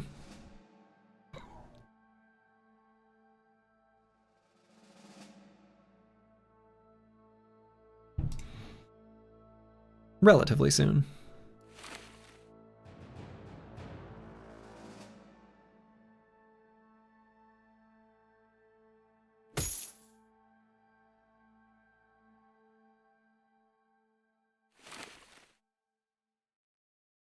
I'll fix up the assassin's robe. Nobody knows what plans he's got? Yeah, nobody. No way of knowing.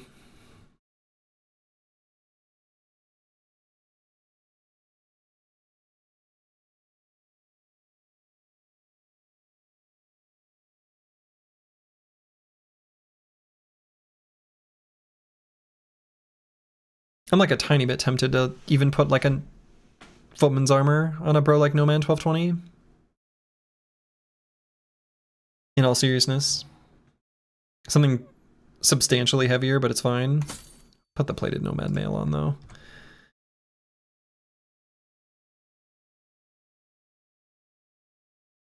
Okay, so let's consider what it would mean if we had the halberd equipped.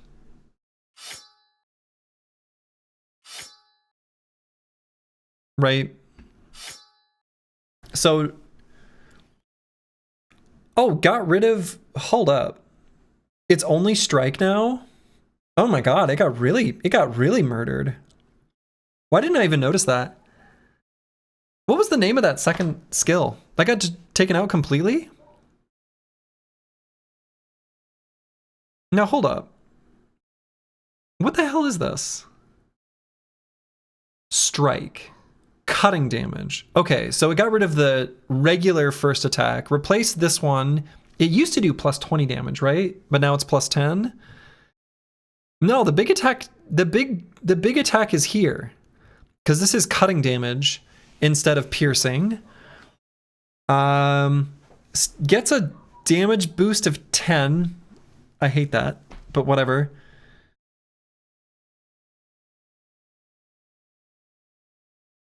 $70 to $90.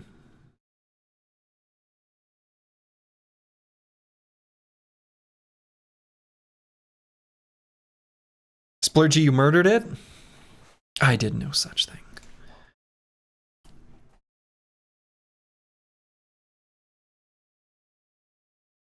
Marksmanship doesn't boost reach weapons, fortunately.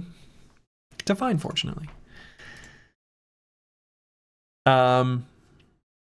Fortunately. I mean, actually, it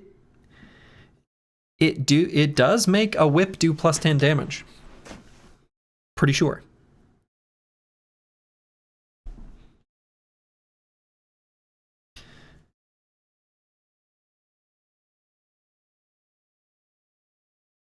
Being reach is probably a better fit. For most fights, probably a better fit. Full force halberd, kind of legit.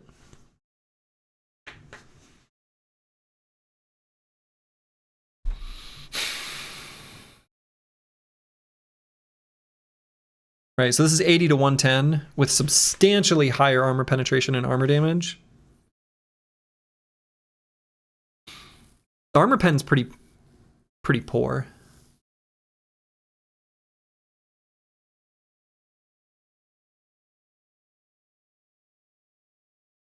Nah, I think if we're attacking from reach, I think we just use the warbow / throwing axes. I don't think we use the halberd. I don't think so. I'd consider the poleaxe if you had the plus 25% headshot perk.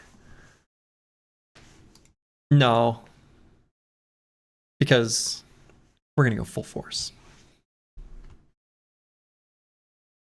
Yeah, I think I'd rather have the pole hammer over that. Exactly. I agree, Choppy Cat. So if we have the option for a pole hammer, we'll equip it. Will full force headshots become insane? For sure. We don't have headshots. I mean, sometimes we do. Right? I mean, I don't know. Like, we only... It's a tough call, right? We only have 10 perks we can assign. I've gotten really good value from throwing mastery on this brother, so I'm pretty happy with... I think I'm happy with the way I built it, but certainly there were other options available, for sure. And no doubt, Nailed It is a great perk. We're probably going to take it on Curse Word. So, Nailed It plus small target. Pretty high head hit chance. It's probably what we'll do. Yeah, I'm pretty sure the headshot perk is not great for ranged units. I mean, it's good, but it's good. All right, so we're gonna replace the shield now. I kind of want to be rocking more Sipars than kite shields, just in general.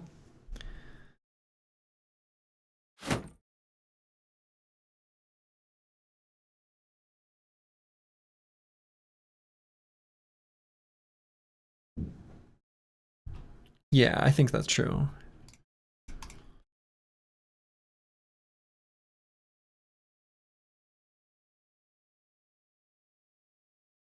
So I think I want to have the real Kirby here, Kristoff here, Squigs here,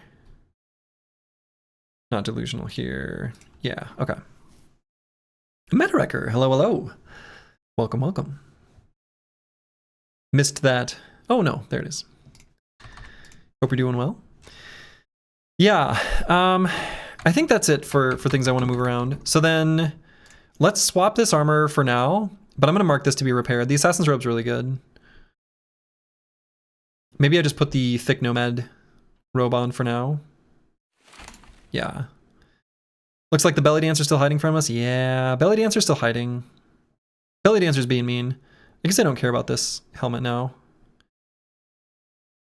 Padded skull cap with rondelles is efficient. I think I fix it. Yeah. Hammer's definitely doing a good job at getting us more tools from these fights. So let's wait till day. Dawn is still tonight. And we're going to see what this wooden watchtower has for defenses.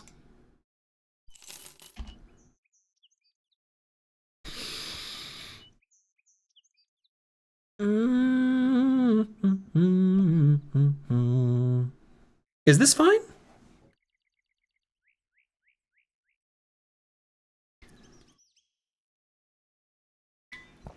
I'm going to fill up my water and go to the bathroom. Not at the same time. We might do this. I'll be back in a moment. Okay, I'm back. 18 named items. Yeah, no, I did update to Hardened version 1.6.11 to fix that bug. I saw what you posted in the Discord, Pink Unicorn Lover, and that is hilarious. Seriously, that screenshot is just like, excuse me? There was a bug where it was, these watchtowers were going to generate way too many named items, which was fortunately fixed. So I was able to update because I wanted the option to be able to do these fights, right?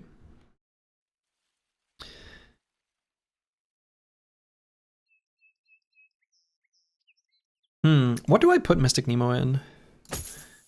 These are both damaged, but is there a calculation for named items in settlement attached locations? There probably is. I'm sure you'd have to get it from Darkso though, Metarecker.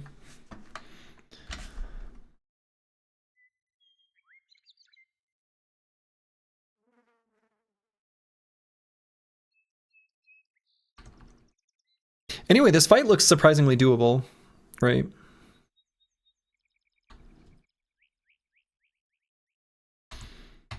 Armors are a little bit scuffed. Same calculation as regular location, so 0 to 2 named items in proximity base to closest settlement. So, but what is the, and so it's just based on the resources of the location? So probably pretty low named item chance here.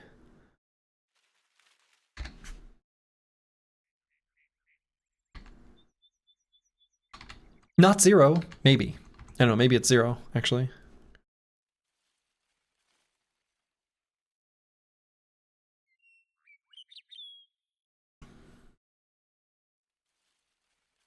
Let's put this cudgel on. Your guess is 10% chance for the wooden ones? Okay. Not 0. Ah, I just hit my microphone.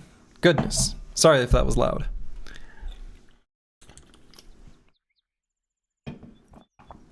So, yeah. Okay. Oh, yeah, sorry. It should mute it automatically.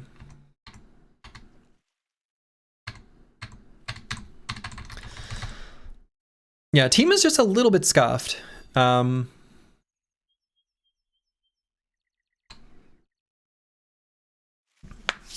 War dogs make it harder to scoot and shoot. One arbalester, one crossbowman, not so bad.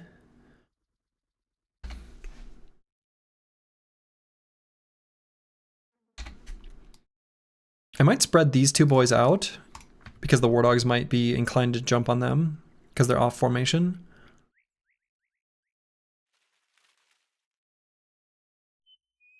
I would like a pole hammer, I think, if possible, from a halberdier, which I think they will drop.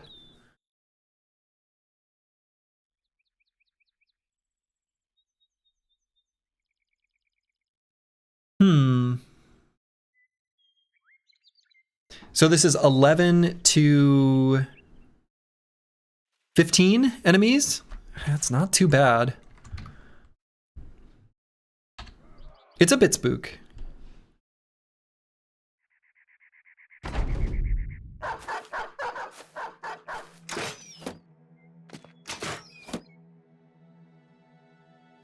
Cool. Glad we got some misses there.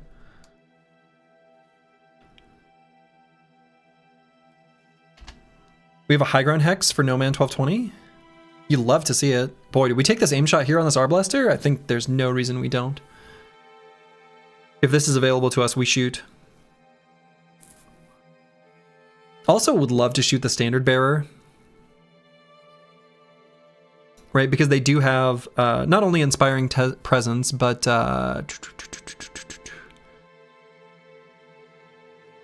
yeah, not sergeant. They have like a new thing where they won't run if the... For the realm. Yeah, receive no morale check from dying allies as long as a faction member carries your banner and your faction outnumbers your enemies. So I guess one way of getting rid of that is just make them not outnumber us. Yeah, 69, pretty nice hit chance. Sad. I think we take these two attacks here. Okay. Also made No Man 1220 confident.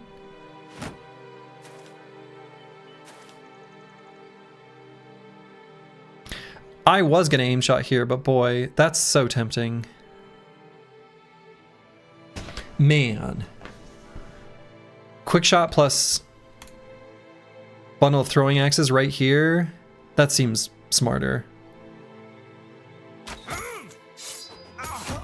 Okay. Got him. Alright, and this guy's got the Vulge. Which you have to say like that. Vulge. It's important. Alright, so way more enemies on the top part of the formation here. Christoph pretty strong. And Team Ween could go here in Indom.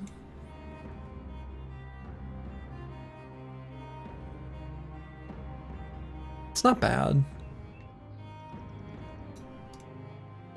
I don't think we need to put him in too much of an aggressive spot, though.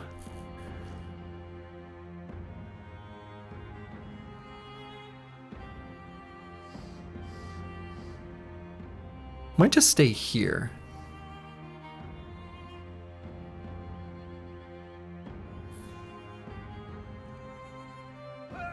Yeah. We still do all these shield walls. And Khrushchev maybe just finish off the Doge. Or not. We didn't want to. Alright, Mystic Nemo, I guess I'll have to go here.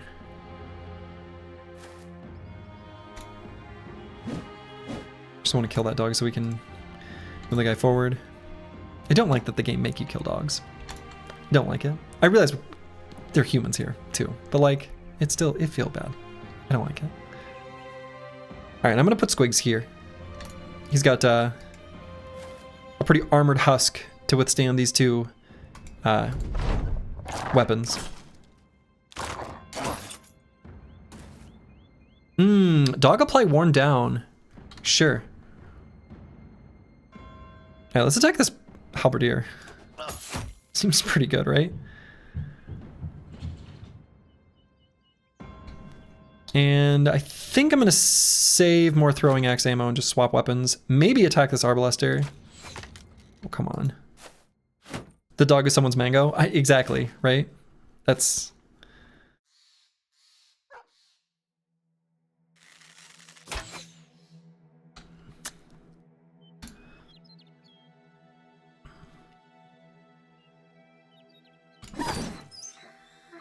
Sorry, mango.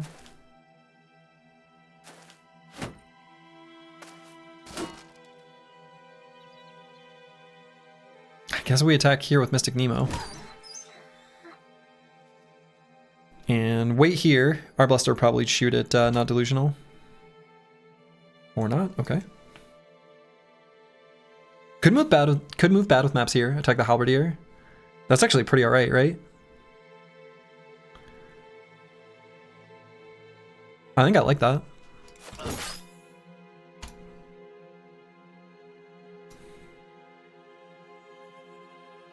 And Not Delusional could go here.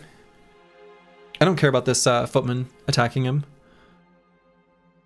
Are we faster than him? Yeah, we won't be after we move.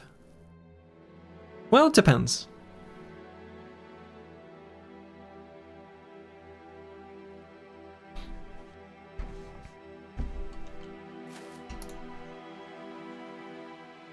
So, could put the real Kirby here.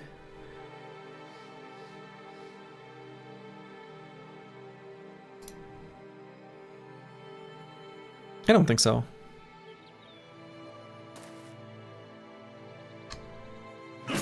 Full force. Surprisingly few enemies. Are there tougher garrisons we could fight? Yeah, I think there will be.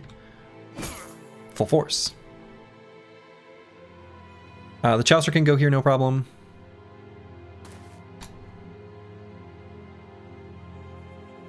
And here I think we just indom. We'll just chill here with this heavy footman. Just keep him locked down.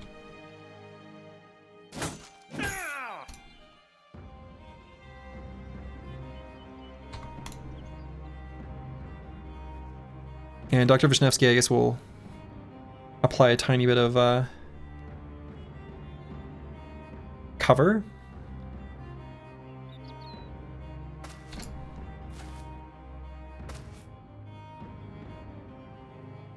Okay, and if Mystic Nemo shoots or gets shot at by this Arblaster, that's okay. Oh, okay.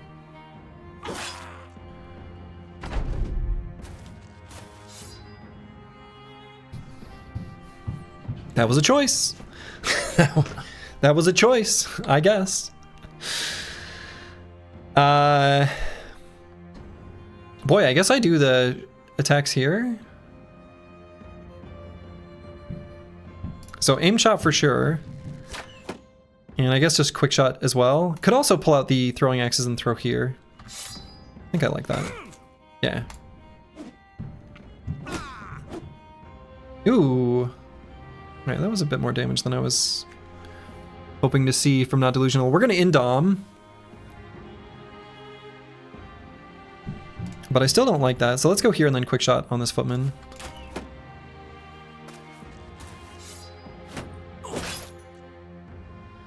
Why are they doing that? What? Full force?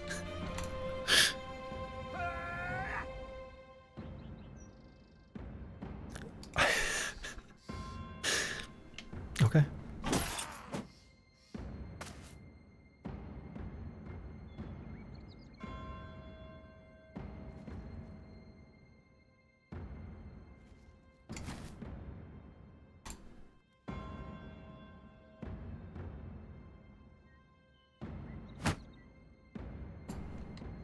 Not even going to use fatigue, we'll just end like that.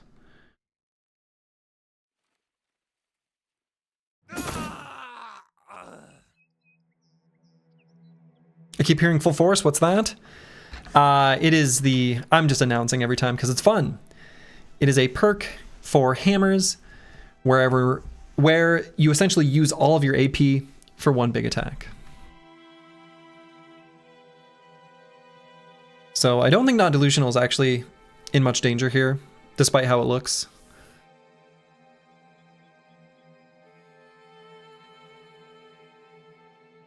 But I might still rotate Squigs into this Hex so that he doesn't get a second unit on him. Feels like a good idea.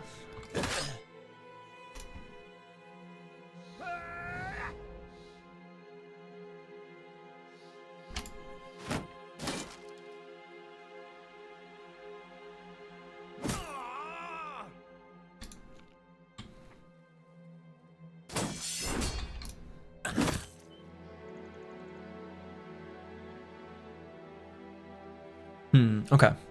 May need to do a recover on bad with maps just for next turn. Potential considerations for Dr. Vishnevsky to need to rotate bad with maps out. Not delusional, I think is fine. Could put a dog down. I do worry that the dog could take himself out by attacking a unit with Rebuke twice.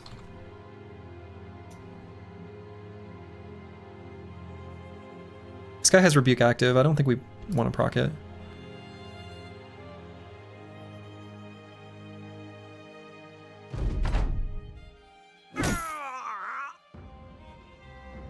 Big stick energy. Big stick energy.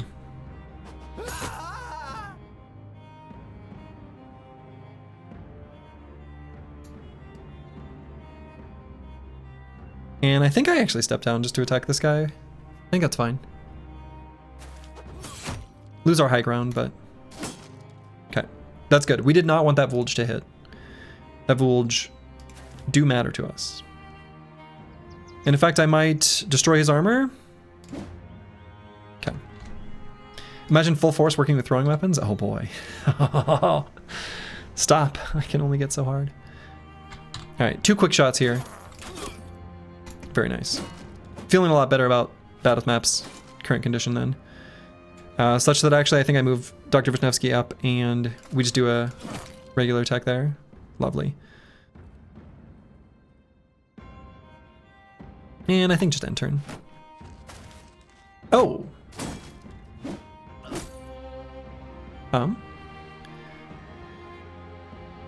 little disrespectful there, but fine. Gotta say, one of your best guys is a tipped staff user? Tipped staff. I don't know what that is. That must be something that's not in Hardened? Legends thing? Ah, okay.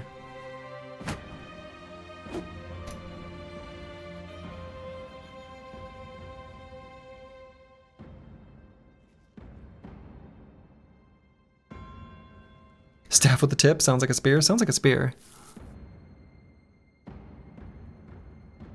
I guess I can hit bad with maps, see if he procs Rebuke, then we stop attacking with bad with maps, right? Okay. So he does.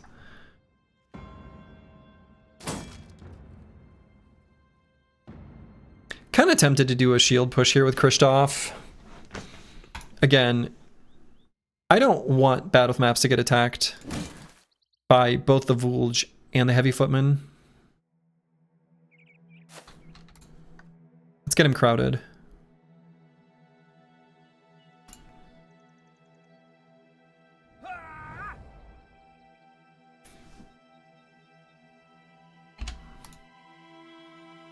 And Antiwian at this point may as well go for an attack. He's so high, you know, I don't know.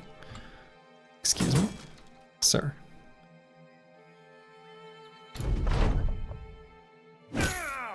Ooh, very nice. Nice attack there by Mystic Nemo. Could go here with No Man 1220 and do a big ol' hammer swing. Tempting. But what I think I'll do instead, step up here and do 2 quick shots on the Halberdier. Could get hit, right? No, went for bad with maps anyway. Okay, sure. And we don't need to be here for shield wall adjacency anymore. In fact, are we gonna want to move out of the way just so that Curse Word can occupy that hex? I guess so. Nemo keeps hitting those 30 to 40%ers. This fight he is. Okay.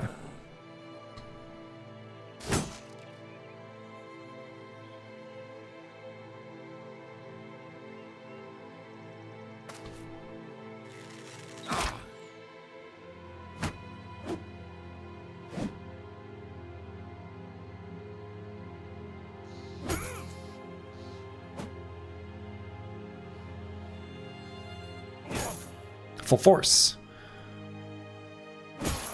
Full force.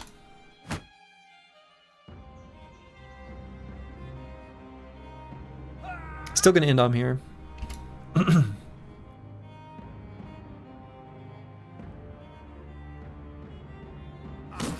Let's just do an attack.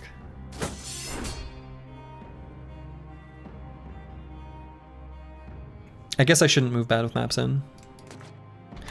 So do you think of all the tools from these broken armors? Exactly. Exactly. Right?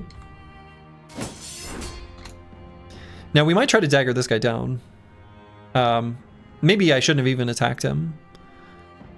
With a dislocated jaw. I don't know.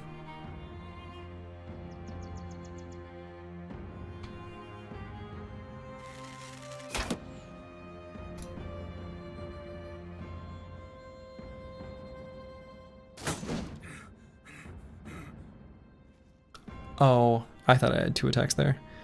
I was like, we're around 3 things. One of them is a bush. Should have moved No Man 1220 down. Oh well.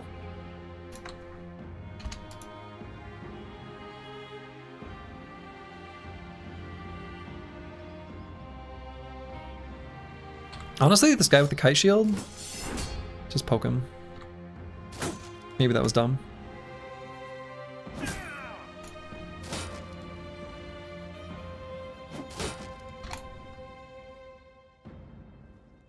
And let's recover here.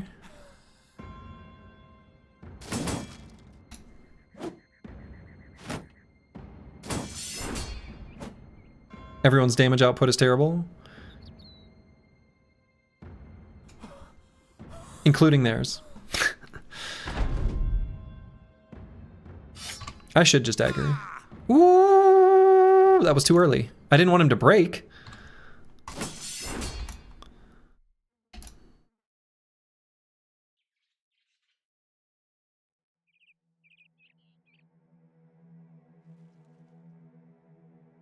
So if I go here, I cannot use the hammer attack, damn.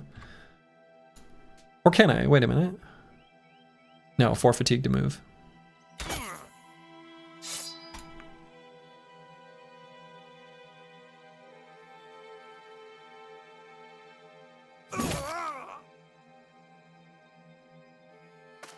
Okay, let's go in there. Because what I'm going to try to do is stun this guy. Yeah, that's fine. Did not get the stun.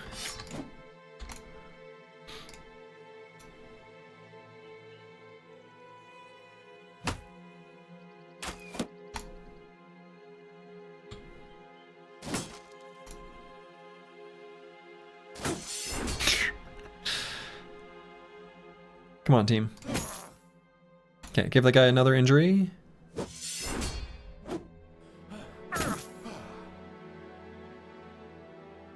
Very tempted to move bad with maps here now. This guy only gets 1 attack, right?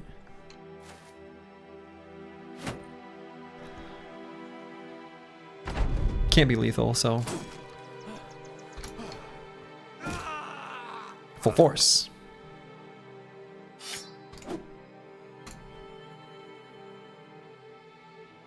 Alright, so we're just gonna fully surround this guy.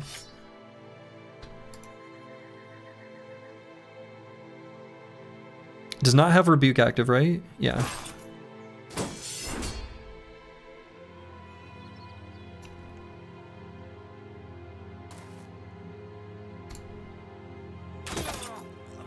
Okay.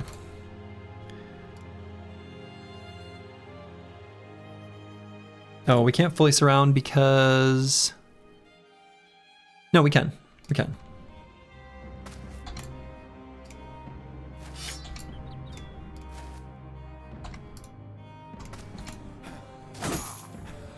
Run him down. So, do we want to dagger this guy down now? Not that we've... Not now that we've damaged his armor, so let's just destroy it completely. Every time you say full force, I keep hearing the Steve Carell parkour, parkour. I know exactly what you're talking about, and you should. That is the good and correct thing to hear.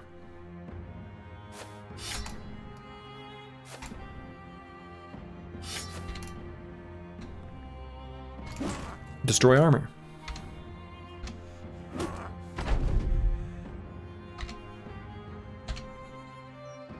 Destroy armor. Hoping to hit him in the head.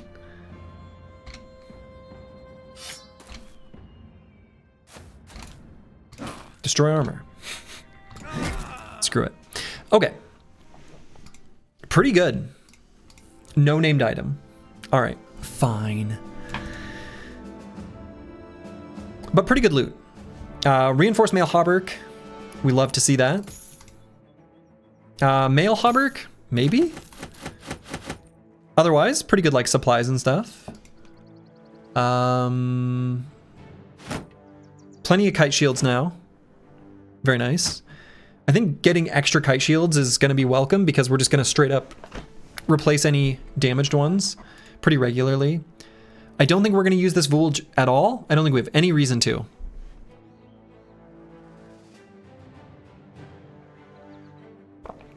Yeah, I think we can leave the rest of this behind.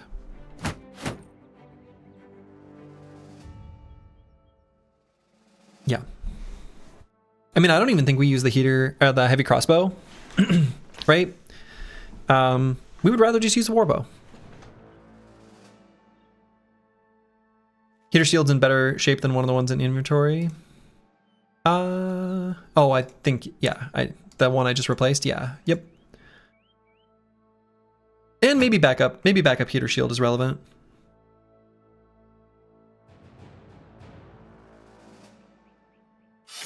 Oops.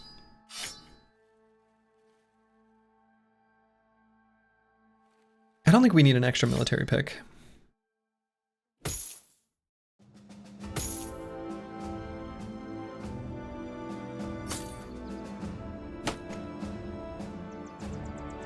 Yeah, just looking at some of the things we can get rid of. I don't think we need to carry on this many bandages.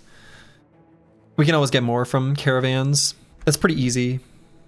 That mallet's not necessary? Yeah, mallet's not necessary. Agreed.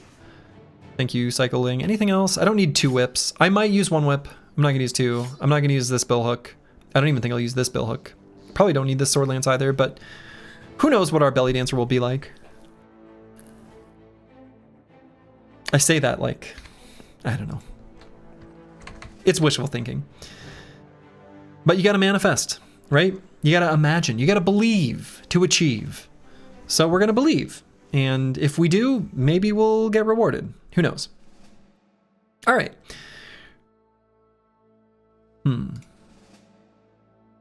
Maybe we just put like a somewhat heavier armor on Not Delusional for the moment. Gonna lose like it's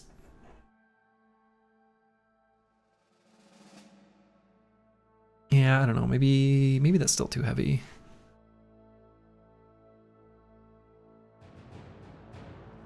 I'm not sure. It's fine.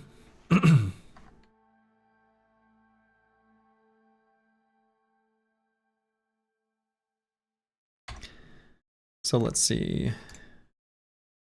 This is fine. Abhorrent drip on that, bro? Yeah, it's pretty ugly. It's pretty ugly. And I don't think it's right either.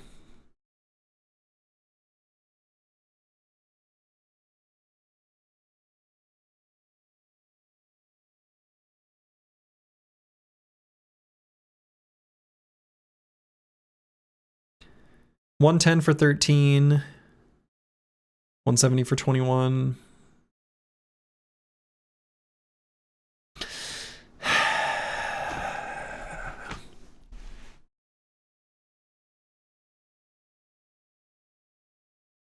We're spending tools either way, like a little bit. Let's just do the lighter one. Let's just do this. Plus it looks better.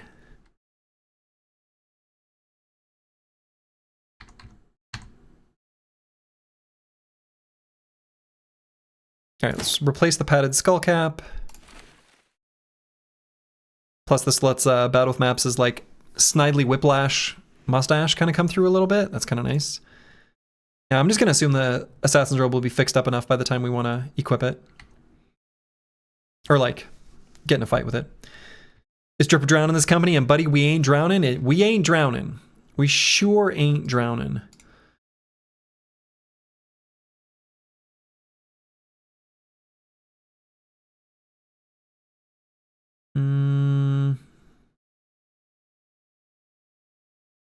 I guess we'll just fix up this damaged gear. All right, and curse word. I feel like finesse is a good idea. This brother has been very fatigue hungry. So that seems like just a great choice. So let's do it. Keeps us, you know, agile as far as like weapon choice is considered. So we like that. We like that quite a bit. We take range skill even if it's a +2. And what else? And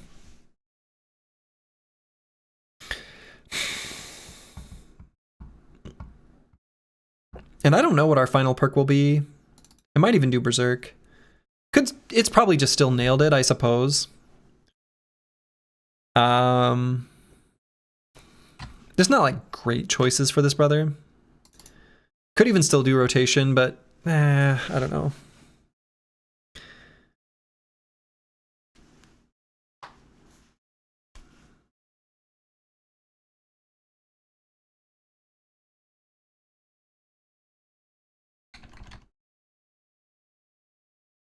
Could potentially do like a crossbow perk, but I don't think so.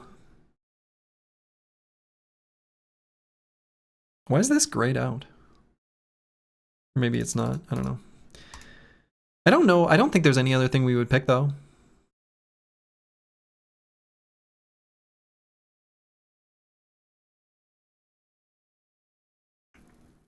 Nothing else here really stands out.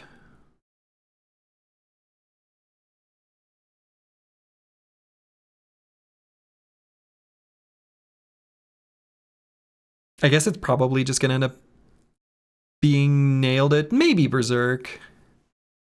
Maybe Berserk. The reason I'm considering or like thinking about this right now is that that might change what I want to do here on this screen.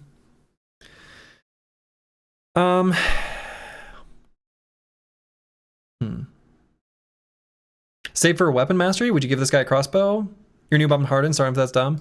No, I mean, I don't think it's unreasonable. I just don't think the crossbows are as good as bows. Just like... The nice thing about this is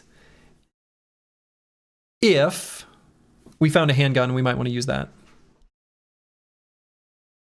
Weapon mastery is locked until you pick at least one perk in any weapon group. Oh, okay, sure. That makes sense, right? To prevent you from doing something dumb with it. That's smart. Fearsome? Maybe, except like, I don't know.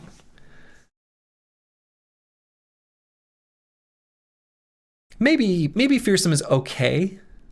The thing is like, with Bullseye, even heavily armored enemies, we cause a resolve check. It's kind of insane. We do have some pretty ultra resolve scaling with strength of numbers and entrenched, right? So we're actually sitting at like 80 resolve. So the morale checks will have an additional penalty of resolve of 20% of 80. That's pretty good.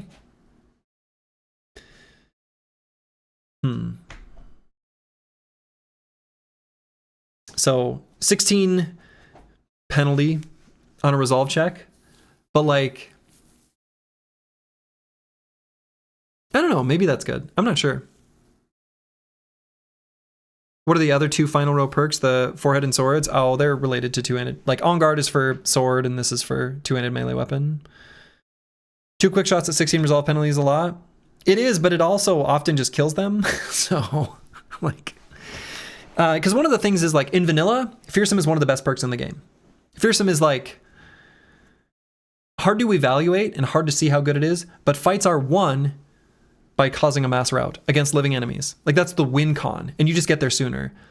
And it only takes, like, a little bit of extra momentum for that to snowball. So Fearsome's really good in vanilla. Since that's been removed from Hardened, the ability for that, like, resolve cascade to happen very easily anyway. Even though Fearsome was buffed, I kind of don't know that it's that good. And that's the other thing is, yeah, enemies have so much resolve. It's really hard to break them. And do you have the fatigue for Berserk? We have recover.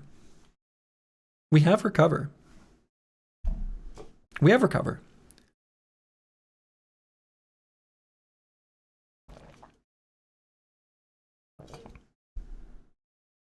Do we have the ammo for Berserk? We got a bag slot. We got a bag slot.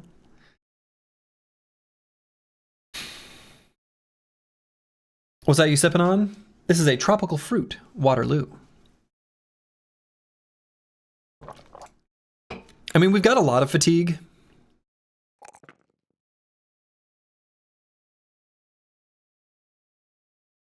I might still grab the +2 though.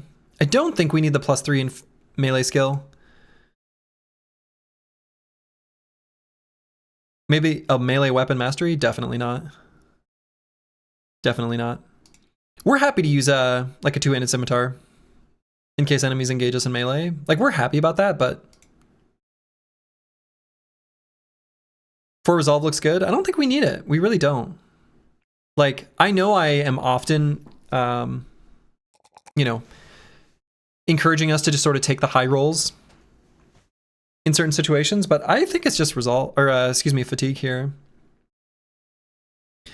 Agrees really hard to evaluate. I remember some streamer maybe Filthy Rob had a custom mod. Yeah, but that custom mod, like, my problem with that custom mod when he put it in place was how many times did Fearsome make the difference directly in causing a morale check is a very different question from when did Fearsome indirectly cause a morale check because of that one you did earlier in the battle.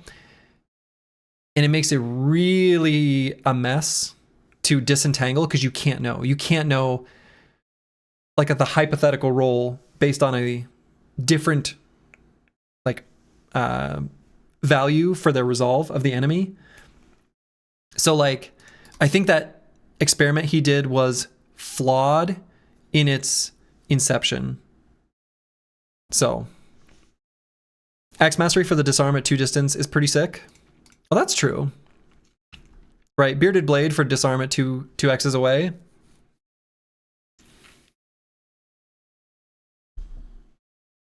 That's pretty legit. Also, it's a little silly, right? Because, I don't know. We go by vibes in this house? We do. We do. And that's correct. When you have an intractable problem here. For those who want something to watch later, this is a great, great video about, like, a good way of thinking about strategy games, and very much the way I think about strategy games. So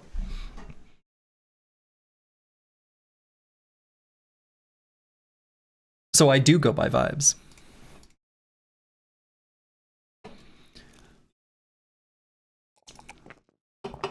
Hey, you're welcome. Yeah, I don't know. I guess actually, like, Axe Mastery for... Hold up. Yeah. Halberd's still an axe hammer. I don't know. Jorb's mentioned. Jorb's mentioned. What happened to definitely not melee weapon mastery? You know, good call, Psycholing. I forgot about Bearded Blade. But yes, I did say definitely not. Because I was thinking of using the melee weapon as an attack. I still don't think I do it. I think I'd rather just like have nailed it and kill the enemy. It'll probably end up just being nailed it.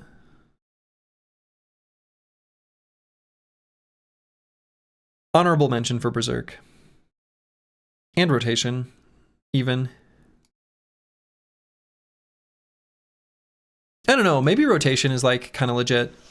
The thing is like, I'm really still worried about a situation where we need to like chain together a couple rotations to save a bro. Two, you know, given that we don't have access to smoke pots, 2 brothers with rotation is less than I'd like. Like, I would really like one more. I don't really want it to be this brother. He's got a big chonkin' pile of hit points. And that's what he's got going for him. But like, is that enough? I don't know. Vance Lightning, thank you for the Prime sub. Very much appreciated.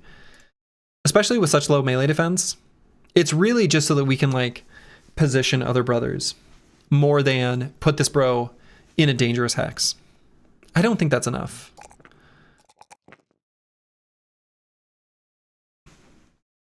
But it's true. 3M def is not terrible if you take rotation. Also, you know, at some point in our life, necro savants, they're going to jump on us. We need to be ready to at least make it less likely for them to hit us, I guess.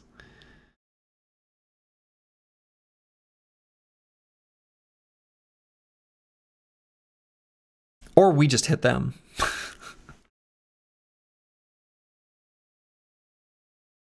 So I think it's either the +2 fatigue or the +3 melee defense. Sometimes when you're feeling more pessimistic, you think BattleBrothers intentionally obfuscates the effect of different mechanics choices by layering the RNG and complex interactions. This has the effect of making the game very replayable, but makes it easy for you to get trapped in incorrect beliefs about how the game works. It almost feels like a dark pattern to you. I don't think it's an intentional obfuscation. Some of them are just hard to describe, like the damage penetrating armor. I think it's really hard to describe elegantly in words. Some things do feel like they could just be better. For example, the +20 flat damage added to two-handed melee weapon attacks, that should just be included on the tooltip. So yeah, I think some things should just be more clear, for sure.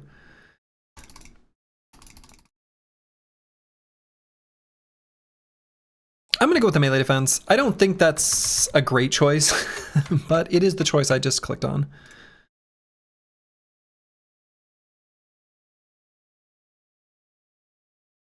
Okay, and I'm going to swap this armor too. Maybe we put this on Mystic Nemo. That looks nice.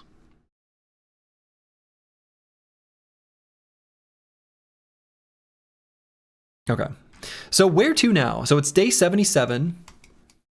Could we get back to Karakan before day 79? I suppose we could. We have enough food now. I might just do that. Let's just walk back to Karakan via the road. Brigands? Yeah, I know. We could also go after Briggies. Right? We could go over this way to the Red Eagle's Den. / Outlaw's Hideaway. Could get ourselves a net.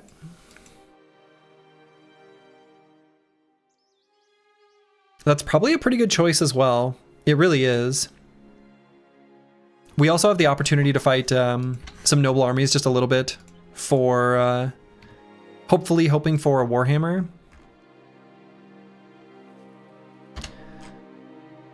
I also love a net. I really do. We really need to give Mystic Nemo a net. That'll be so good. That'll be so good. I think we just do that.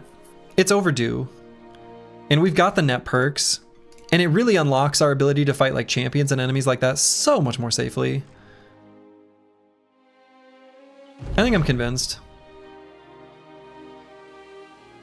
Is this an event? What is this? Or is this one of the... What is this? That's super fast.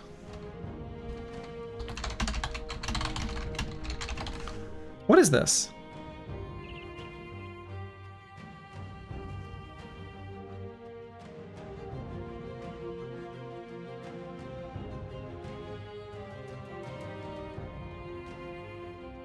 What is this? Is this an event?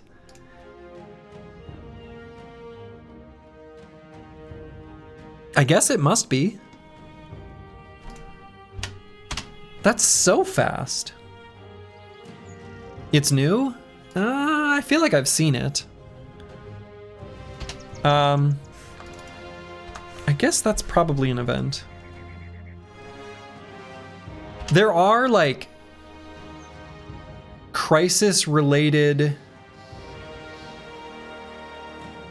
things that aren't events, like announcing the crisis, but we already had that.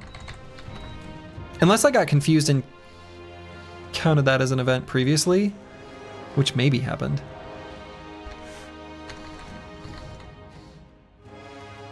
Okay, we want to take this fight.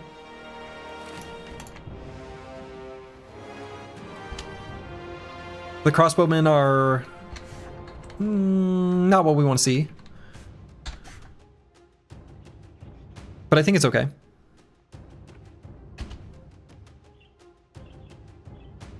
Still should be profitable.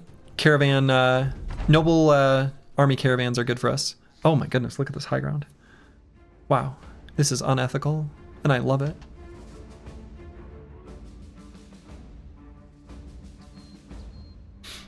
You found it? It's Dead Bodies on the Road event? Okay. Thank you, Psycho Ling.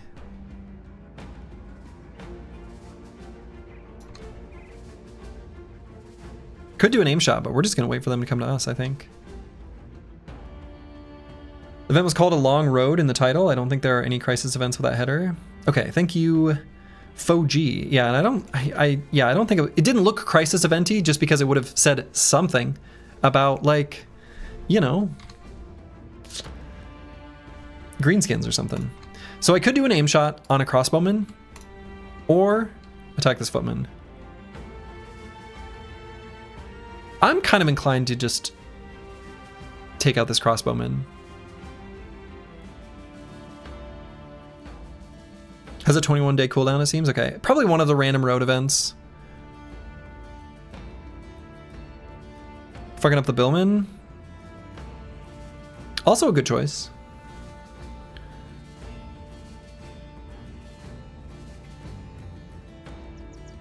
I don't know, I kind of like the quick shot and double throwing axe throw here too. What is this, streamer biased terrain? I know, right?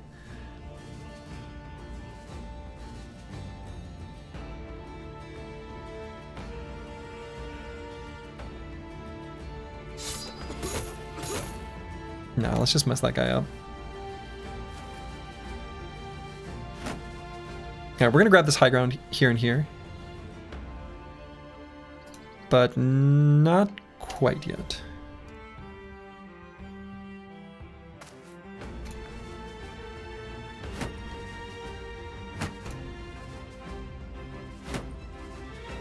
We can send Kristoff here.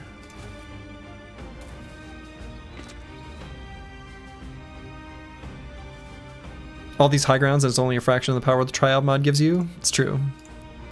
It's true.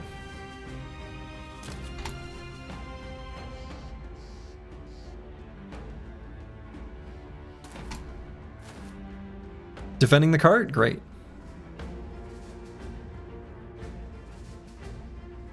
I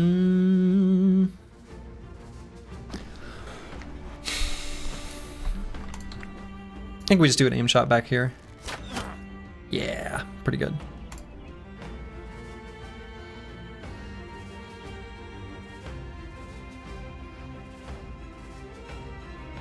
And Dr. Vishnevsky, I'm going to leave right where he is.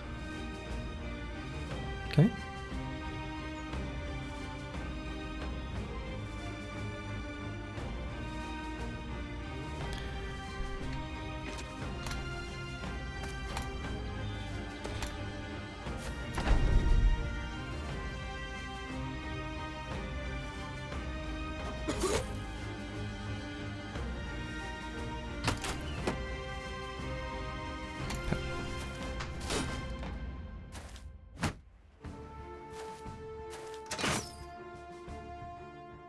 Okay. You have to be a little careful with not delusional. Okay, that was good. Okay. Not delusional, just have to not be there. Skips triple stars MDef bros and complains about having no tank. Oh, you're talking about... I think the new dude in the Overhype Discord uses the version that shows stats, stars, without paying the tryout feed at all. The shame. Shame. Shame. Alright. Let's put in Tiwi in here. We'll get attacked before we get the opportunity to...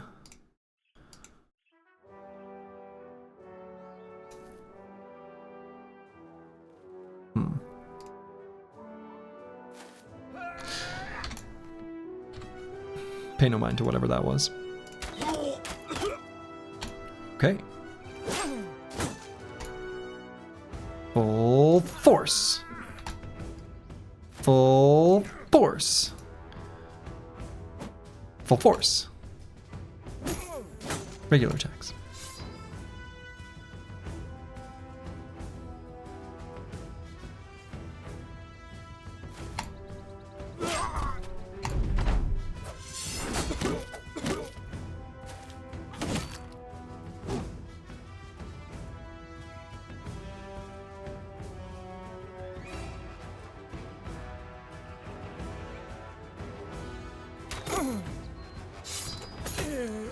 Got him.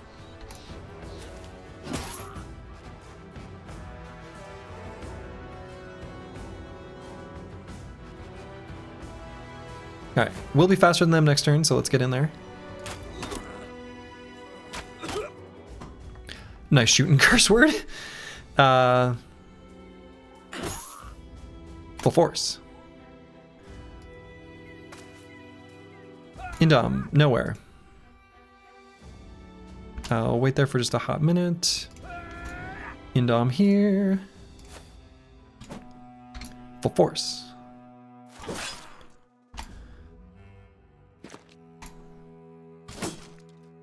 Miss?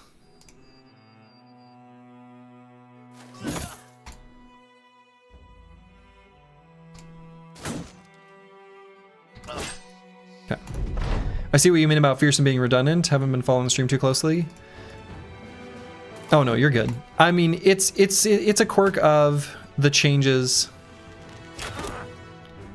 that okay. Hey, did it destroy armor? Took out his helmet. You love to see it. Lovely. I'm glad Smugglers have such a colorful uniforms. Yeah, that's right. That's right. They have colorful uniforms, so we know that they're evil. So not delusional kind of got wrecked. But man, look at them tools. Look at them tools. And fish. This must have come, you know, the tools and fish makes me think this was a faction as opposed to a town caravan, possibly from Holmwater.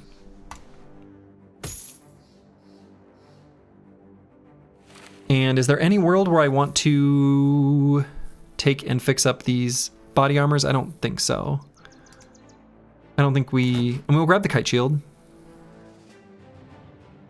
So... Delusional got wrecked, yeah, in every single fight so far. Yeah, that's true. That's true. That is how it's gone.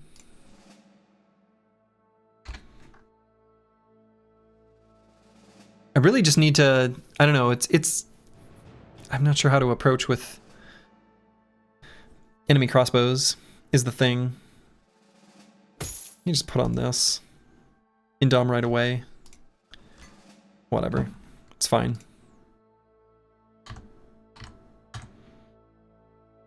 So let's replace this armor on Antiwian. Don't worry about it. He looks great. He's beautiful.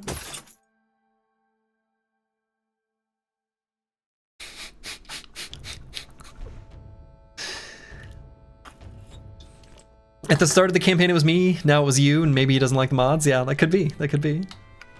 Maybe that's it. It's all a conspiracy.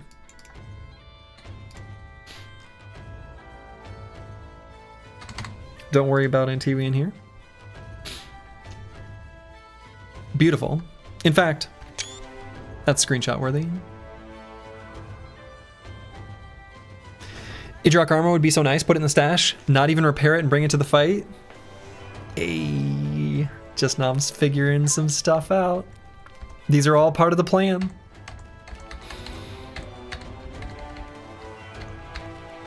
Just Nom's pretty sharp though. He's figuring a lot of stuff out. He understands the I don't know, the slurgy proclivities. I don't know. What's the word? Quirks? Let's go with quirks. Quirks sounds nice.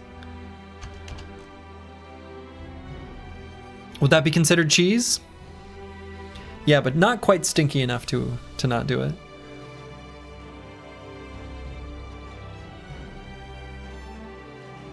All right, let's see what's going on here with these footprints.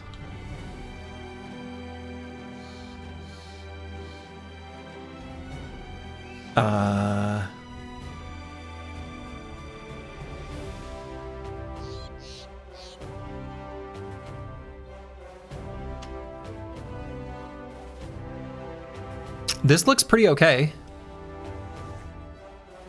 Only one crossbowman? I'm not sure if we'll get there before it becomes nighttime.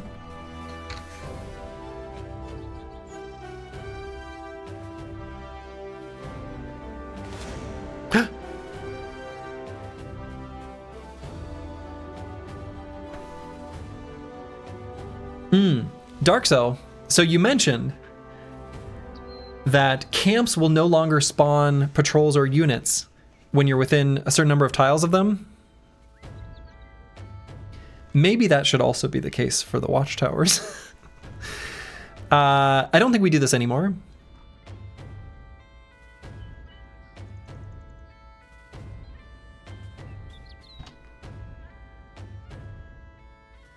Now we could fight the Rothstadt militia now that it's nighttime. And then I think we can still break up this watchtower. So we're gonna wait for it to become dusk, because dusk is denight.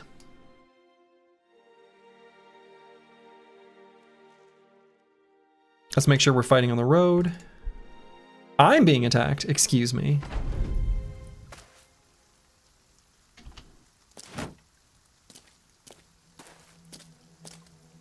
Look at them moving in formation. So nice. Flashback to the telefrag. Oh man.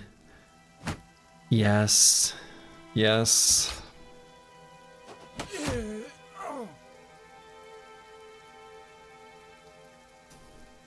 Okay, let's go down and to the left actually.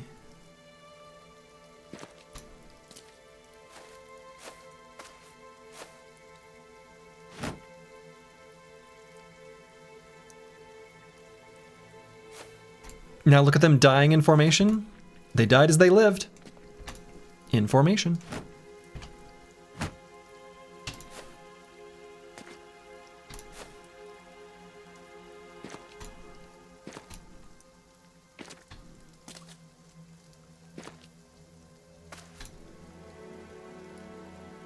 And I'm gonna leave squigs like... They have terrible weapons for dealing with armor. Absolutely abysmal. So let's put squigs in front, just like straight up front, right?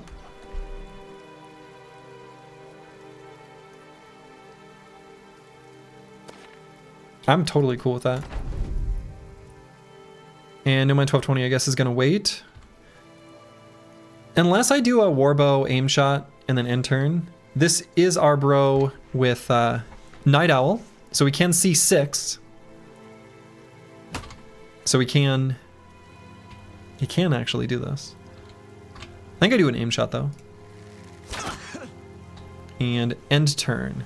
So that means I'm gonna stick here. Do I like that? Yeah.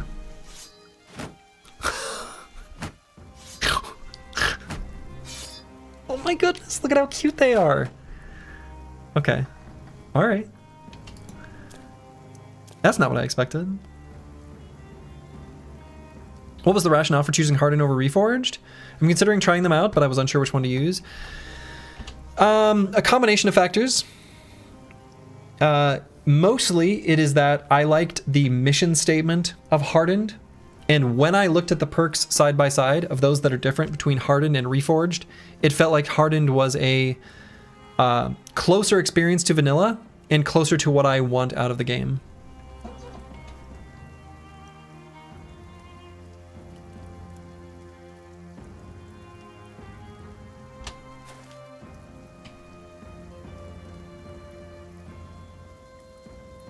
And Dark So is cool.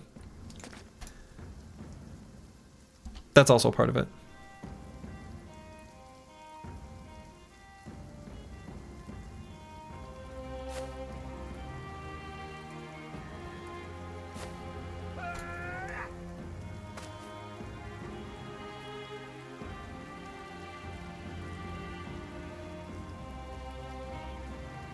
Now I could rotate Curseword in so that he gets 2 quick shots. I guess I may as well. Strong may as well energy to that rotation. Easy.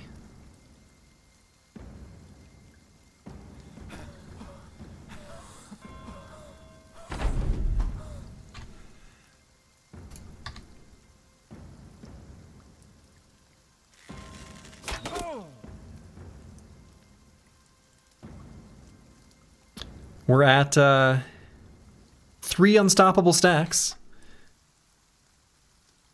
That is where it caps.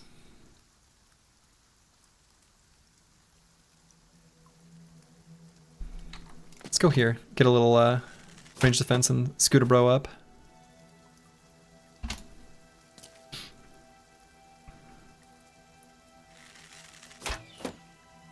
Their chance of hitting us is just 5%, so this is just them slowly getting picked apart.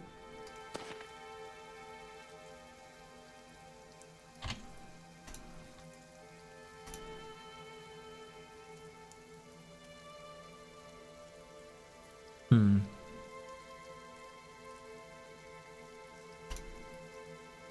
guess we step up just a tiny smidge of a bit. On to boys.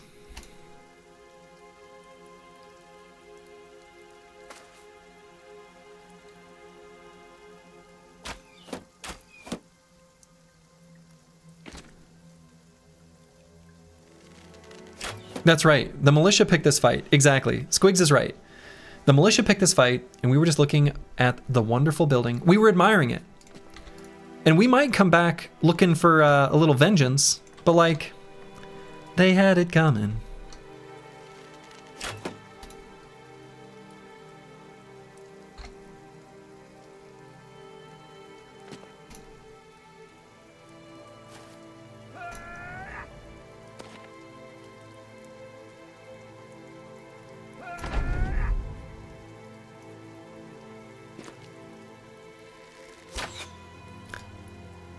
I missed.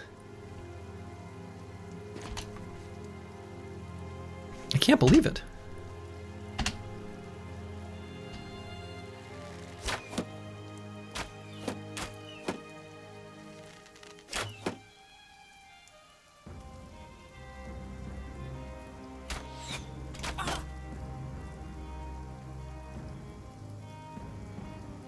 Hitting the 18s, missing the 60s, yeah. Seems a little suspicious. Never gets old. Maybe it does to others, but not to me.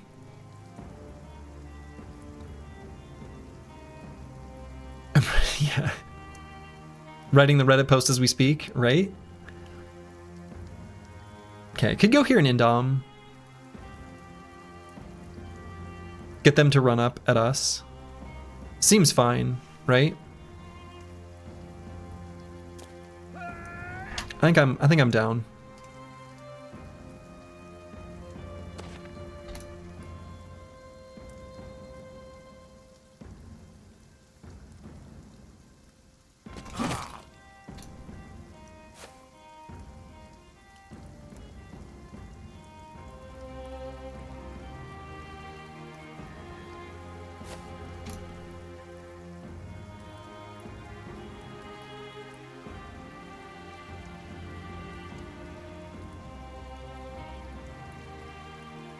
I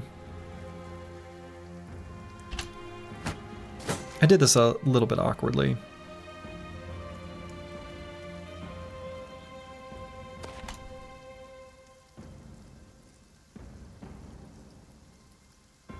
Their vision is really low, so they can't quite, like, really even shoot me.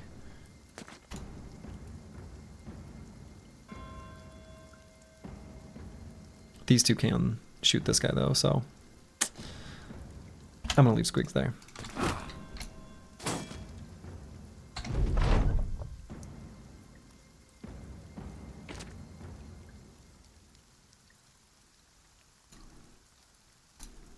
Okay, let's throw out some of these axes, yeah? Yeah.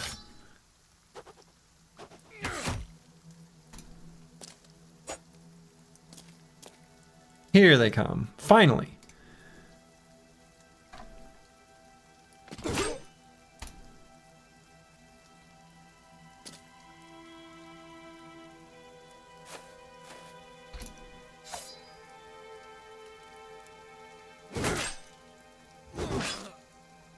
What? This guy didn't die?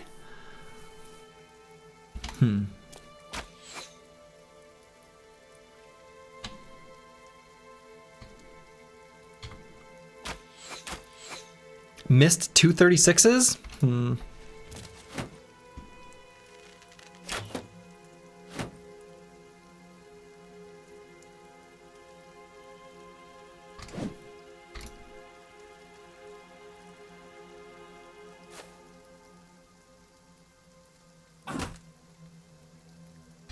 Didn't quite kill there.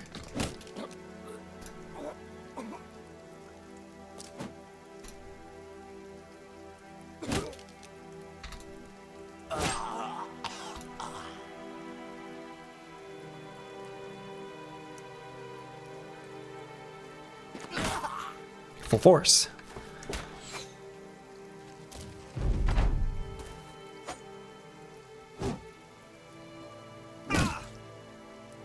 Alright, good days. Puncture. Not gonna do too much to that, bro.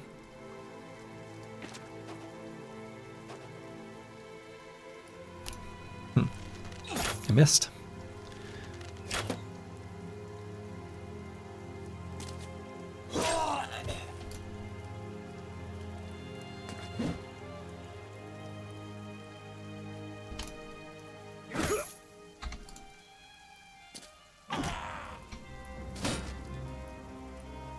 .6% puncture. I haven't even finished the first post.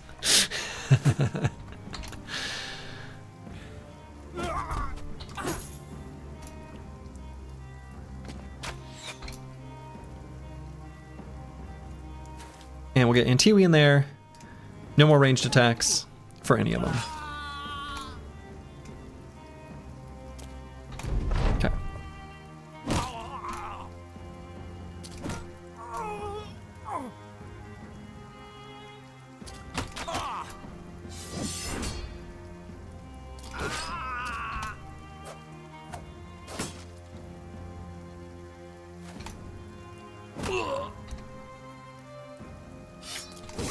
Get him with the banner.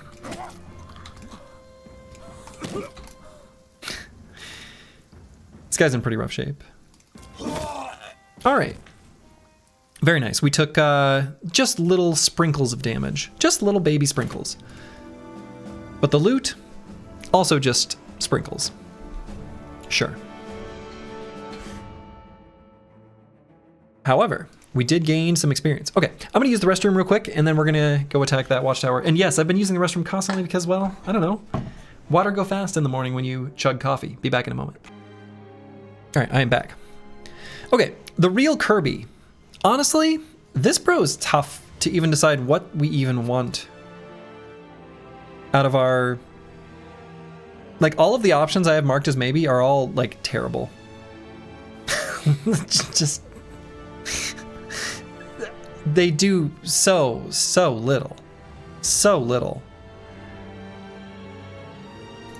Shit, maybe I should even consider resilient.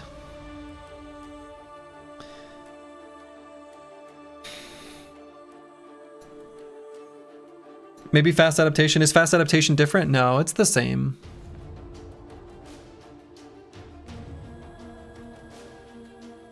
exploit opening's probably still pretty legit.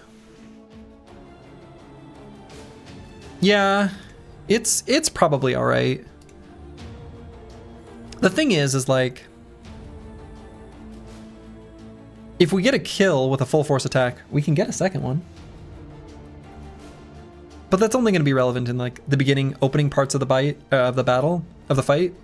It's kind of whatever. This bro's not going to be getting kills, nor do we really want them to get kills. They're sort of setting up. They're a setup bro for someone else. So like these perks are all bad. Just simply put. One with the shield, I'm not really that interested in because this bro is going to have like permanent shield wall because of his phalanx bros. And we really don't. We have nimble. That protects us against problematic headshots. The effective hit points from reduced hit points damage from being hit in the head is so minimal. It really doesn't matter that much. It's really not that good. I'd almost rather have small target if we're looking to protect his head, because then we also hit the enemy in the head, which is like fine. It's fine. The bro has reasonably low melee skill. So these are fairly tempting. I think especially exploit opening. This bro's gonna get attacked a lot. And one of the things that's good about exploit opening is that it works even for ranged attacks that hit you. So like, it's been pretty ding dang juicy when this bro is like standing in front of these bros, right? We also have Backstabber, which is helping us hit as well. Fast adaptation on full force feels bad, for sure. It's fine, but it feels bad. I agree. But sometimes this bro is locked into an enemy with a shield, and that's just how it is. And the one thing that's nice about it on a bro who has determined is that it's actually like 11 melee skill, not 10. Regardless, I think exploit opening is just a pick. I think Pink Unicorn Lover is right. That's pretty good. And what will the final perk be on this brother? None of them are really high impact. I'm legit considering Resilient. I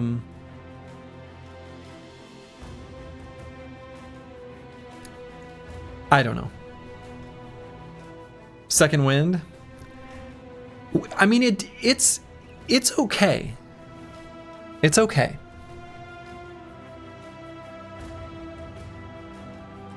All right, we definitely take these two stats and then probably just hit points, I guess.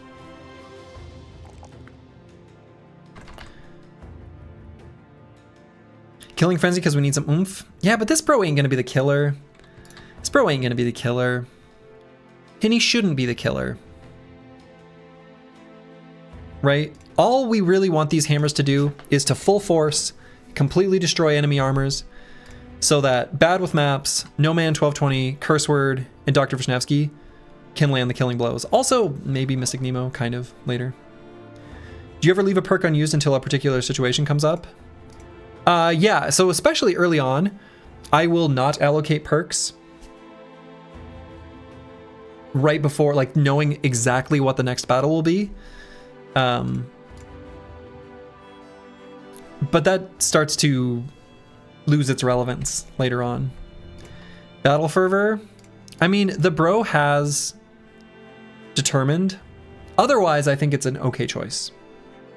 But given that we have Determined, I don't want Battle Fervor. Because we start out confident. So these, this stuff doesn't matter to us. You love saving perks too? Hey, it's Deductor. Hello, hello. Yeah, I mean, saving perks is kind of the same idea as like, you'll see Dota players do it, where you don't need to take the perk until the next fight. So again, early on, you would, you know, there might be a certain battle where you've got, I don't know, let's say a thrower. And right now you only have jabs. And you're about to fight Ancient Dead. But you still... I don't know, maybe that's a bad example. What am I thinking? I don't know. I could contrive an example, but you understand. Battle Fervor doesn't work if you're confident. That seems silly. I mean, this perk would be overpowered if it... I mean, what do you mean silly? This perk would be broken. We would pick it on every bro if it worked at confident. Like, this is a good perk. I like the design of this. This is not silly. I think if this were... where you gained all these additional stats at steady or confident, we would pick this on every single brother. Like, it basically gives you the stats of confident while being at steady. I think that's fine.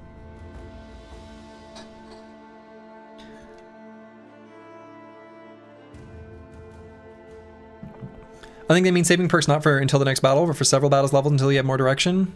Yeah, I mean, maybe. I generally speaking want to just get the value.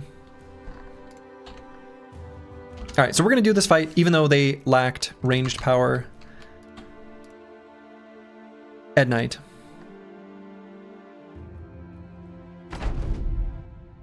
Yeah, I mean, I think it's fine, but not, I don't really like doing it.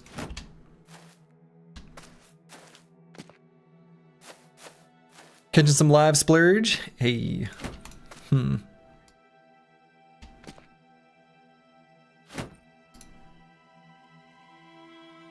Yeah, I think, I don't know. I actually think that's kind of a mistake. I don't think there's enough situations that warrant it.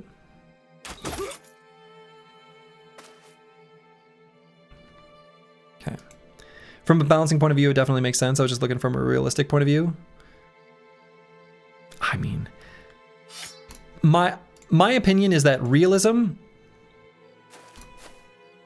is a relevant thing to consider from the perspective of matching player expectations properly. But beyond that, should not be a consideration for how the gameplay systems actually work.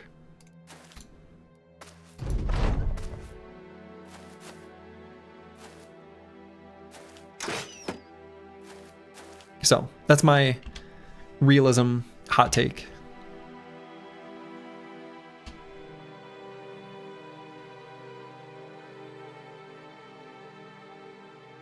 That wooden tower, 210 resources, should have a 5% base chance to drop a named item, plus 0.8% per tile it is away from the nearest settlement. Nice. Also, I really... that comma as a decimal place. Tasty. I know that is actually like a... Anyway, I enjoy it.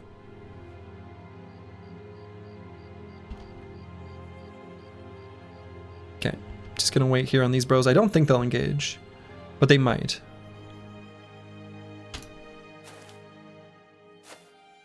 Okay. Wanted to be sure that they didn't before I stepped back again. Okay. We are decimal commas here, yeah. They are welcomed. That's something that sucks we haven't standardized on.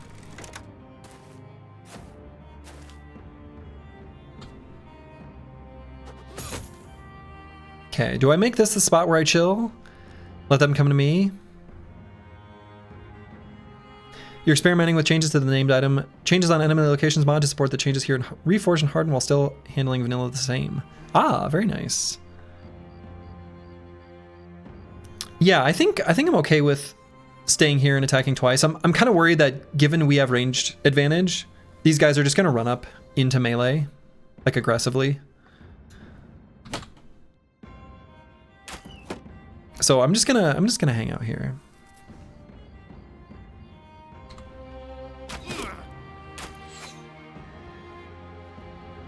Also, I don't know if Deductor is still here, but I did see that Deductor and Sins were going to do some combo shenanigans, playing the game together. I don't know where I saw it. Somewhere. It's probably who I'm going to raid. One of the two. Two legends. I've referenced the Sins Deductor co-op playthrough as being a formative moment for young Slurgy several times. You love to see it. Is literally the whole Battle Brothers modding community here in chat? Nah, not the whole one, but they chill. There are a lot here.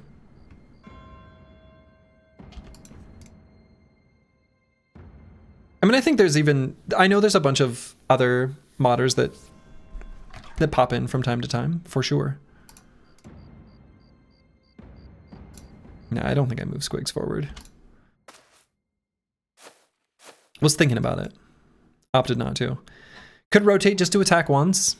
Would want to rotate back. I don't know if I actually want to do that.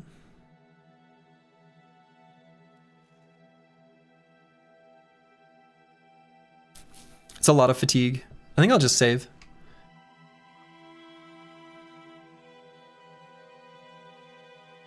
Realism is when you work a 9 to 5. It's not a good measure of fun. That's actually really well stated.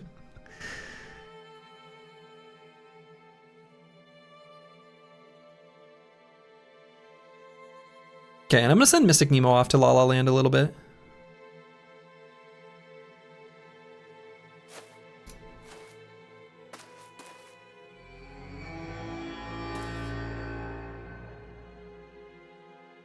Okay, I really don't want this village to be able to attack Not Delusional.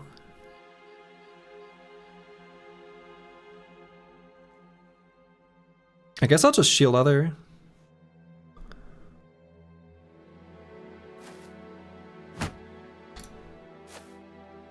There they come. All right. Heavy footman, heavy footman. Okay, good. No rebuke. And I actually think I'm going to attack this guy, even if it's a lower hit chance. Let Kristoff attack the top one. A full force. And Antiwian go here and Indom, and just sit here and Indom. I don't love all these Vulges. The Vulges are a problem for these, for Antiwian and Not Delusional. But I think this Hex is fine as long as we're Indoming each turn. I don't know, maybe not. I might just go here and end turn.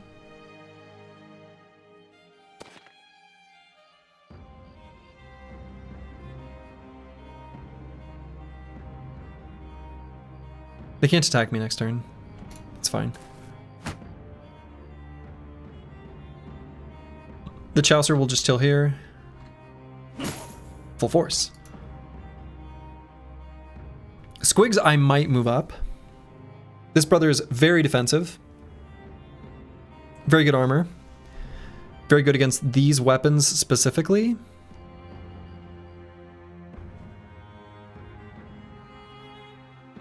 Move me up, I'm not scared. Yeah, I'm not scared either. I guess we're covered by ally though. I don't want to lose that bonus.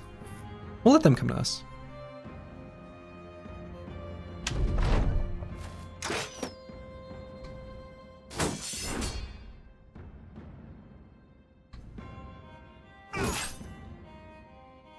Okay.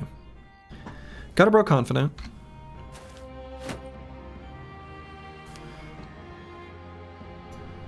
So, let's see. Could do throwing attacks. 2 of them on this heavy footman. That's almost certainly correct, right? Only 2 throwing axes remaining. Let's do 1 attack and then 1 throwing axe. The reason I'm splitting them up, by the way, is specifically throwing mastery. Just getting more total damage output. Okay.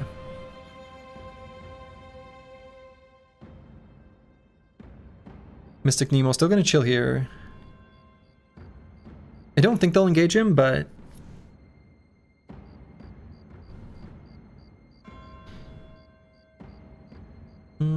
actually, let's just go there. Okay. I think 2 quick shots here. Okay, very nice. And I don't think there's much point in pulling out the banner at all. Just end turn.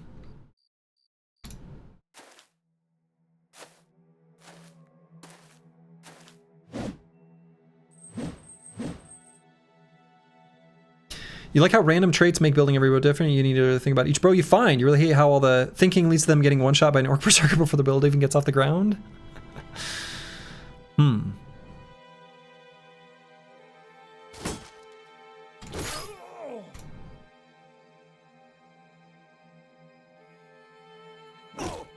Full force.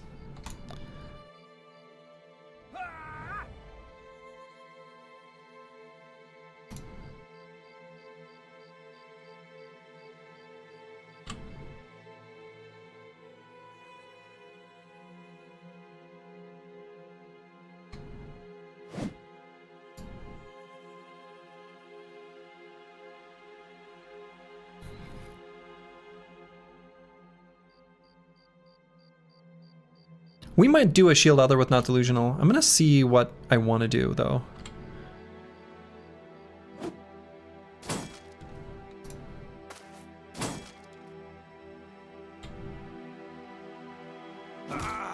Full force. What I'm wondering is if we move like Mystic Nemo here, and then we do a shield other.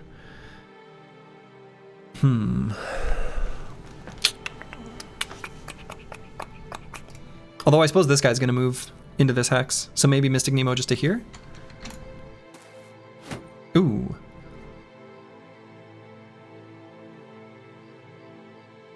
Wavering. The thing is they're not gonna attack him anyway, though, is... Not really, not much. They're not gonna cause any resolve checks. I'm just deciding who to shield other to. I'm still kind of leaning towards the Chaucer, because he's the one that these halberders I'm most afraid of because of Executioner. So even though it looks like he's in less threat, I think that's better than doing it on Squigs. Yeah, keep those 5%. Seems important.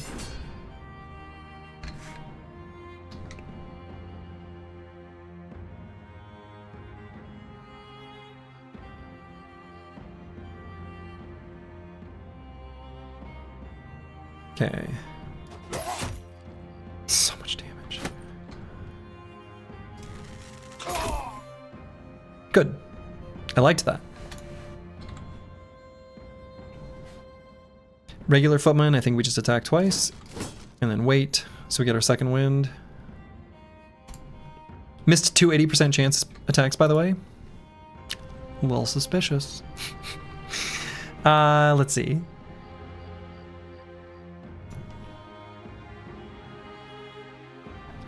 Probably just go for a regular attack here on Mystic Nemo. Ooh. But then we hit a 20%?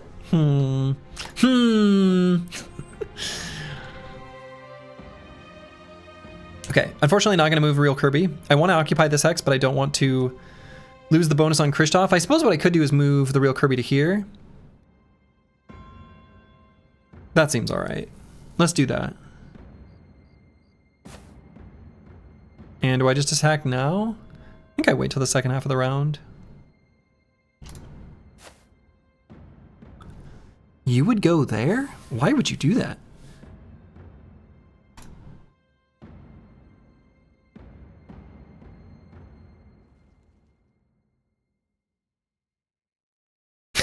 Okay. Let's wait a moment on Dr. Vishnevsky.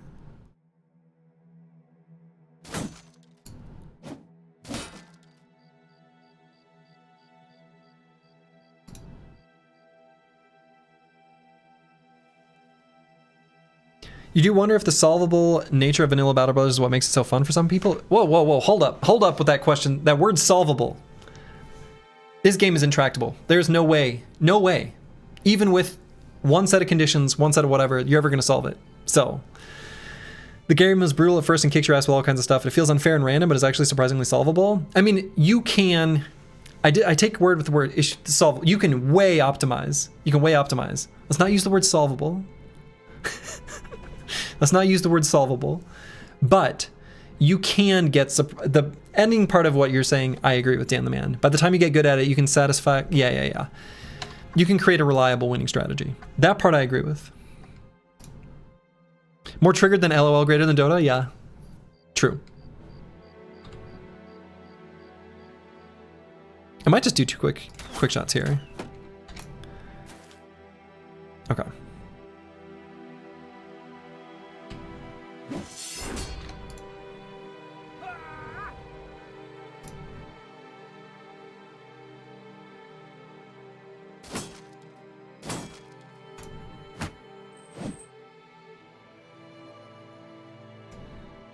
And we're going to keep covering ally on the Chaucer. It's not chess, but the lack of random builds mean you can apply the same strategy without too much sweat? I don't know. You always get like new random bros though, right? So like, that's not really quite true.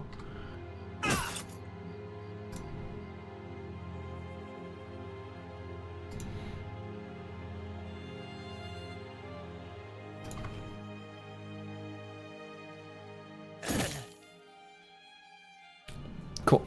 Got their banner.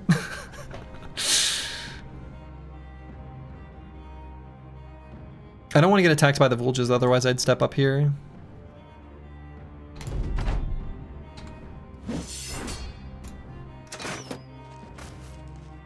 Why do they keep doing this? There's something goofy in the decision making to rotate on crossbowmen. I don't know what it is, but something there ain't right.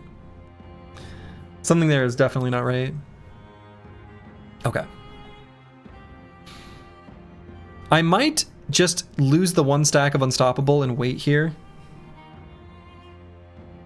I think that's fine.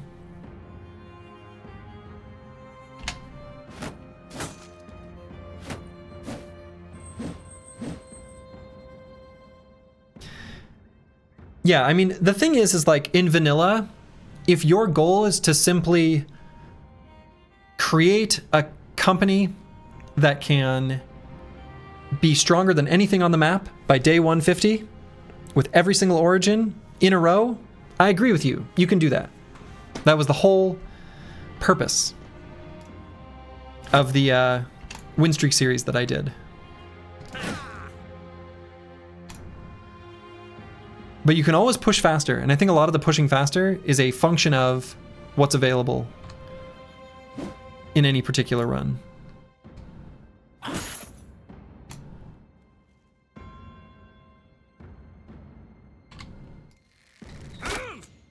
Oh, that didn't kill him?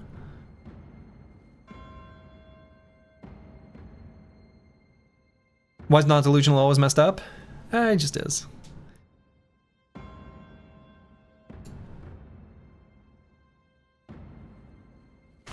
And what to do on Dr. Vishnevsky?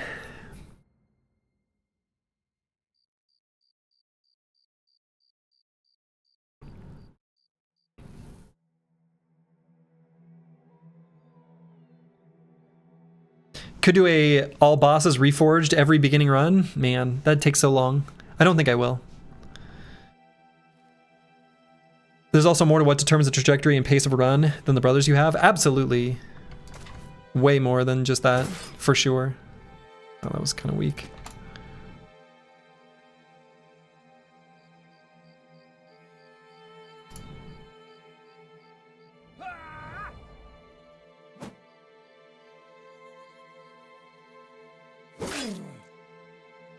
I wonder if I should have just done a recover with battle maps. That probably would have been smarter than attacking there.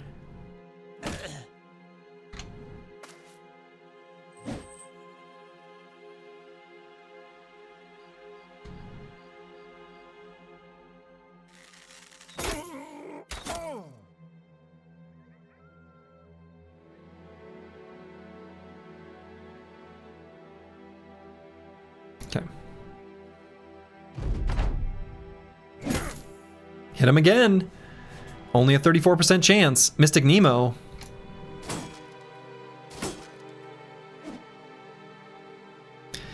It's a generally good game design to reward the player's competence, even more in random games. There's a similar trend in most popular deck building / tactical turn-based roguelikes I play. Absolutely. There's a reason I'm a Slay the Spire stan, despite honestly not being that good at it. if we're being honest. Compared to this game, or, well, competent Slay the Spire players. Like, the current achievements that are being done in Slay the Spire right now are mind-boggling. Like, it's incredible what some people are doing in Slay the Spire right now for win streaks on different characters on Ascension 20 heart runs. It's incredible.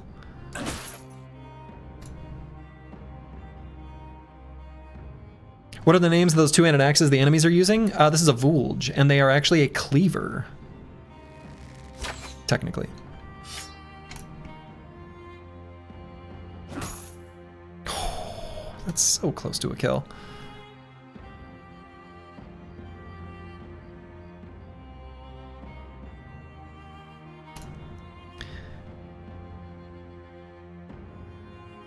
Yeah, Slay the Spire does a really good job of making you think you're pretty good, but when you try to streak 20 runs, you realize it's actually pretty hard. Yeah, I went on a really good lost streak when I was playing on Steam Deck while visiting family.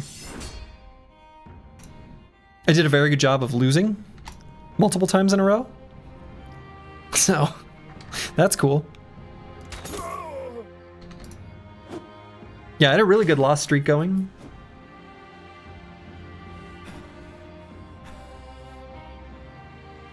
Alright, I'm going to put Not Delusional up here. We might need to cover bad with maps in upcoming turns.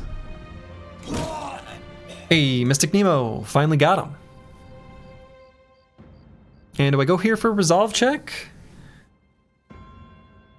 Oh...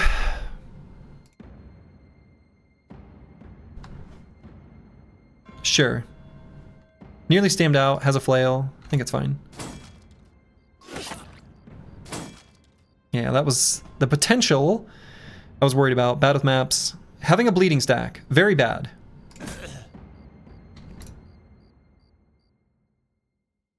So what I'm going to do is have him back up and get bandaged.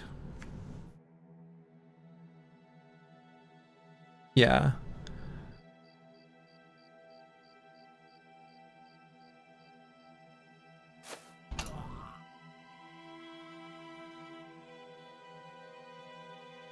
Okay, I want to push the Chaucer up, but not quite yet.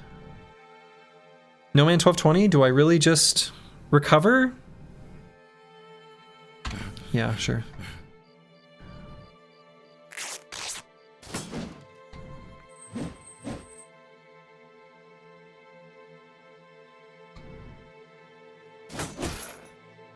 Ow.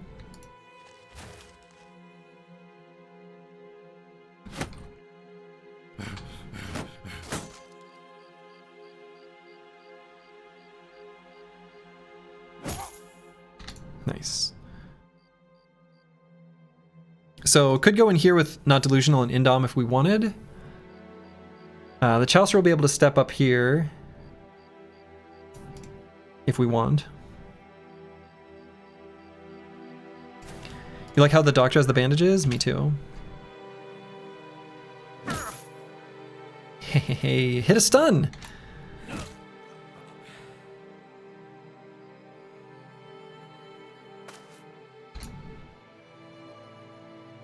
Or I could put the Chaucer here. Maybe that's a little bit better. Leave the shield wall adjacency for squigs. Okay. What's your current team's building strategy? Specific roles? Finding whatever works? Hunting for chat setups? You know, the best way of answering that question is not going to come from an answer here. But if you go back to... Okay.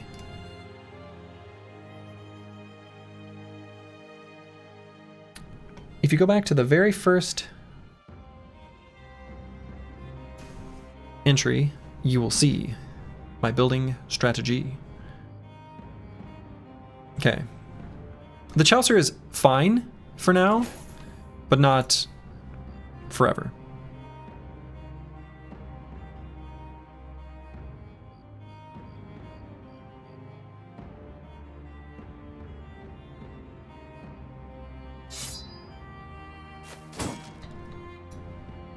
Time for scimitar action. I thought about it. Opted not to.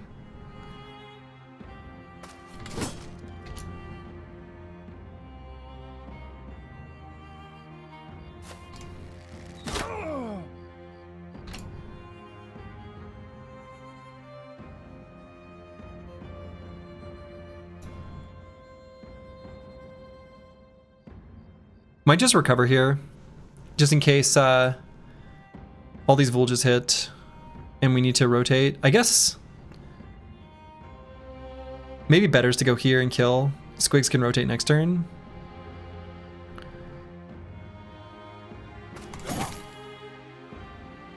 You can only rotate next turn if we save fatigue on him though. So let's do it. So I'll just recover.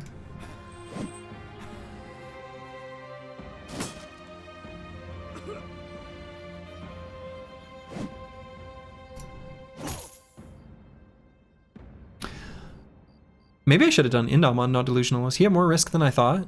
He might be.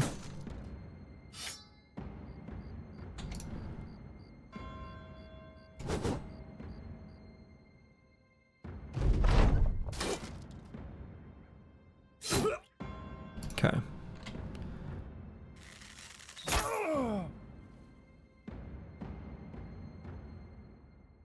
No man 1220 could get attacked by the Vulge once and that's fine. Just stay there. Okay. Still have 9 to proc. So it's not as bad looking there as you might think. Squigs is gonna rotate him though.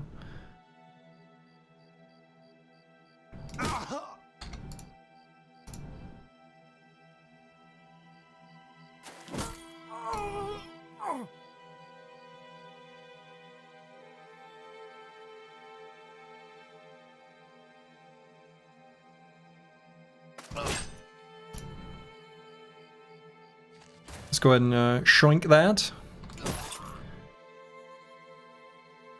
Nimble doesn't protect against the 10 minimum damage from batter, but Indom does. Sure, like bleed damage, similar anyway.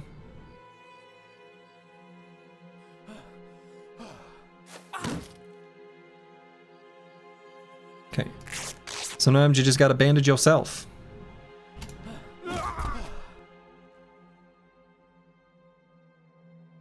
He took 4 straight Vulge attacks below 30% hit chance to the face. Now that's suspicious, right?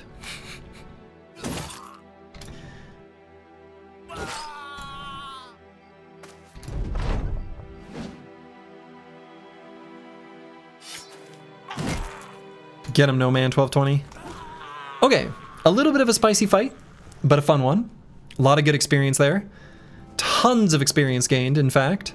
No fancy shiny named item. Saleh helmet with mail though, very nice. This is a very efficient little armor. So pretty happy with that. Honestly, even the padded flat top helmets are pretty okay. And I don't think we're gonna need these shields. But we can at least, I don't know, get rid of the 70%ers. And kite shields in the 80s, be gone,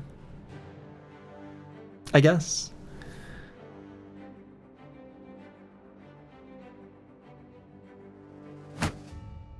Not gonna need the Adargas really at all anymore. They're light, but we'll keep like 1, just in case a bro gets an injury. And like we want that as an option. And are there any other things we want to pick up here?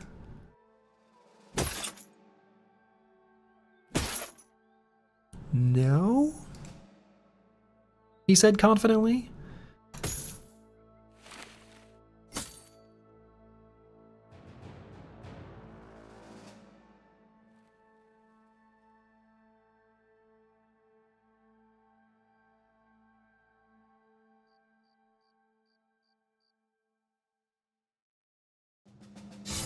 No. All right, took out another watchtower. So let's take a moment to do a little gear swap. I'm gonna do a tiny bit of tool savings by swapping one of those military picks. Just a little baby tool savings. You gotta take them when you got them. right? Because our tools cost is going to be pretty steep. Pretty steep after that particular fight. Battle of Maps gets to put a new armor on. Yeah, these Saleh helmets with mail, these are pretty good. They're really good, in fact. They're like Nimble Brother good. 180 at 11? That's really good.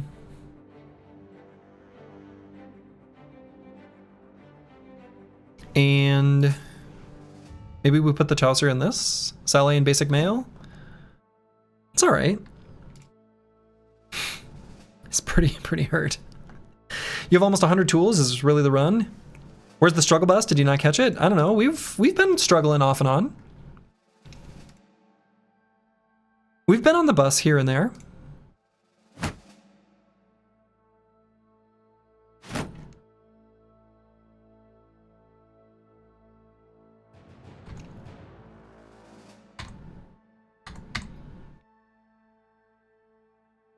You missed 6 hours? You missed 6 hours.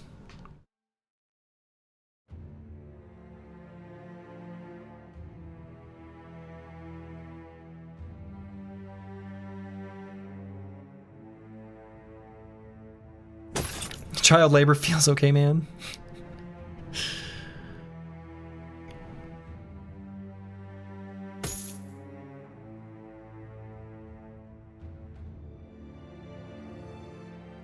Yeah, we'll go something like this for not delusional. Okay. Bad with maps.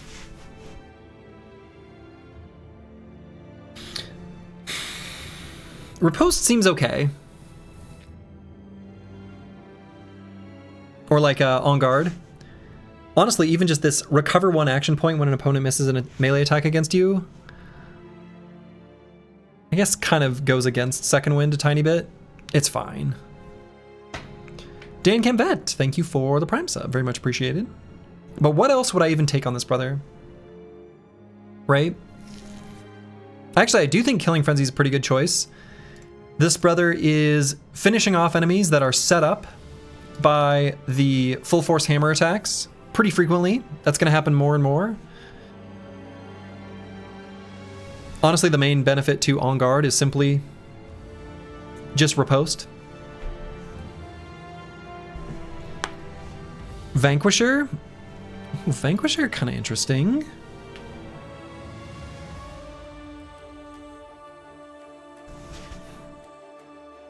Now keep in mind, this first bullet point, it does not mean you had to create the corpse. Someone else can create this corpse. Vanquisher does go pretty well with Second Wind, because we can move on to a corpse and take less damage.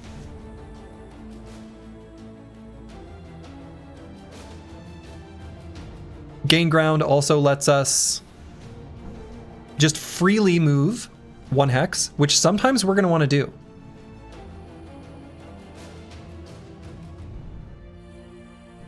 I actually don't hate Vanquisher here.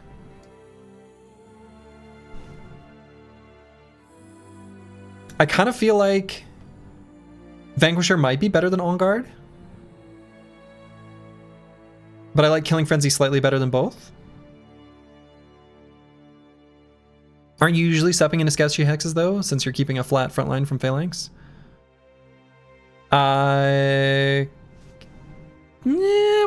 we sort of like, we move together as a bit of an amoeba.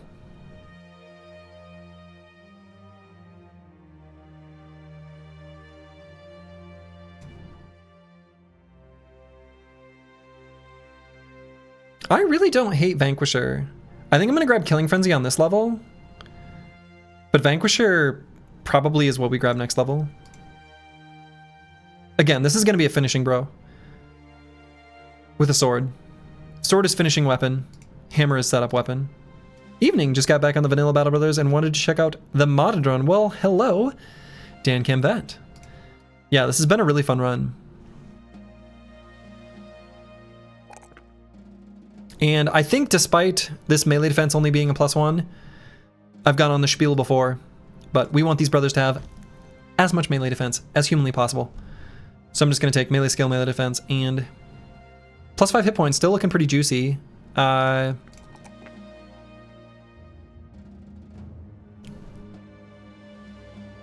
Problem with Vanquisher is remembering you have Vanquisher.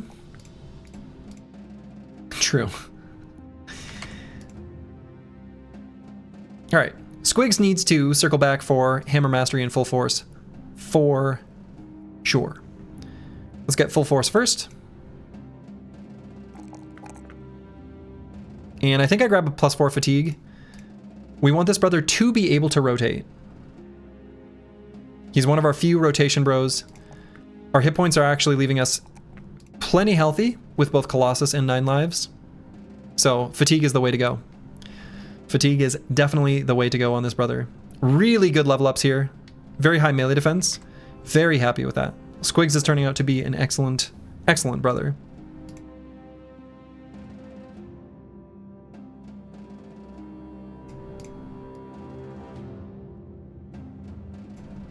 Okay, on Dr. Vishnevsky. What do we grab first? Russia Battle or Battle Flow? The idea behind Russia Battle is when we need to do interesting chain rotations, things like that, where again, sometimes we're just going to need to, because we're going to be such a locked in little tight blob. When we are even fully stammed out, as long as we recover 15 fatigue, if we're still adjacent to an enemy, we can rotate. And we've got 3 allies next to us, 3 or more. But we can set that up, right? I'm okay with taking Russia Battle here.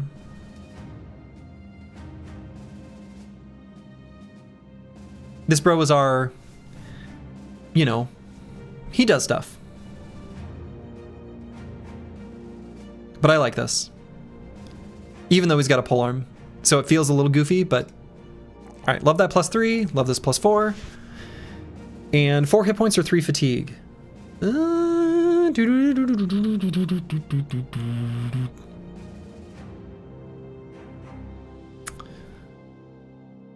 I'm barely leaning towards 3 fatigue.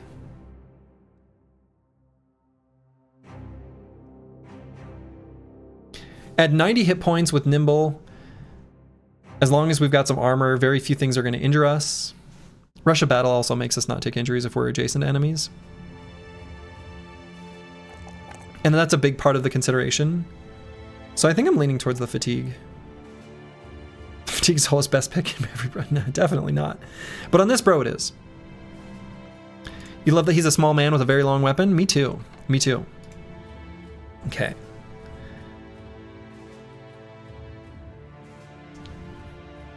All right. Let's go check out the Red Eagle's Den. Let's get ourselves a net for Mystic Nemo. That's the dream.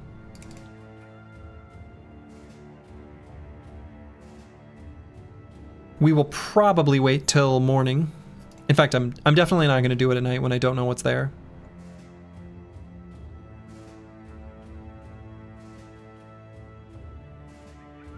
So we're just going to camp here for a moment until the sunrise.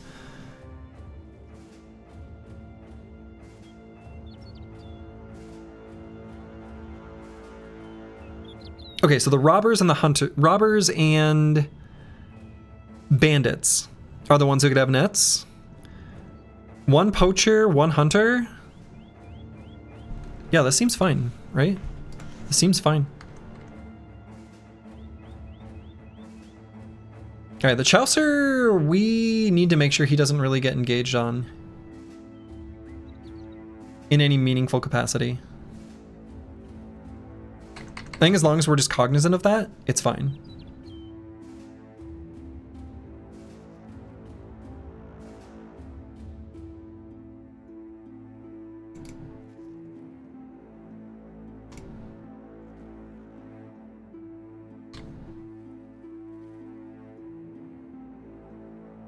You should have the kite shield. I agree.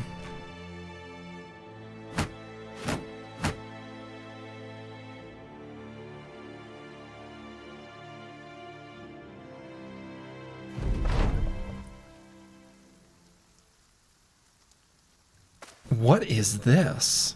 That's unfair. Okay, well. I'm gonna wait on curse word. We'll probably get a better shot on like the robbers when they move forward.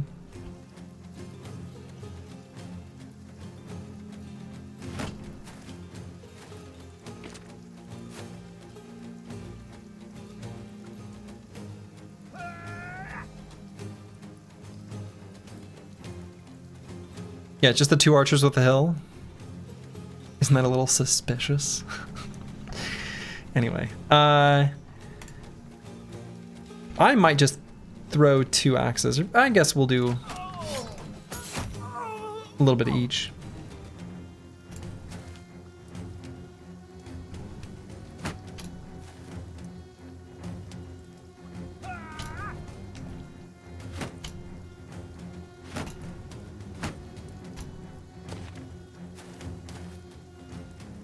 You gotta do something on Reddit real quick? Right. Right? Alright, so here's our 2 nets. We need to kill these enemies before they get a chance to throw their nets.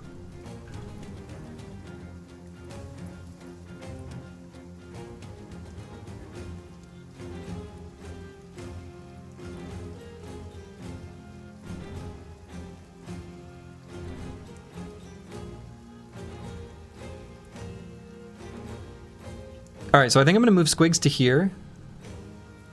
So then I'm gonna move Mystic Nemo to here. And I think that's totally fine.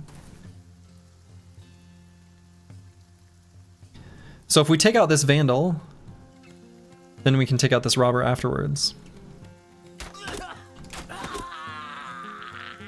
You know? Dr. Vishnevsky, I think we just chill right here. So you're saying target practice is a good perk? Did I say that?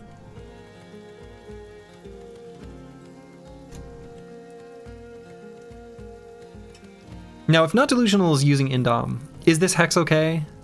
I think so. To at least contribute to Surround. Antiwian also using Indom. Is this Hex okay? I think so.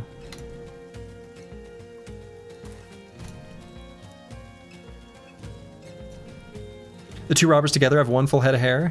True. That's actually incredible. Good point. Good point.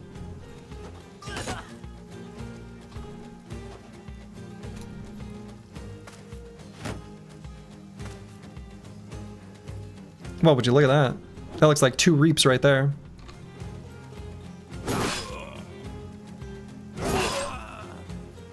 I ain't gonna pass that up.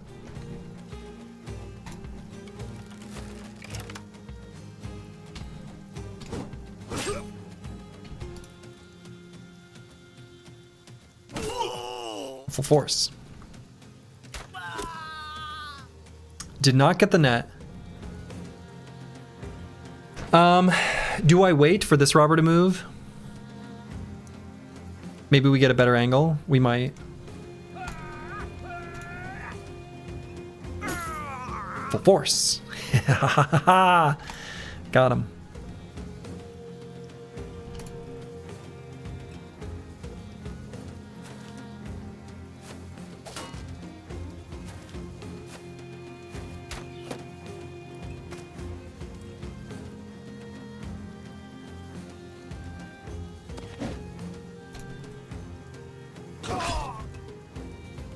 See, if we had Vanquisher, we could occupy this hex. That'd be pretty good, actually, right? It'd be really good. Okay, so that guy's got an initiative of 57. No Man 1220 will be able to attack him next turn. Curse Word cannot. Just try to maybe lower his resolve.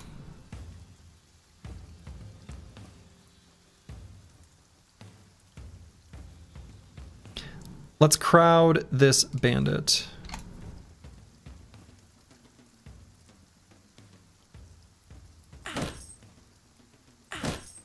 Okay, well.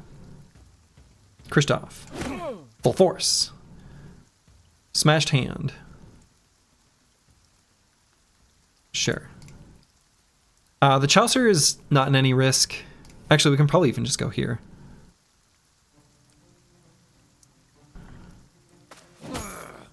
Full force.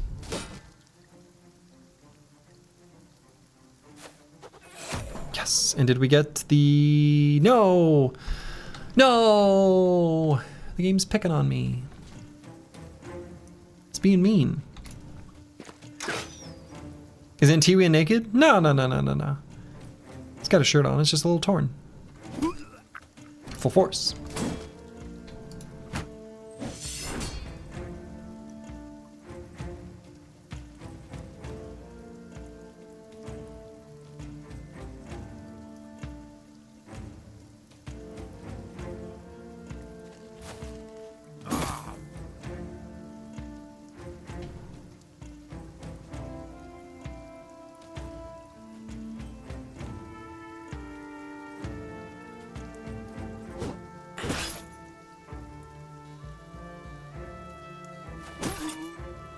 Full force.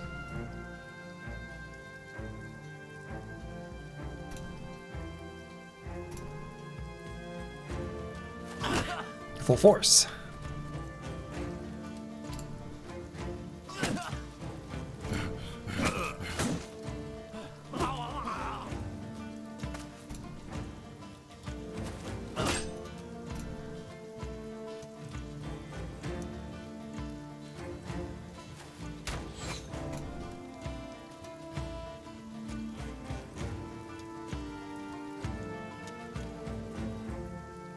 Yeah, let's just get not delusional there.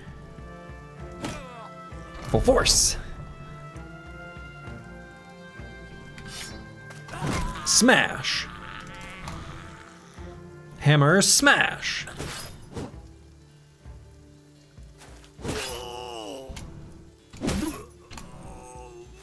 Alright, that was actually a pretty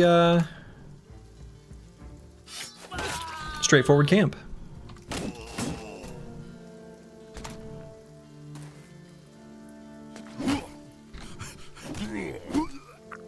Excellent. Completely destroyed that armor.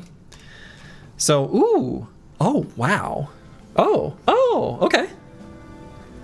Sweet. Not bad.jpg. Not bad. We'll take it. We're into shields on this company. Now, I wanted a net, but we still can't find her.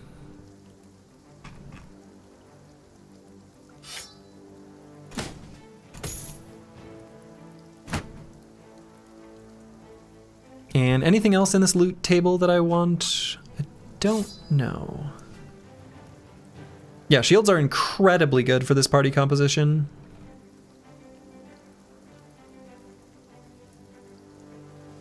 The kite shield less so. But still very relevant. Like, not irrelevant. Arming sword maybe? Nah, I don't know. I don't think we even need that. We've got plenty of other swords available if we need them. Yeah, it's a cool kite shield compared to the others, for sure. The Chaucer can use it. It's a lot of range defense. Like a lot. And the durability roll, like, we care about. Enemies are going to try to destroy shields. And we don't have, you know, shield expert on many of these bros, just phalanx. So the durability really does matter. It really does. Like, that's not a dumb stat or irrelevant stat. Not at all. We got this mail shirt, which I'm pretty into. Might just throw this on like No Man 1220. I think that's pretty okay. Padded flat top helmet is also like pretty good.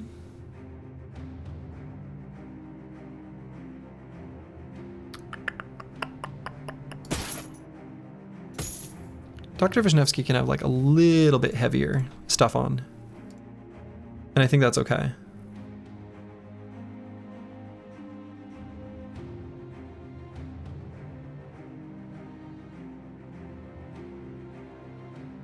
Apart from the tunic cudgel weirdo, the company's looking good. Yeah.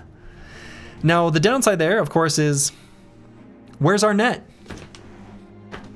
You know? Both nets did not drop. Luckily, we know about the Outlaws' hideaway, and it's not too far from us. So I'm thinking we pay that camp a visit. Shall we?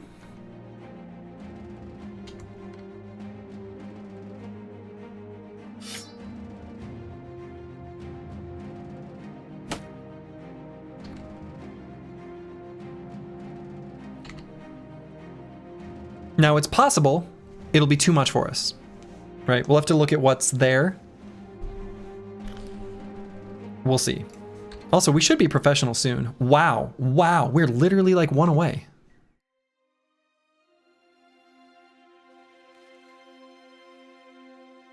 %22 is basically 100%. Yes.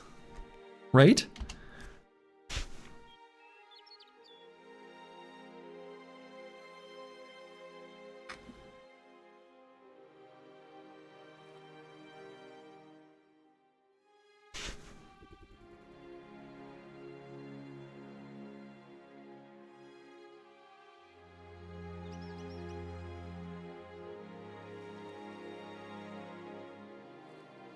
Yeah, not too crazy.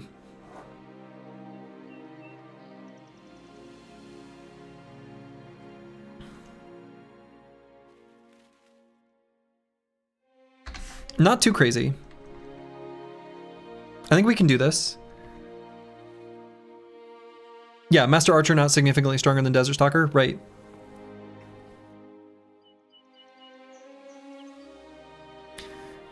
HP will be better if we camp and wait for night. However, I don't really like fighting these camps at night because enemies still get a vision buff and we don't when they're defending a camp.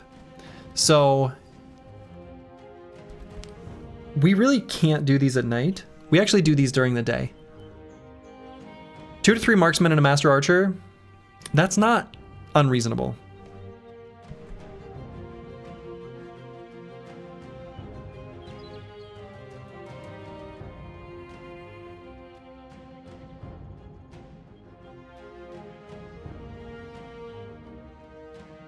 I think we go at it now. What I'm most worried about is the Chaucer. Glad we got this kite shield. Yeah, kite shields on everyone seems right. Kite shield's better than the Sipars.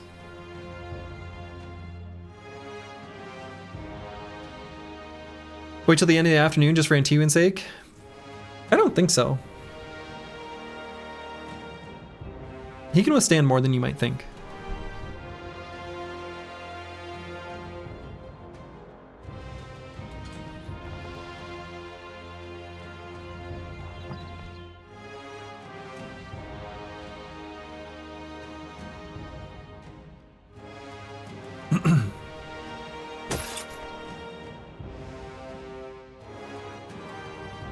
Yeah, we could scout a little bit and take it on the way back. I think that's reasonable.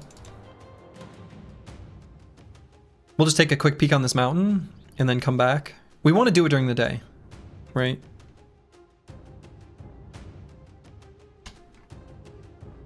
Okay. That gave us some information, right?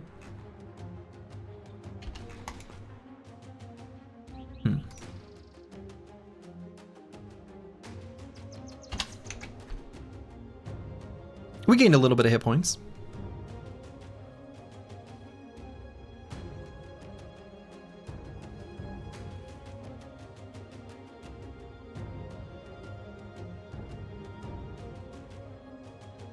Let's have these two just swap helmets. The only thing that's going to get him is just like if he gets domed in an extremely unlikely situation.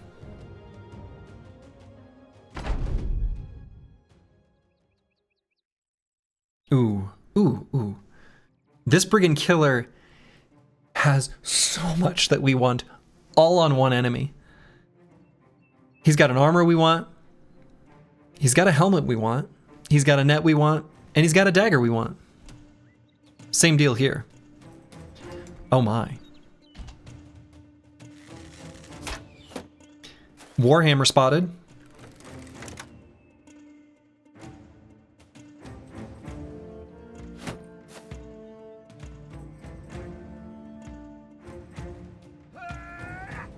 Is that green armor named armor? No, it is not. It is not.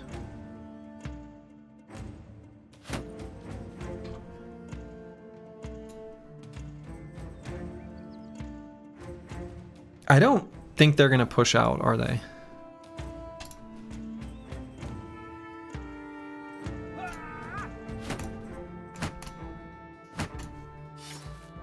Oh, maybe they are.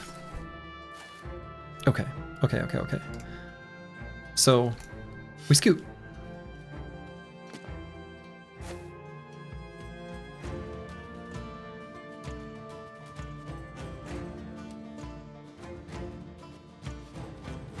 Do you have the option of just like backing up one hex?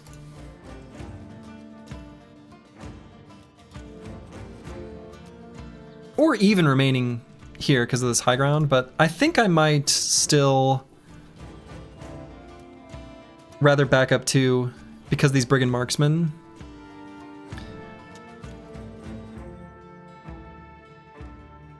No, I guess even one is fine. They still can't attack next turn, huh?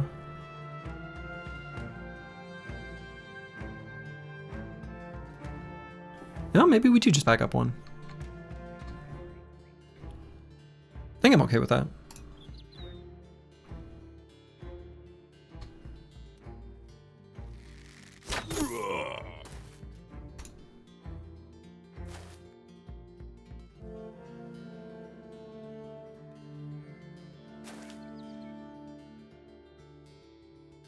Or did I find that Master Archer's insane? Yeah. Yes. True.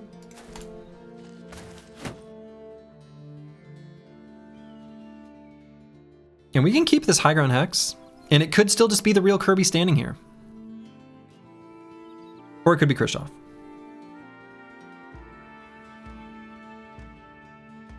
Or it could be Squigs. But not this turn.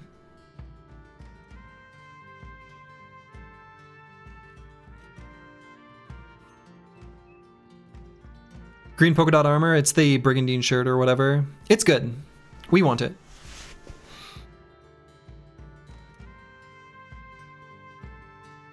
No, I think we hang on to this high ground hex. And honestly, the real Kirby is fine here.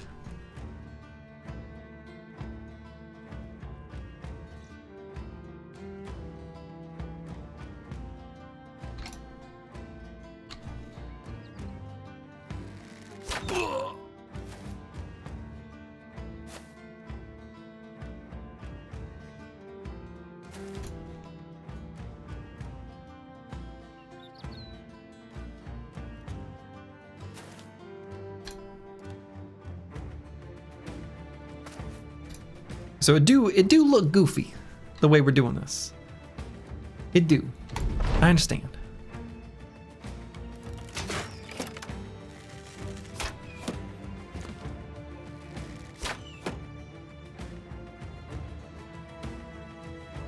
Oh, I guess they do have range there. No, maybe we,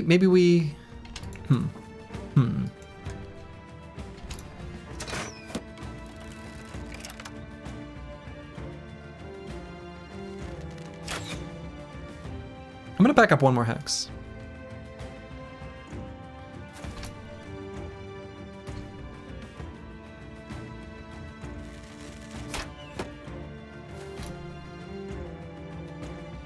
We're gonna cede that high ground.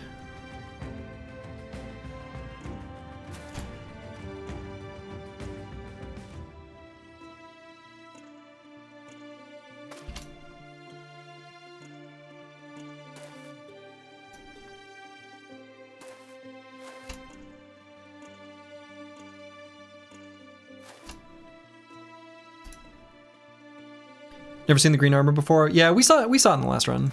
It's good. It's good. We want it.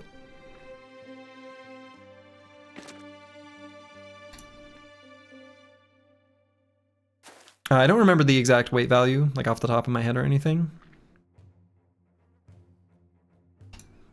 Just that it's good. I'm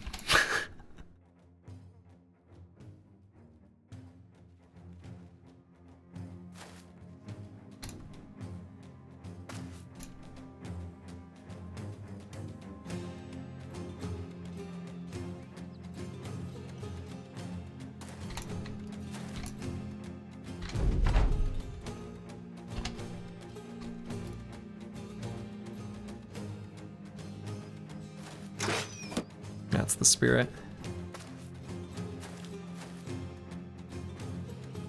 We really want this Warhammer. This Warhammer is really exciting.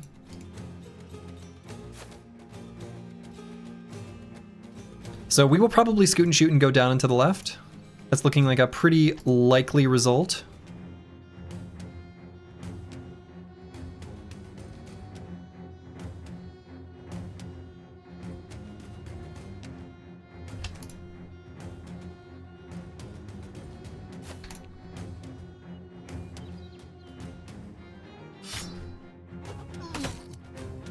Got him.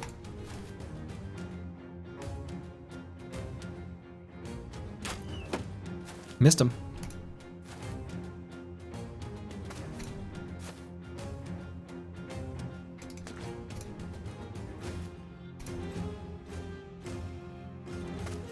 No man 1220 such a sniper? Yeah, definitely.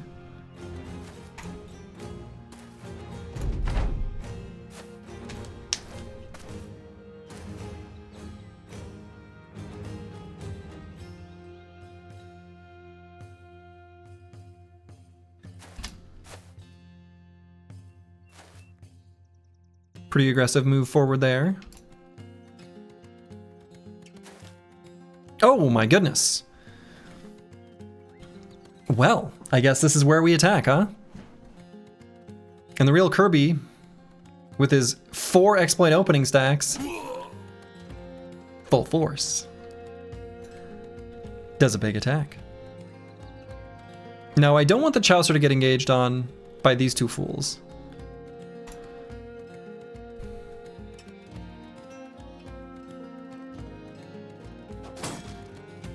Excuse me?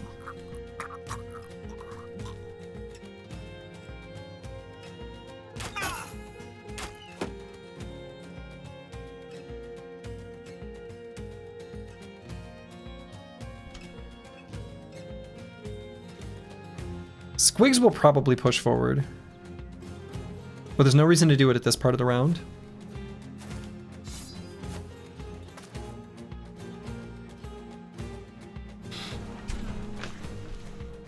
So we can rotate like Squigs up to here, Kristoff up to there, and Tiwian to like here, shield other.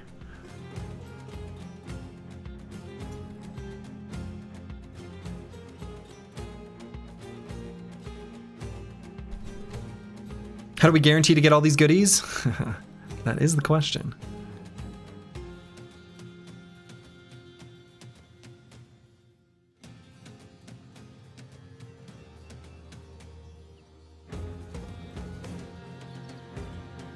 I'm just gonna put Mystic Nemo here.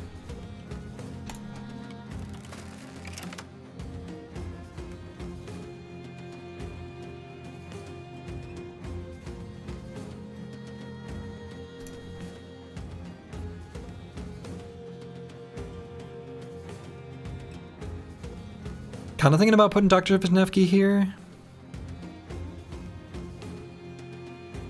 then just doing a shield other with not delusional.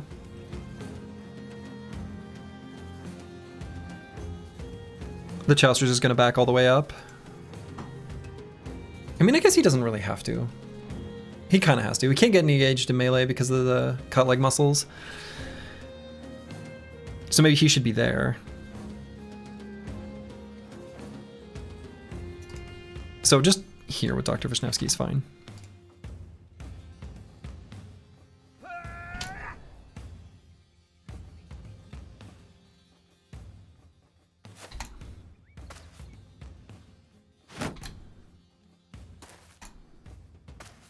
Okay.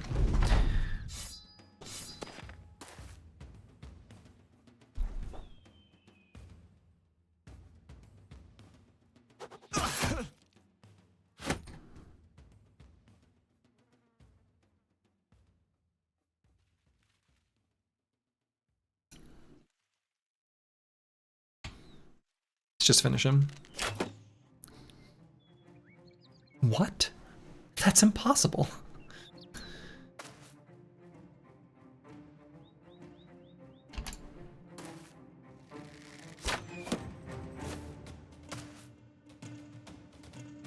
Now hold up. Enemies, I want you to know that there's melee contact, but I don't want him to attack. I suppose there's not a way of doing that, huh?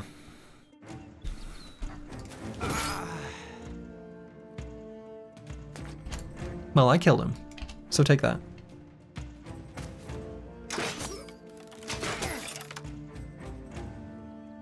Look at this combo, boy. Cute. Yeah, no more melee contact, which sucks. I kind of want to take out this guy because I really want his throwing weapon. And I want him to die, but I also want to kill this marksman. Probably the marksman is a better target.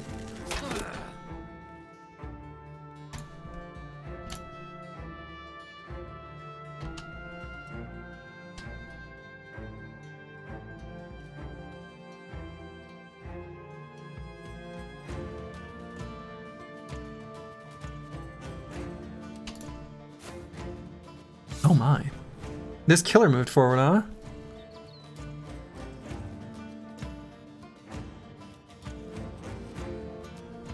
So battle maps can take this spot the real Kirby used to be at. We can go here, attack. Go here with Dr. Vishnevsky. I really want this net.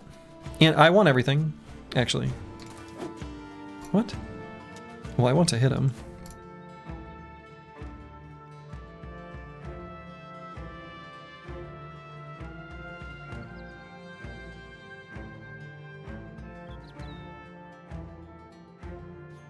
I don't think Mystic Nemo will be a popular target.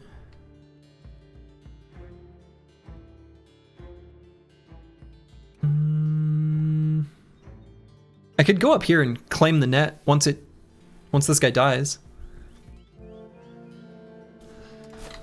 Plus, that let me go here and make a literally 0 AP attack, which is cool.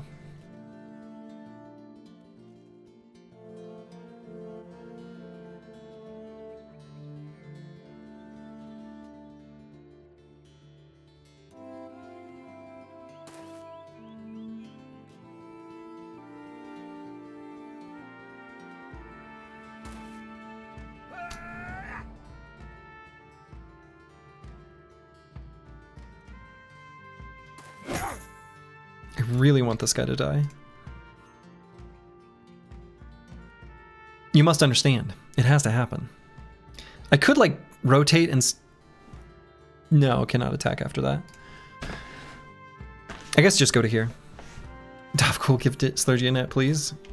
Sure, but careful with asking Dovcool for things. It's a little bit of a monkey paw situation. All right, stunned.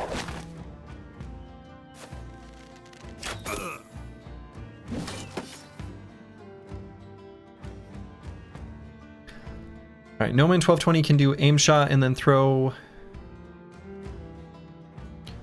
axes, but not far enough. So maybe we just attack here.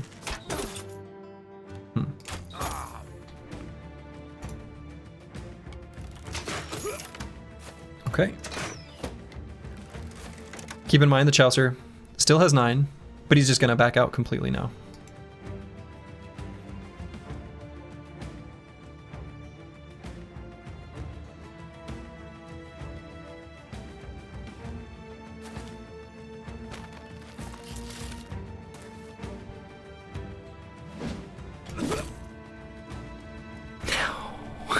It didn't drop.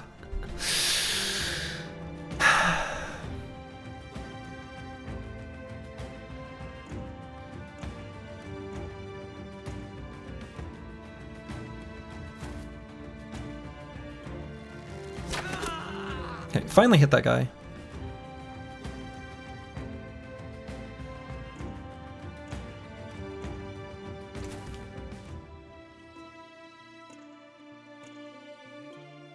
We only asked Dovcool for 1 net, and 1 net we did receive. True.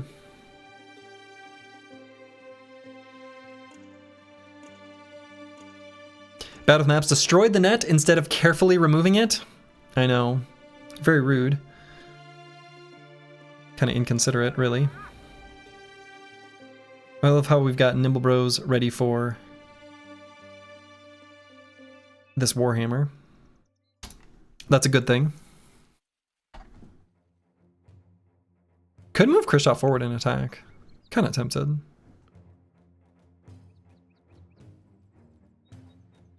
Killer might go forward anyway. Let's just hold.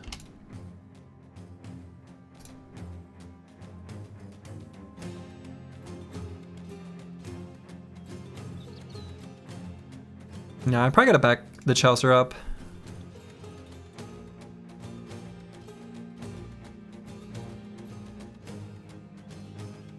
Is it time we hunt some gobos for nuts? Yeah, it could be. The thing is he can still take like a... They don't have bullseye. Or excuse me, they do have bullseye, but they don't have whatever that thing's called. There's the thing. I should move non-delusional to here.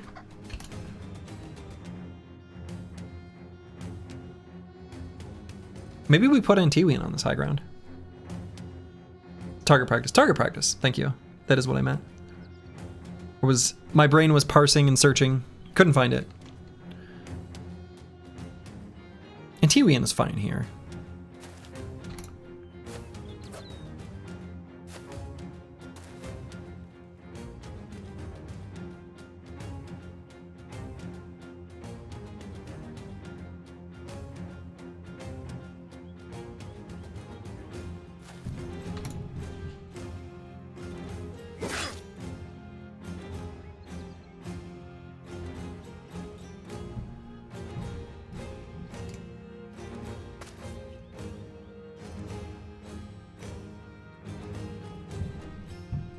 Not the good armor. Well, we hit him in the head.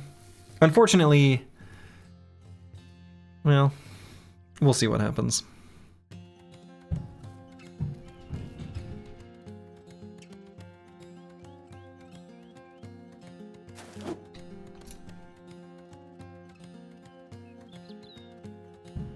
I don't really want Squigs to be the one attacked by this.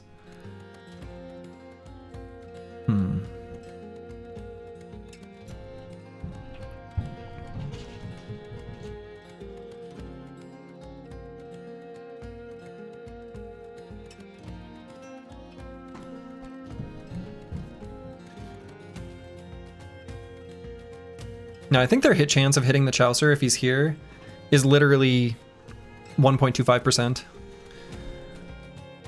And it still takes probably 3 hits to kill him. So I think we live with putting him there on this turn. And Squigs, we're just gonna chill. I mean, I guess I could rotate an attack. No.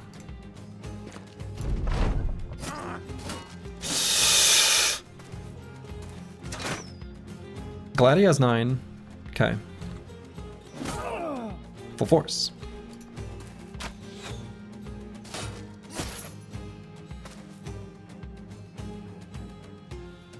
Pretty tasty reap there.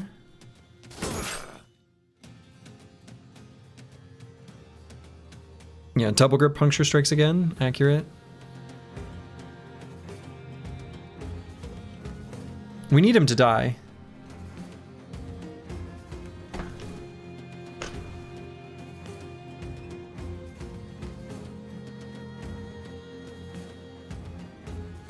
We can also have Squigs rotate him. They each have 9. Let's just wait here for a moment. Mystic Nemo, we're gonna wait a moment as well.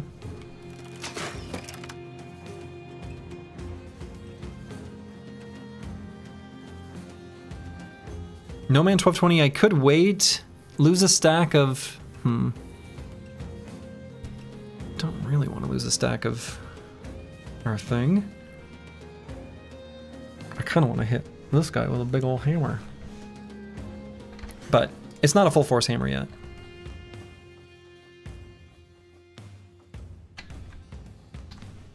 Only have 1 throwing axe. Yeah, we wait. Okay, let's see if we can take out this Brigand Killer specifically. Okay.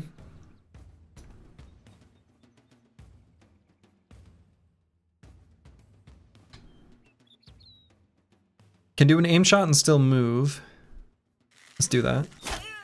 Okay.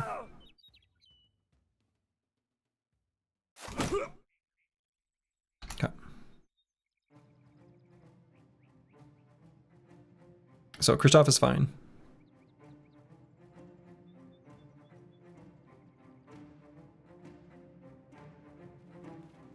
You know the really sad thing is I'm looking at their bags and I'm like, ooh, an arming sword. I'm not afraid of this enemy. I see another enemy and I'm like, ooh, a dagger. Can't engage them.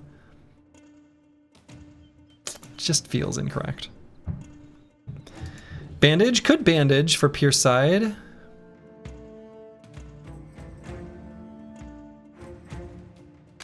Probably should.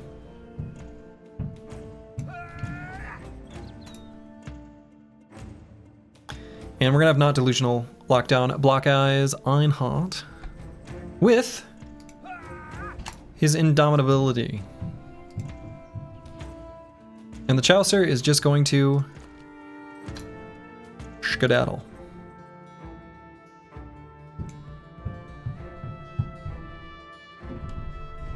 Through the gaps would be great to get these armors here. If we were a noble army, we would have it.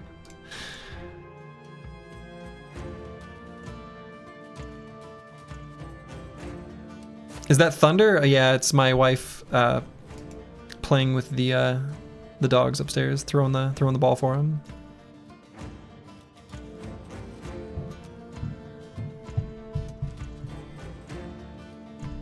Cute.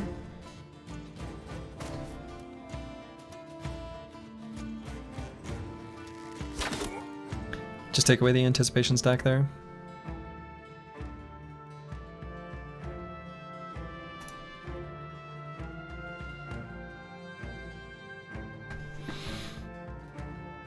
Noble Army, what do you mean? Isn't that through the ranks or whatever? Through the gaps? Oh, you're talking about with a spear? Oh god, spears are garbage. I would never use one of those. Hurts to even say.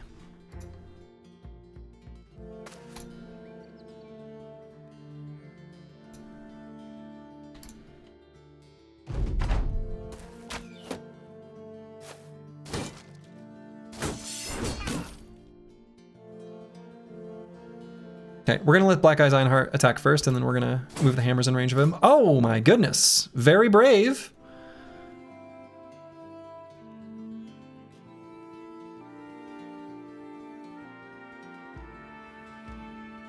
I don't even think he can kill No Man 1220 though, actually.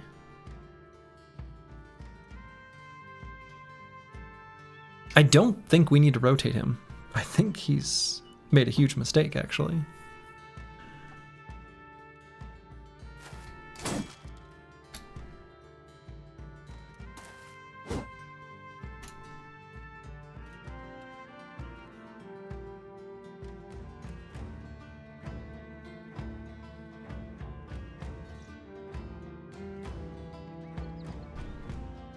Yeah, call a blacksmith, but not for me.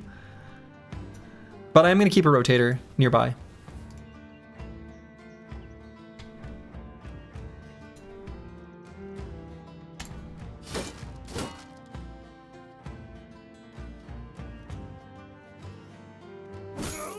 Full force.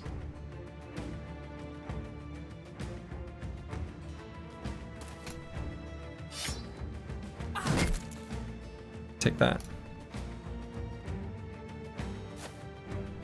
Actually, this will be a good time to put the dog down. Dog will apply the wear him down thing. Well, once he's stamped out. I mean, it still gets us part of the way there. I guess maybe, do I worry about these falchions at all?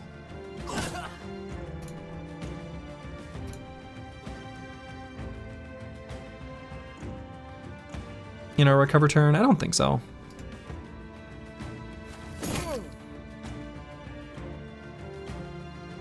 Just get up there and be ready.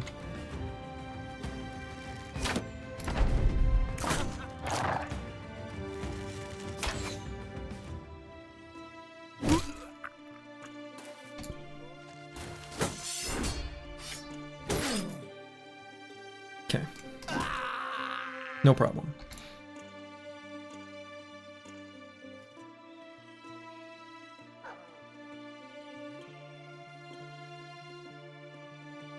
Yeah, dog is going to get in the way of getting this armor here. Yeah. Is what it is, I suppose.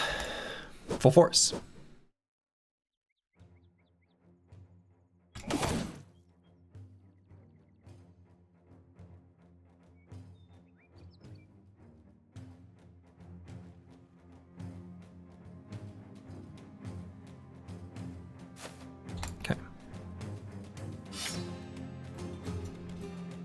Dog might go after ranged Briggy. I think Dog probably will go after the ranged Briggy, yeah. I think that's true.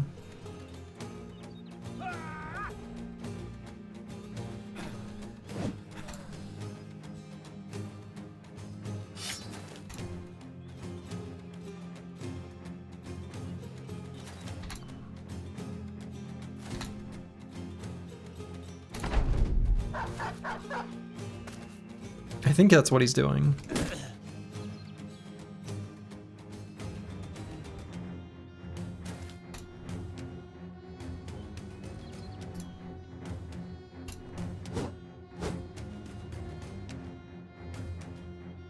Is there any like shield pushing or to, you know, shenanigans in that regard? I don't think so. We might be able to kind of block the dog though.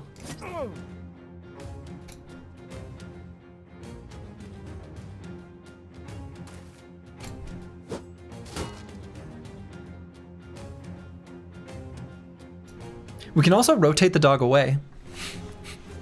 We have the technology.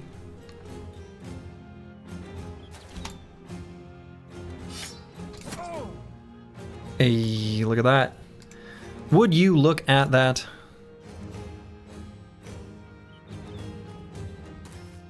We're gonna get ourselves a full surround. No problem.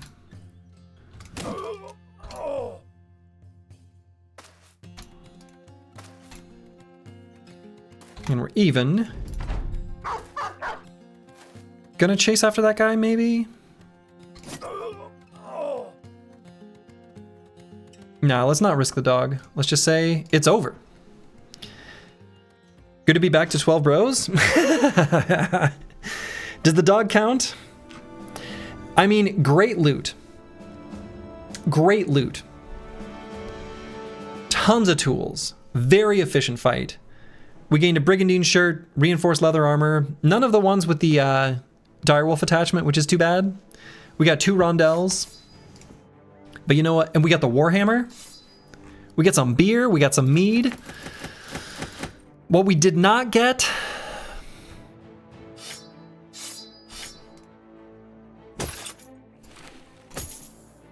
a net.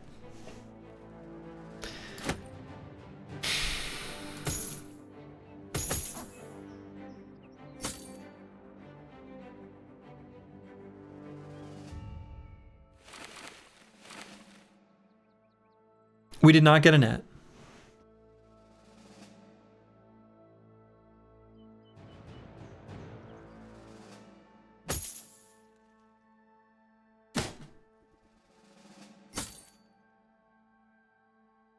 Who is Annette and why we're trying to get to her? Because we love her. She's great. And she's beautiful. And she's everything we need. And everything we can't have. Goblin's got a bunch of Annettes. Are those the ones sticking on pikes? Okay. I'm going to use the restroom real quick, and then we're going to get the team reconfigured. Be back in just a moment. I've returned. All right. So, we're just going to do some quick level ups and stuff like that. Kristoff, let's grab Shield Expert, and yeah, we're probably just going to grab Rebuke as the final perk. This bro is going to be on the edge of formation. Is going to be where, well, he is right now, and how we're going to use him. So, we're going to go and grab Shield Expert. Seems good. Love these stat points, and probably Resolve, given where we're going to position the bro.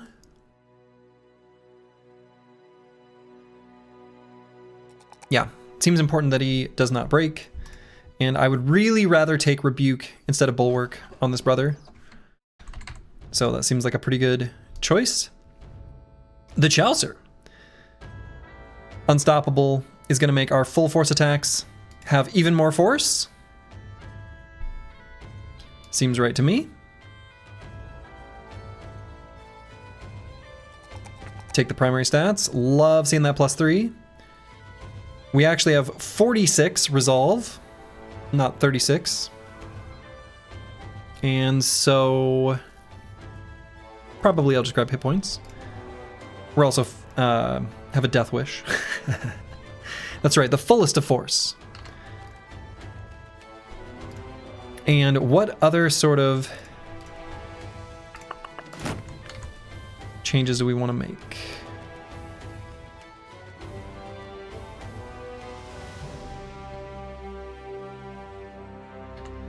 Okay, what things do we want to move around? We got this Saleh helmet with mail. I want to put that on someone, somewhere.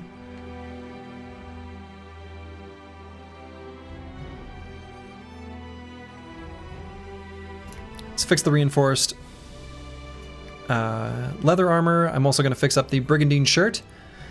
Brigandine shirt's pretty great. We love the efficiency of this piece.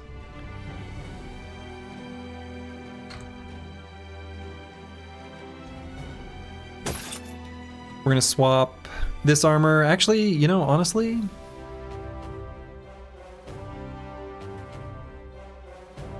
yeah, I'll put this on for now. Your drip is crazy right now. Would he be even better with a new hammer? Yeah, we got a new hammer.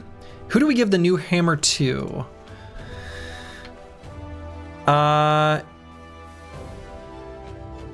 It would be the Chaucer if it weren't for the fact that his melee defense is screwed up.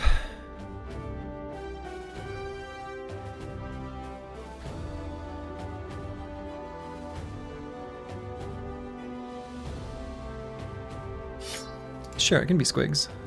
See no problem with that.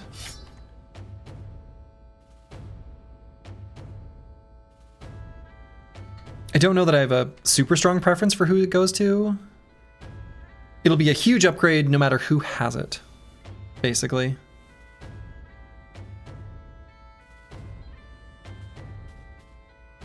And any other things I want to... Padded scale helmet.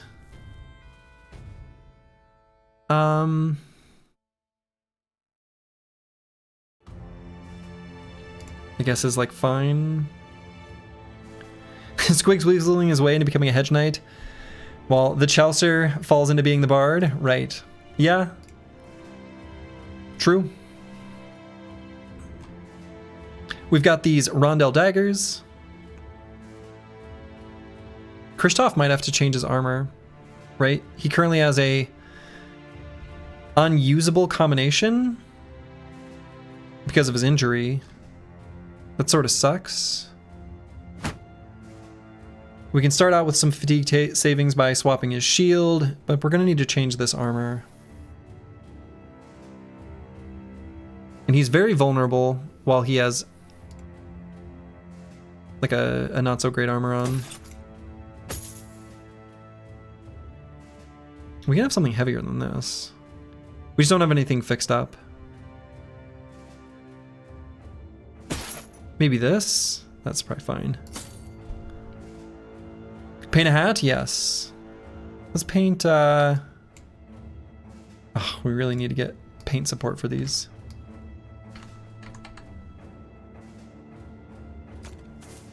Oh, do you not? Huh. Okay. Do you have to right click now?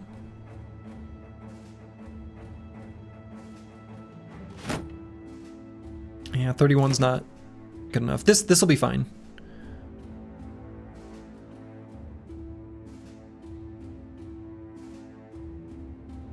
You never drag paint, you always just right clicked? Well. Didn't know the drag was possible till I saw you do it. I didn't know the right click was possible, I don't think. Maybe I did. I obviously guess I just did it. That's right, for holiday cheer. Okay. I think that puts the team in a workable spot, keeping in mind that Kristoff is, well, not in the best of shape. Same with the Chaucer. But pretty good fights. right? We got a Warhammer, we got a bunch of upgrades. Feeling pretty good about the state of the squad, and I think that is where I'm going to call it for the evening. So, for the day, for whenever it is. Yeah, excuse me. Now, I was under the impression that Deductor and Sins would be streaming. Is that true? It is true. Wonderful. My goodness. All right, I'm going to send you guys over to Some Weird Sins, and I'm going to go get myself some food. Oh, man, they're making a tier list. Oh, controversy. Get in there. And, I don't know. Their list looks pretty good right now. Anyway, that's where I'm going to call it for the day. I should be back tomorrow. So to all of you, wherever you are in the world, make it a good one. This is The Run. Ta-ta.